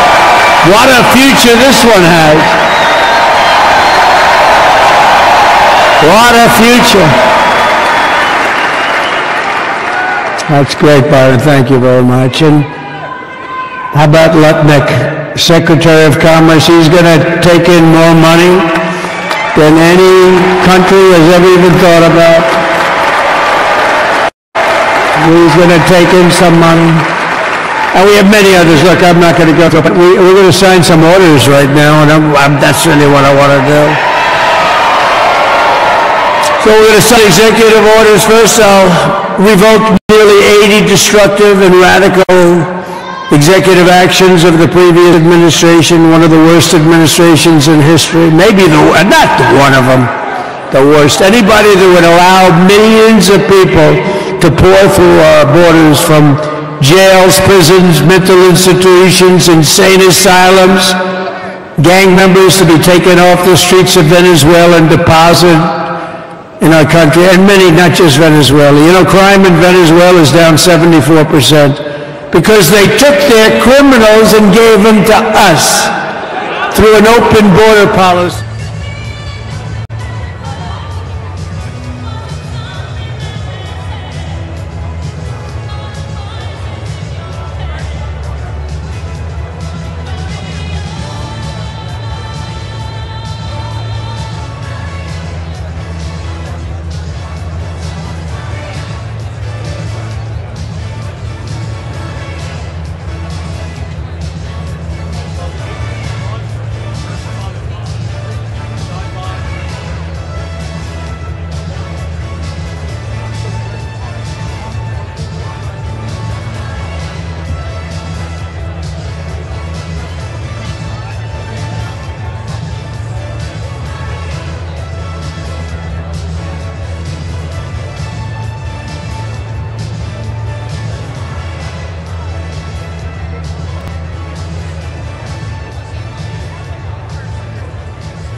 United States, and we want you to come show them love. A great deal of that. Yes, sir. First, we have a list of pardons and commutations relating to events that occurred on January 6, 2021. Okay, and how many people is this? I think this order will apply to approximately 1,500 people, sir. So this is January 6th. These are the hostages. Approximately 1,500 for a pardon. Yes. Full pardon. Full pardon or commutation? Full pardon. We have about 6 commutations in there where we're doing further research. Okay. Nice to see you again. And you, sir.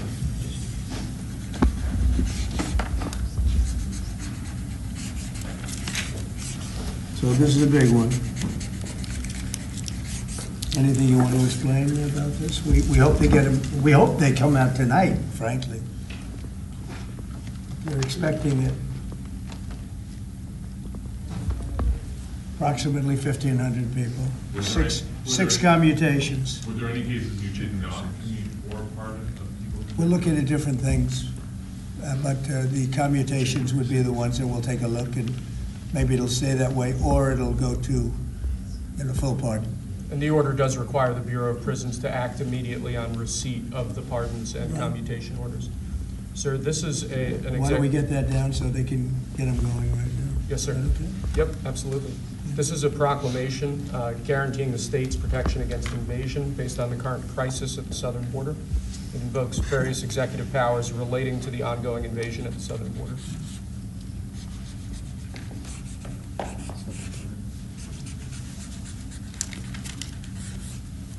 Mr. President, what makes you confident that those are not going to be blocked by the courts? I don't think they will. I don't think they can be. They're very straight up. Why don't you take that and go over here? Can you get him over here? Not on the side angle. Do you mind? Just go right over here with your friends. Okay? Sir, this is an executive order realigning the United States refugee admission program to better align with American principles and American interests.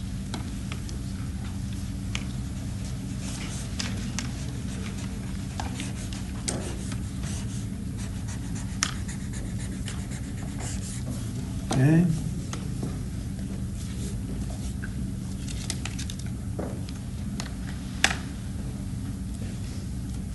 Thank you, sir.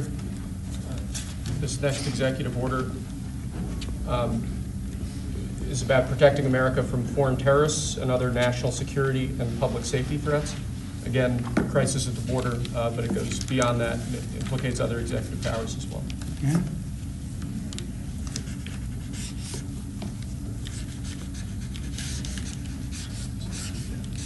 President Trump, if cartels are now going to be seen as foreign terror organizations, would you think about ordering U.S. Special Forces into Mexico to take them out? Could happen. Stranger things have happened. Mr. President, And that was actually that Maduro would accept Venezuelans. Say it. How will you make sure that Maduro would accept Venezuelans? Well, we're going to see on Venezuela. We're looking at Venezuela very strongly. It's a country I know very well for a lot of reasons, and it's well, it was a great country 20 years ago, and now it's a mess. Right? Sir, can we expect ICE raids starting tomorrow in major cities? What does that mean? Can we expect ICE raids in major cities? I don't want to say when, but it's going to happen. Has to happen, or we're not going to have a country left. This is actually an executive order designating the cartels and other organizations to be foreign terrorist organizations. It's a big one. Yes, sir. People have wanted to do this for years. So they are now designated as terrorist organizations, foreign. And Mexico probably doesn't want that. But we have to do what's right. They're killing our people. They're killing 250, 300,000 American people a year. Not 100, like has been reported for 15 years. It's probably 300,000. This is So you just said Mexico doesn't want that? How are you going to deal with this? I don't know. You'll have to ask them. Sir, this is an executive order entitled Protecting the American People Against Invasion, which again deals with the southern border and the unprecedented admission of illegal aliens across the southern border.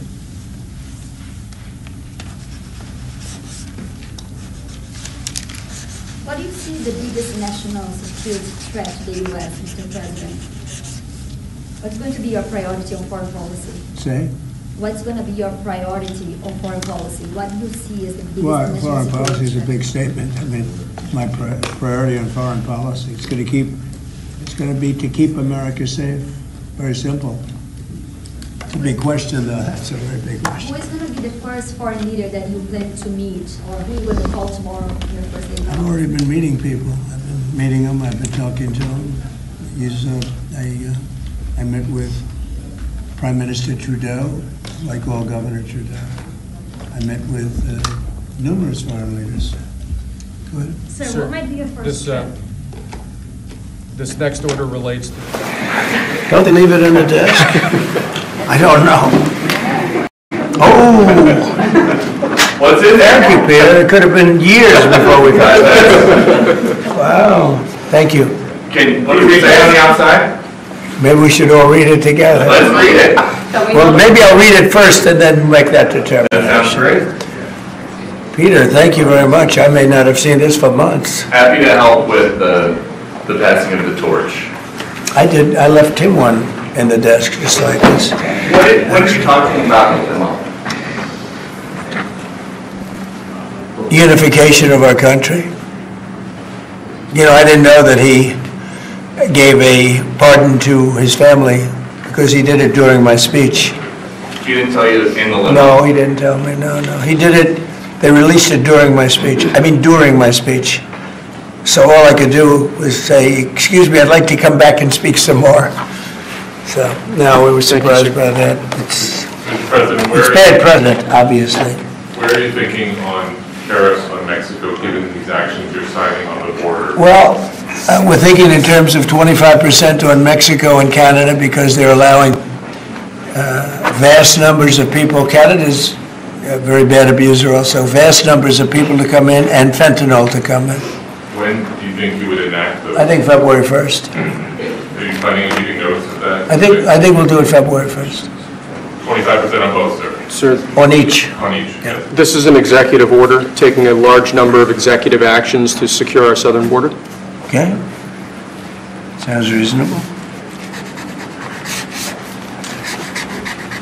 President Trump, we remember 4 years ago, Barack Obama had told you that the top threat to the country was going to be North Korea. Did Joe Biden tell you what he thinks the top threat to the country is right now? No. Why not? I think we have a lot of them. Right now, I think we have a lot. I think North Korea turned out to be good. I was very friendly with him. He liked me. I liked him. We got along very well. They thought that was a tremendous threat. Now, he is a nuclear power, but we got along. I think he'll be happy to see him coming back.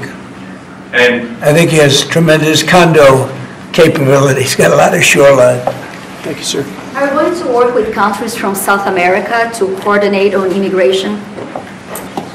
About who? About immigration in general. This is an executive order. Sorry, sir. I'm fine with legal immigration. I like it. We need people, and I'm absolutely fine with it. We want to have it.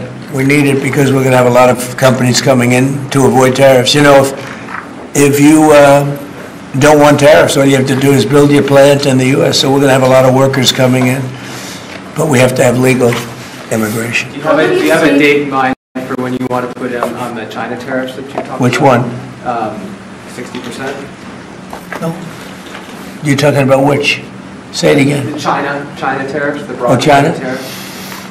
Well, as you know, I put on large tariffs on China, and they've really been forced to leave them.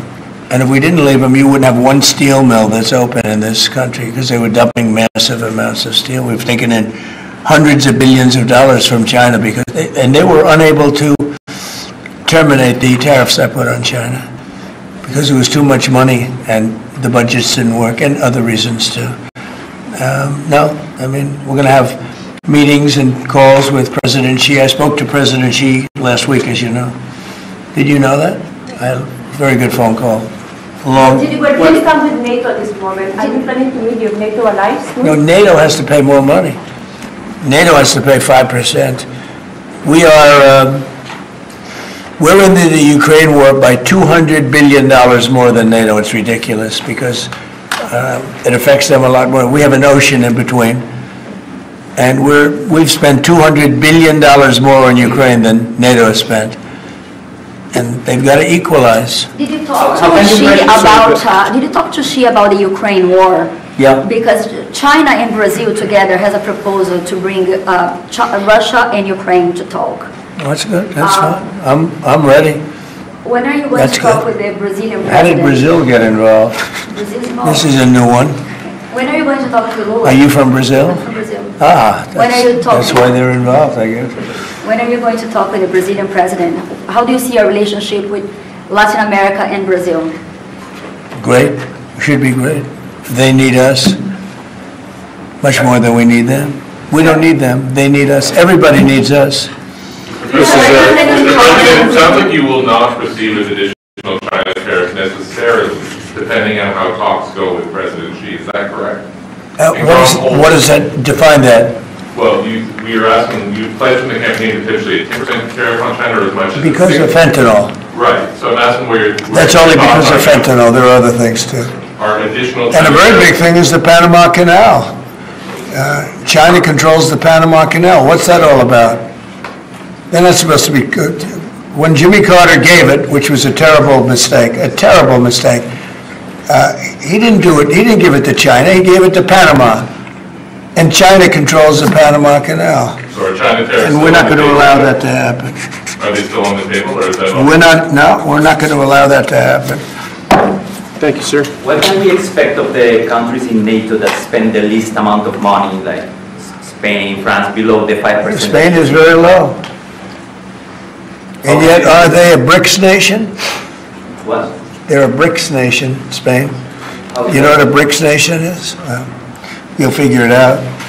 But, and if the BRICS nations want to do that, that's okay, but we're going to put at least a 100% tariff on the business they do with the United States. You know what the BRICS is, right? You guys know. Brazil, you know what I'm saying, right? You know what I'm saying. So It's not even a threat. In fact, since I made that statement, Biden said, well, they have us over a barrel. I said, no, we have them over a barrel. And there's no way they're going to be able to do that. This is an executive order relating to... tariffs, those countries, like Spain? As a BRICS nation, yes. They'll have 100% tariff if they so much as even think about doing what they thought. Can you explain how is And therefore they'll give it up immediately. So will China give it up. So this is about reforming the system of hiring in the federal government to ensure that merit is the lodestar of hiring decisions as per the Supreme Court. Other matters. Yes, sir. This is a big deal. Merit. Our country is going to be based on merit again. Can you believe it? Mr. President, you had said you would end the Russia-Ukraine war on your first day in office. Where do things stand right now, and how do you intend? Well, this is only half a day. I have another half a day left. We'll see. We want to get it done. This is an order creating and implementing the Department of Governmental Efficiency, known as DOGE. Okay, that's a big one. Is Elon Musk going to get a West Wing office? No, he's getting an office for about 20 people that we're hiring to make sure that these get implemented. We have a problem in this country. You sign an executive order, it doesn't get done for 6 months. As an example, when we allow the J6 hostages to go out, it might not be approved under the old days for 2 weeks, 3 weeks, 6 months. You know, they had a good ruling from the Supreme Court, and it's like nothing happened. That ruling was 6 months ago, you know that. And it was like they didn't have a ruling. They've been treated very unfair. The judges have been absolutely brutal. The prosecutors have been brutal. Nobody's ever treated people in this country like that. Mr. President, are you commuting the sentences of anyone who assaulted a police officer on January 6th? Well, we're looking at 2 police officers, actually, that Washington police officers who went after an illegal, and things happened, and they ended up putting them in jail. They got 5-year jail sentences. You know the case. And we're looking at that. in order to give them we got to give them a break. But is there clemency in your actions today for anyone? Well, it would be a pardon. That would be a pardon. The one I'm talking about would be a pardon. Here you go, sir. Should there be punishment for the people who assaulted law enforcement officers that day?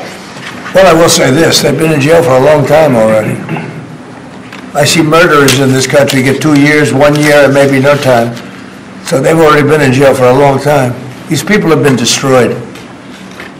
What they've done to these people is outrageous. There's rarely been anything like it in history, in the history of our country. And even people that were aggressive, and in many cases I believe they happen to be outside agitators, but you know, what do I know, right? But I think they were outside agitators. There were outside agitators involved. And obviously the FBI was involved because Ray admitted the FBI was involved. Didn't he say 23 people indirectly or directly were involved? And it was then 26. That's a lot of people. Now we got to take care of these people have been treated so badly. It's never happened before. What happened in Seattle where they took over a big portion of the city? What happened in Portland where they burn down the city every day and people die? Nothing happened to anybody. But they go after these people violently. I mean, they're still going after brand new people. They found somebody else with a picture. There's never been anything like this. And you know, it's almost 100%. Think of this. Almost 100% of the people are convicted. 100%. It's Washington, D.C. People go into a trial and they say, oh, I have a wonderful lawyer and I didn't do anything wrong. And they end up in shackles almost immediately and jail. No, we're not going to let it happen. About Greenland, you have shown interest in buying it, but is there any other option that would satisfy you? About what? Greenland, instead of buying it. Finland? Greenland. Oh, Greenland. Greenland is a wonderful place. We need it for international security.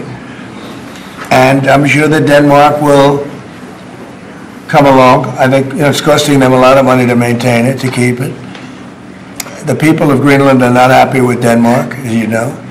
I think they're happy with us. We had representatives, my son and representatives went up there 2 weeks ago, and they like us. So we'll see what happens. But Greenland is necessary, not for us, it's necessary for international security. You have Russian boats all over the place, you have China boats all over the place, warships, and they can't maintain it. When are you going to be talking Vladimir Putin? Who? Do you plan to meet President Putin, sir? I'll be meeting with President Putin. When do you plan? I don't know, I can't, it's being set up. Your first trip foreign that might be, sir? So the first foreign trip typically has been with UK, but I did it with Saudi Arabia last time because they agreed to buy $450 billion worth of our product. I said, I'll do it, but you have to buy American product, and they agreed to do that. They bought $450 billion. It was the least reported story I've ever been involved in. And now, where are you planning to go now? Well, I don't know. If Saudi Arabia wanted to buy another 450 or 500, we'll up it for all the inflation. Mr. President, you say you were going to end the war's first day. How do you plan to end the Ukrainian war? Well, we're going to try and get it done as quickly as possible. Do you want to push Israel and Saudi Arabia? It should have never started. You know, the war with Ukraine and Russia should have never started. It would have never started if I were president. Will you push Israel and Saudi Arabia to normalize relations? I don't think I have to push them. I think it's going to happen, but maybe not quite yet. But they'll end up being in the Accords, the Abraham Accords. President Trump, I think Saudi Arabia will end up being in the Abraham Accords. This year? Could be, but soon. Not in a very long way. Oh, look at that! It says TikTok. My, what is that all about? First, we have Alaska, sir. This is an executive order relating to unleashing Alaska's potential as an energy reservoir for the entire nation. And what about ANWR? I believe that would be included in aspects of the order. So we're opening up ANWR. On the TikTok piece, President Trump, you and your members of your team now used to warn about the dangers of TikTok spying on Americans. What changed that you're not worried about that anymore? Well, it depends on the deal. I mean, I may not do the deal or I may do the deal. TikTok is worthless worthless. If I don't approve it, it has to close. I learned that from the people that own it. If I don't do the deal, it's worthless, worth nothing. If I do the deal, it's worth maybe $1 trillion, $1 trillion. So if I do the deal I'm talking about doing it for the United States. If I do the deal for the United States, then I think we should get half. The TikTok In other words, wait, I think the U.S. should be entitled to get half of TikTok. And congratulations, TikTok has a good partner. And that would be worth, could be $500 billion or something. It's crazy, the numbers are crazy. But it's worthless if the president doesn't sign, then it's worthless. If the president does sign, it's worth maybe $1 trillion. So I think, like a joint venture, I think we would have a joint venture with the people from TikTok. We'll see what happens. I mean, that's one of many ideas I've had. The CEO's in town. Did he say that he's open to that idea? Who? The CEO of TikTok is around. Oh, I think he'd probably like it. Because he's got nothing. I mean, they really have nothing. It's passed in Congress. It gives the president a right to make a deal or to close it. And we have 90 days to make that decision. But I could see making a deal where the U.S. gets 50% of TikTok, polices it a little bit or a lot, depends on them. But remember, they make telephones in China, they make all sorts of things in China, and nobody ever complains about that. Here they're complaining about this. There's so many different products made in China, and nobody ever complained about it. The only one they complain about is TikTok. And TikTok is largely young people. I guess I have a warm spot for TikTok that I didn't have originally, but I went on TikTok, and I won young people up by 36%, Peter. And Republicans typically don't do too well with young people, but it's a different Republican Party.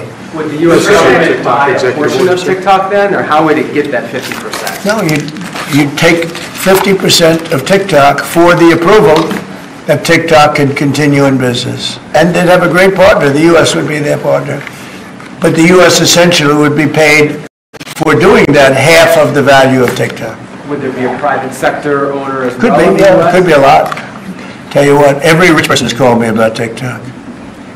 You wanted to block TikTok. Why did you change your mind? Because I got to use it. And remember, TikTok is largely about kids, young kids. If China's going to get information about young kids, I don't know. Are you I think, to be honest with you, I think we have bigger problems than that. But when you take a look at telephones that are made in China and all the other things that are made in China, military equipment made in China, TikTok, I think TikTok is not their biggest problem. But there's big value in TikTok if it gets approved. If it doesn't get approved, there's no value. So if we create that value, why aren't we entitled to like half? So if you do 90 days, will you shut them down? Does Biden ever do news conferences like this? How many news conferences, Peter, has he done like this? Like this? None. 0. And it would be 0 for the next infinity. For infinity, it would be 0. Mr. President, is President Musk going to help implement the executive orders? I think you mentioned implementation. Elon, no. Elon's very busy sending rocket ships up to various places with lots of satellites on them. What is your reaction to the confirmation of Marco Rubio, and what does it mean for Latin America? Which one? Marco Rubio. Marco Rubio. You said Marco Rubio. Yeah, I think he's great. I think Marco's doing a fantastic job. I think he's going to get a lot of votes. I think he's going to be at 90% or something. I mean, I'm hearing very good. People know him. They know him in the Senate. They know he's good. He's doing a good job. I don't know. I can't tell you. I don't know what's going to happen with that. He's got some very strong ideas, though, Marco. You signed the TikTok order, right? Did you sign the TikTok order? Yeah. Yes, that was just signed. Marco Rubio's ideas is just signed. How many still changing Venezuela, changing power. Are you still committed with Maduro leaving power in Venezuela? Well, we're going to find out about that too, because we're going to probably stop buying oil from Venezuela. We don't need their oil. Another embargo like the first term? Well, it could be, but we don't want to buy. We don't have to buy their oil. We have plenty of oil for ourselves. So President Trump. That'll change Venezuela quite a bit. President Trump, there was a lot of concern about this during the campaign. A question that only works today. Are you a dictator on day one? No. No. I can't imagine even being called that. No, I believe in the sanctity of the vote. The Democrats didn't because they cheated like dogs, but I believe in the sanctity, and this was too big to rig. This last election was just too big to rig. But no, really the opposite. When do you plan to speak to President Putin? Could be very soon. And you talked a bit about Ukraine and Russia, but how long do you think it would take to end that conflict? And I have to speak to President Putin. We're going to have to find out. He can't be thrilled. He's not doing so well. I mean, he's grinding it out, but most people thought that war would have been over in about 1 week. And now you're into 3 years, right? So he can't be thrilled. It's not making him look very good. Now, eventually, you know, I mean, it's a big machine, so things will happen, but I think he'd be very well off to end that war. We have numbers that almost 1 million Russian soldiers have been killed. About 700,000 Ukrainian soldiers are killed. Russia's bigger, they have more soldiers to lose. But that's no way to run a country. What did your TikTok order do, Mr. President? It just gave me the right to sell it or close it. Essentially with TikTok, I have the right to either sell it or close it. And we'll make that determination. And we may have to get an approval from China too, I'm not sure. But I'm sure they'll approve it. And if they don't approve it, it would be some of a hostile act, I think. But it's good for China if it gets approved. Mr. President, so you're not guaranteeing that TikTok will be around after 90 days from today? No, but it could very well be. It makes sense for it to be, because it's got tremendous value. But if we create the value by approving, you know, in other words, that approval gives it tremendous value. If that's the case, then we should be entitled to 50% as a country. You understand? You haven't heard that one before, right? That's called a joint venture. And nobody ever thought that way before. Well, I don't know. I think you have a lot of people that would be interested in TikTok with the United States as a partner. Mr. President, what was it like walking into the Oval Office this evening? Oh, what a great feeling. One of the better feelings I've ever had. Do you like this town better now than in 2017? Well, we're very experienced now. You would say nobody's ever had experience like I have. I've dealt with some very good people. I've dealt with some very bad people, and I know who the bad ones are and the good ones are. You know, don't forget, I was very successful in primarily the real estate business. And people used to say, who's worse, a politician or a vicious real estate developer? And I'd always say, you know, the real estate developer is far worse. But after about 3 months and getting to know scum like Adam Schiff and other people like that, I said, no, actually, real estate people are quite nice by comparison. You said you plan to speak with President Putin soon. What about President Zelensky, and what's your message? Yeah, I would, but he's told me he wants to make a deal. I mean, Zelensky wants to make a deal. I don't know if Putin does. He might not. I don't know. He should make a deal. I think he's destroying Russia by not making a deal. I think Russia's going to be in big trouble. You take a look at their economy, you take a look at the inflation in Russia. So I would hope, I got along with him great, and, you know, I would hope he wants to make a deal. Mr. President, are you keeping U.S. sanctions on Russia until he makes a deal? Well, sanctions or tariffs. I think the word tariff is much better because it keeps your dollar stronger. I think tariffs are more effective. I mean, I use sanctions on Iran. Iran was broke. When I left office, Iran was broke. They had no money for Hamas or Hezbollah, none. They were flat broke. And October 7th would have never happened. And I think you all know that. It would have never happened. They had no money.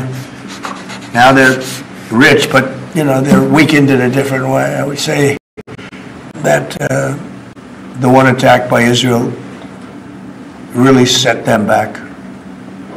It really set them back. The Pages and others. You know, the attack on air defense was a bad attack for Iran. What are you citing now, sir? It's an executive order relating to reforms to the federal workforce, including to the senior executive service. We're getting rid of all of the cancer I call it cancer, the cancer caused by the Biden administration. How confident are you, Mr. President, that you can keep the ceasefire in Gaza and conclude the 3 phases of this deal? I'm not confident. That's not our war, it's their war, but I'm not confident, but I think they're very weakened on the other side.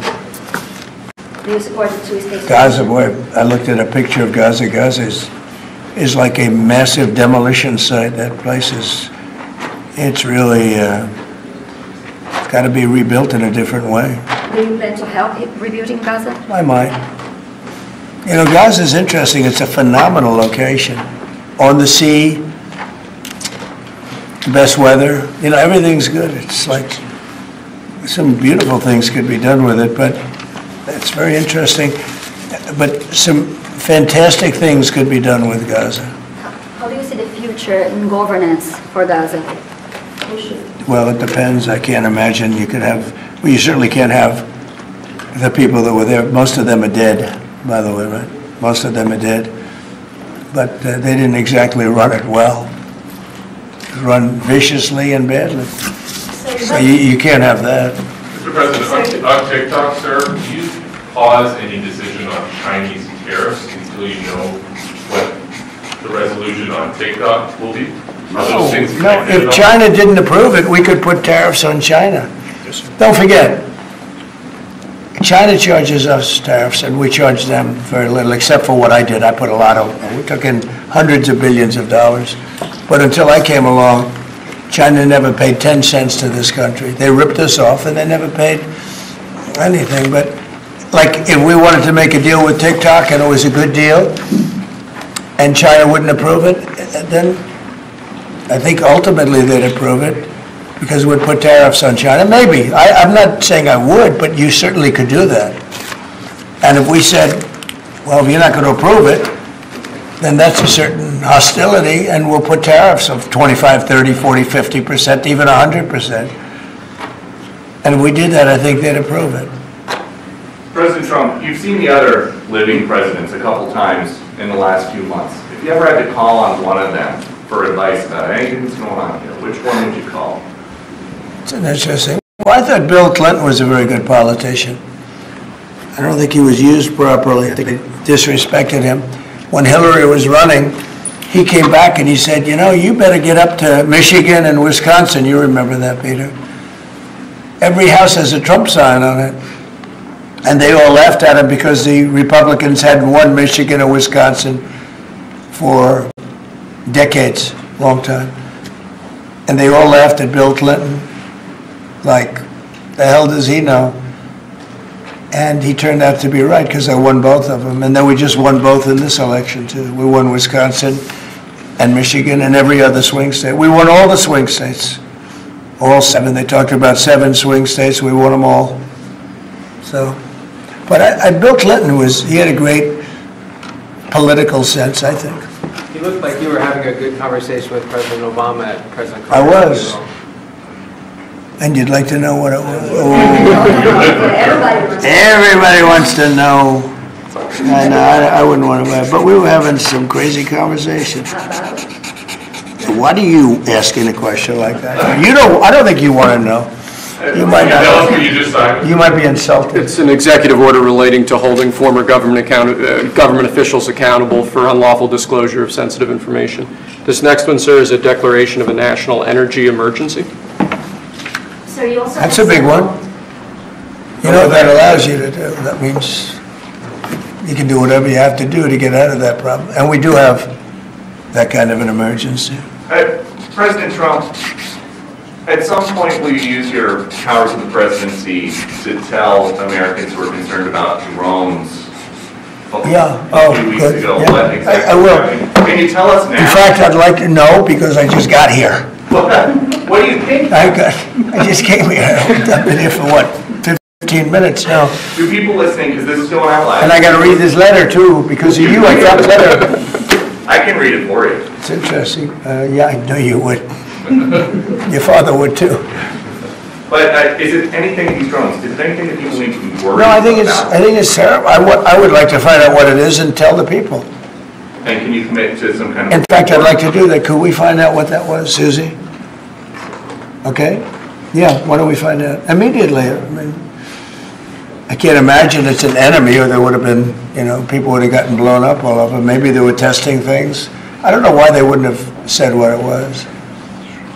They had a lot of them flying over Bedminster, which is interesting, right? And with the events today and yesterday, was everything moved inside just for cold weather, or was there some kind of security concern? No security. Because they had everything shut down to drones. You can shut that down pretty easily if you're sophisticated. They're very sophisticated, these people. No, it was just cold weather. And we made a good move because, first of all, I thought it was incredible in the Capitol today. You know why I liked it? Because I got great reviews on that speech. I got great reviews. Can you believe it? They actually were fair. Maybe the fake news is changing. Unleashing energy production. Yeah, unleashing energy production. But I thought it was, I think having it in the Capitol is great. It's obviously, you can take care of the people you have to take care of. The city was booming. And if we would have done it outside, people would have been hurt because it was really cold. It was like, looked sunny. But when you stood outside for 10 minutes, people were running back in. It was really cold and really windy. The wind brings it down a lot. So we made the right decision. You couldn't have stayed. I don't think you could have had it out. You know how cold it was today. It was, people went out for a little while just to test it. They couldn't stay out more than 10 minutes. They all came back in. So we would have had a disaster if we did that, and people would have been hurt. The unlawful disclosure, is that related to the Hunter Biden situation? Which one? The one on unlawful disclosures by federal officials, is that related? No, I think it's just more general than that. It's not Hunter Biden. I was surprised that President Biden would go and pardon his whole family, because that makes him look very guilty. I could have pardoned my family. I could have pardoned myself, my family. I said, if I do that, it's going to make me look very guilty. I don't think I'd be sitting here, frankly. If I did that, I don't think I'd be sitting here right now, because I would have shown that you're guilty. But by pardoning his brother or brothers, by pardoning all of those people that he pardoned, by pardoning J6, the Unselect Committee, they destroyed all of the documents. They deleted all of the information. There's no information. And a lot of the information pertains to Nancy Pelosi, because she was given 100, I mean, you know this, it's on tape with her daughter. Nancy Pelosi was responsible for not taking advantage of 10,000 soldiers or 1,000. You wouldn't have you could have used 400. It was a relatively small crowd. It wasn't the crowd that was at the mall. It was a small crowd. So I was a little bit surprised that he did it, because it makes him look guilty. I mean, he's going to have to live with it. Now, with that being said, it's unbelievable precedent it creates for a president.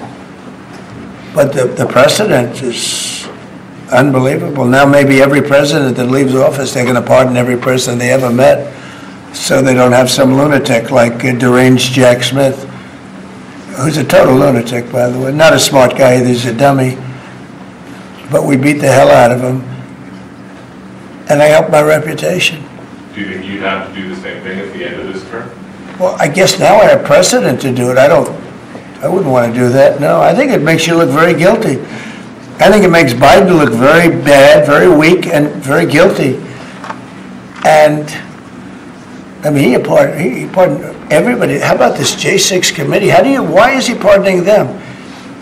The reason is because if you delete and destroy documentation, everything, they have nothing, because they were guilty as hell. They rigged it. It was a rigged deal. And when you do that, they look very bad, but I was a little surprised he did it. Liz Cheney, I mean, she's a lunatic. And she lost by the greatest margin in the history of a politician running for Congress, like 40 points.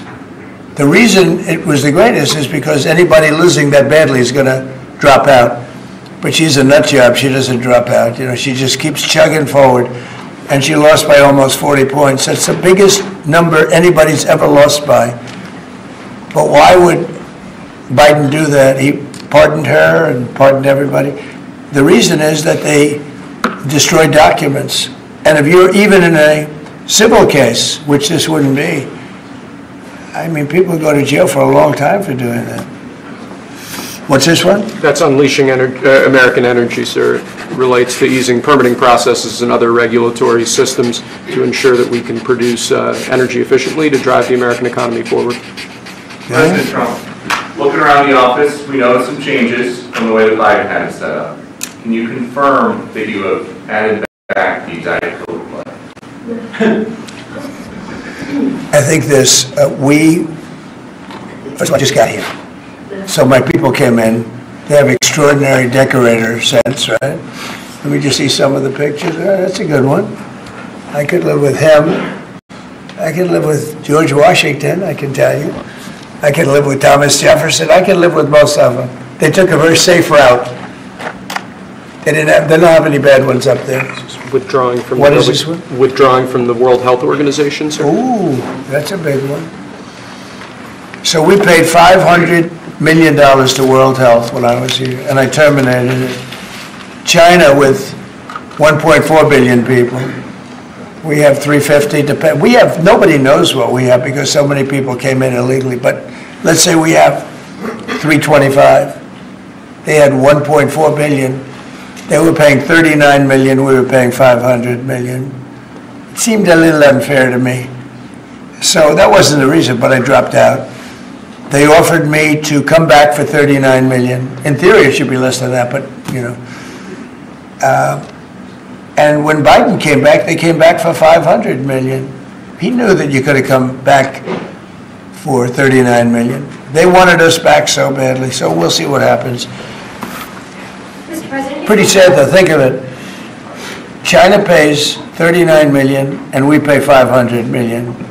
And China's a bigger country. Mr. President, you spoke about inflation today in your remarks. What actions are you taking today that will have a direct impact for Americans on their everyday costs to bring the cost down? The biggest thing and factor for inflation is energy. They screwed up my energy policy, and then they went back to it. You know, they heard it really badly, and then they went back to it, and they started drilling more, but by that time it was too late. Many of these things that we're signing and that Doug Burgum is going to be signing, and Chris Wright, who's phenomenal at, you know, Department of Energy. We're going to be taking a lot, we're going to make a lot of money from energy. We have more than anybody else. We're going to make a lot of money from energy. We're going to make a lot of money from tariffs. You know, European Union charges us, they have a VAT tax of 20%, but it's really much higher than that. And that's the equivalent, almost the equivalent of a tariff. And they're tough. They're very tough. They don't take our cars. They don't take our farm product. They don't take almost anything. And yet we take their cars, or we take their farm product. We take a lot from them. So, you know, we have like a $300 billion deficit with the European Union. So we'll straighten that out with either tariffs or they have to buy our oil. The one thing they can do, our oil and gas, the one thing they can do to catch up quickly, buy our oil and gas. Will you travel? And they should do that. Will you travel to China this year? Yeah, it could be. I've had the invite. Mr. President, she's invited to come this year. Talking about the European Union and the tariffs, like, what do you mean when you say that the European Union country like Spain is part of BRICS? That are what? BRICS. Oh, BRICS. No, I was talking about BRICS. BRICS is 6 nations. I think it's 7 nations. And they were looking to do a number in the United States. And if they do that, they won't be happy about what's going to happen to them. Are you still considering a universal tariff, Mr. President, on all countries? I may, yeah, but we're not ready for that yet. We may put it, wrap it, because essentially all countries take advantage of the U.S. We don't make any good deals in the U.S. It's amazing in a way that we exist. We don't make good deals. We don't have any good deals. We have a deficit with almost, not all, there are a couple, I won't tell you their names because I don't want them to find out about it because they'll feel stupid. But there are a couple of countries that actually don't make money with us. but I don't want to let you know because they'll immediately change that. But we're gonna do, I tell you what, our country has an amazing economic future. I really believe that. What kind of universal tariff if you did do one? Well, you'd put a universal tariff on anybody doing business in the United States because they're coming in and they're stealing our wealth, they're stealing our jobs, they're stealing our companies, they're hurting our companies. So you put a tariff on to keep them from doing that. Mr. President, you surround yourself with a whole bunch of billionaires today. President Biden has in his farewell address warned about an oligarchy. I was wondering if you could respond to that. Well, he had a lot of guys, and then they found out that he didn't know what the hell he was talking about, and I think they deserted him. They deserted him, those same guys. Look, I don't make pretenses, smart guys, but there are a lot of smart people around, but they did desert him. They were all with him, every one of them. Now they're all with me, I don't know. It's not going to get anything from me, I don't need money. But I do want the nation to do well, and they're smart people, and they have, they create a lot of jobs. And if they don't do it, China's going to do it. What they've done is they've taken industries and they've taken it away. They outsmarted China. And, we sort of like that. It's okay. They've done a great job. A lot of them, not all of them. Protecting women from radical gender ideologies. Ooh. Mr. President, going back to the World Health Organization, you were the president during COVID. Don't you see the importance of an organization like that to coordinate a global response? Sure, I do, but not when you're being ripped off like we are by the World Health. World Health ripped us off. Everybody rips off the United States, and that's it. It's not going to happen anymore. Thank you very much, everybody. All right, guys, let's go. One last one, sir. This is your button. Thank you, guys. Thank you, Press. Thank you, sir. Thank you, Press. Thank you very much. Thank you, guys. Thank you. Let's go. Thanks, Press. Thank you, guys. Mark, this is Mark. Let's go, guys. What are we doing on this stuff? All right, guys, let's go. Thank you very much. Thanks, Dad.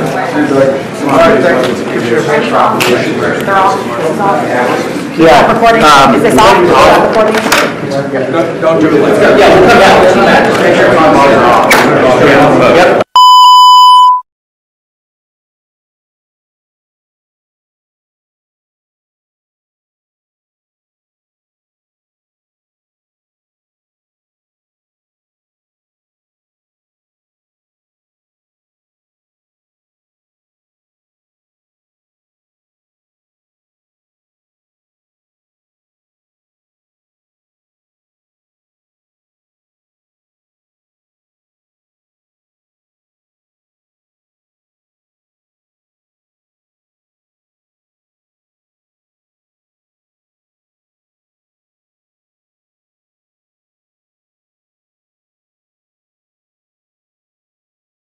Of the previous administration. All over the world, they're emptying their prisons into our country. They're emptying their mental institutions.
Yes, sir.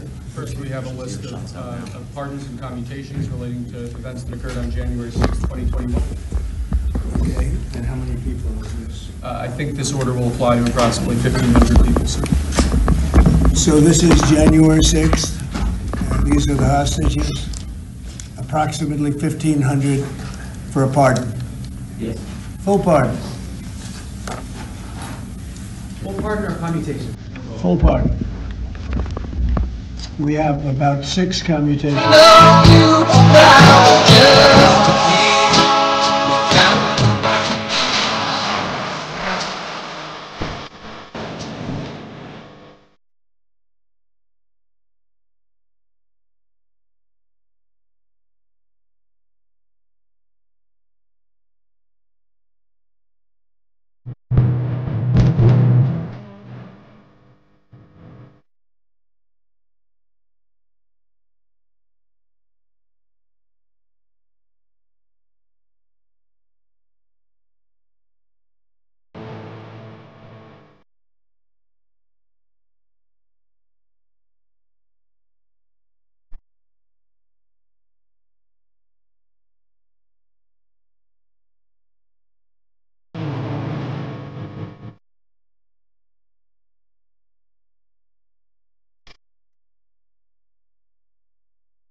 Our next performer is a two-time Grammy winner and has won nearly every award in every genre.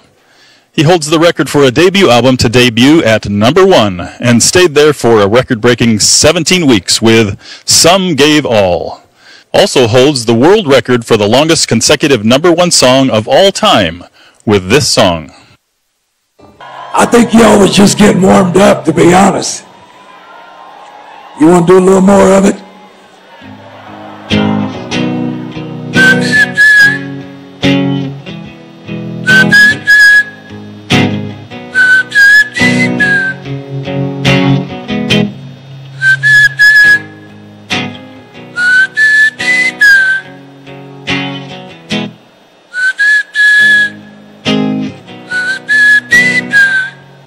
Let me hear you. I'm gonna take my horse to the old town road. I'm gonna ride till I can't no more. Gonna take my horse, old town road. I'm gonna I'm gonna take my horse to the old town road. I'm gonna take my horse to the old town road. I'm gonna I can't no more. Y'all can put your hands together now. I like that. If you encourage them out, keep going. They told me to kill as much time as possible, so. Does anybody know the words to Achy Breaky Heart while I'm here? I try a little bit. Let's see what happens. Check. Hey, is my guitar still on? I think they cut me off. Is my guitar on, guys? I don't hear my guitar anymore. Check. Is anybody awake? I don't hear it. Do y'all hear this? Where's everybody at? Check. Is anyone back there? Can somebody turn my guitar back on? We're going to sing a little bit more. Y'all want to sing more, or you want me to just get the hell off the stage? I don't give a damn. Y'all probably tired of listening to the music over and over. And I says, you know what? These people want to party. They want to party. Here he goes. Hold on. I bet I got excited and unplugged it. Yeah, volume's up. See, it's not on.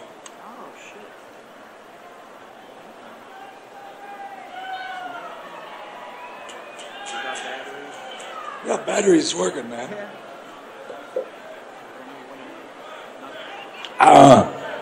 Well, let's see, I could try like this. I mean, after what Carrie Underwood did today, wasn't Carrie Underwood fabulous? Carrie Underwood, you were amazing today. They had technical difficulties too. And in life, when you have technical difficulties, you just got to keep going. Or as President Trump would say, you got to fight. Woo! How good was it to see our president back in command, President Trump?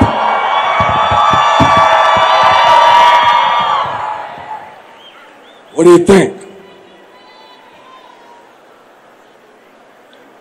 I mean, it won't play. You're on? You are on. I'm on, but it ain't playing, man. I guess it's dead. Yeah. You know what? Hell, just snap your fingers. That's okay, bud. That's okay. Here, just take it with you.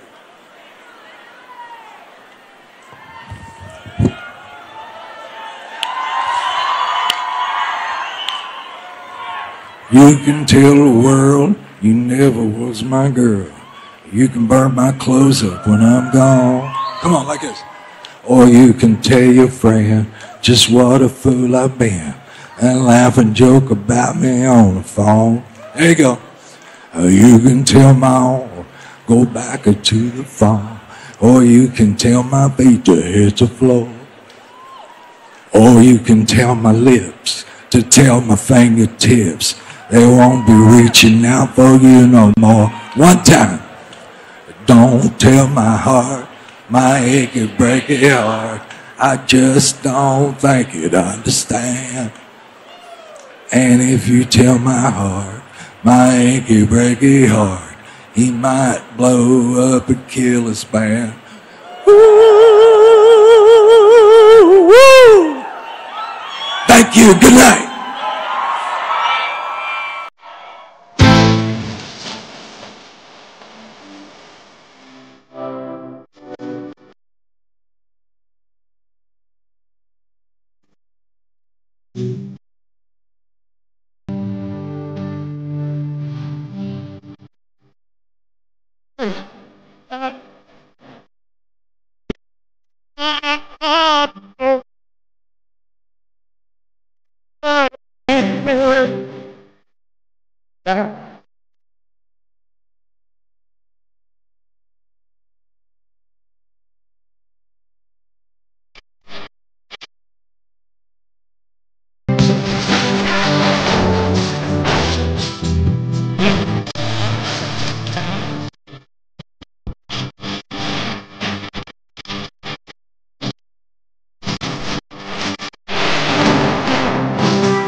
Please welcome award-winning multi-platinum singer and songwriter, Jason Aldean.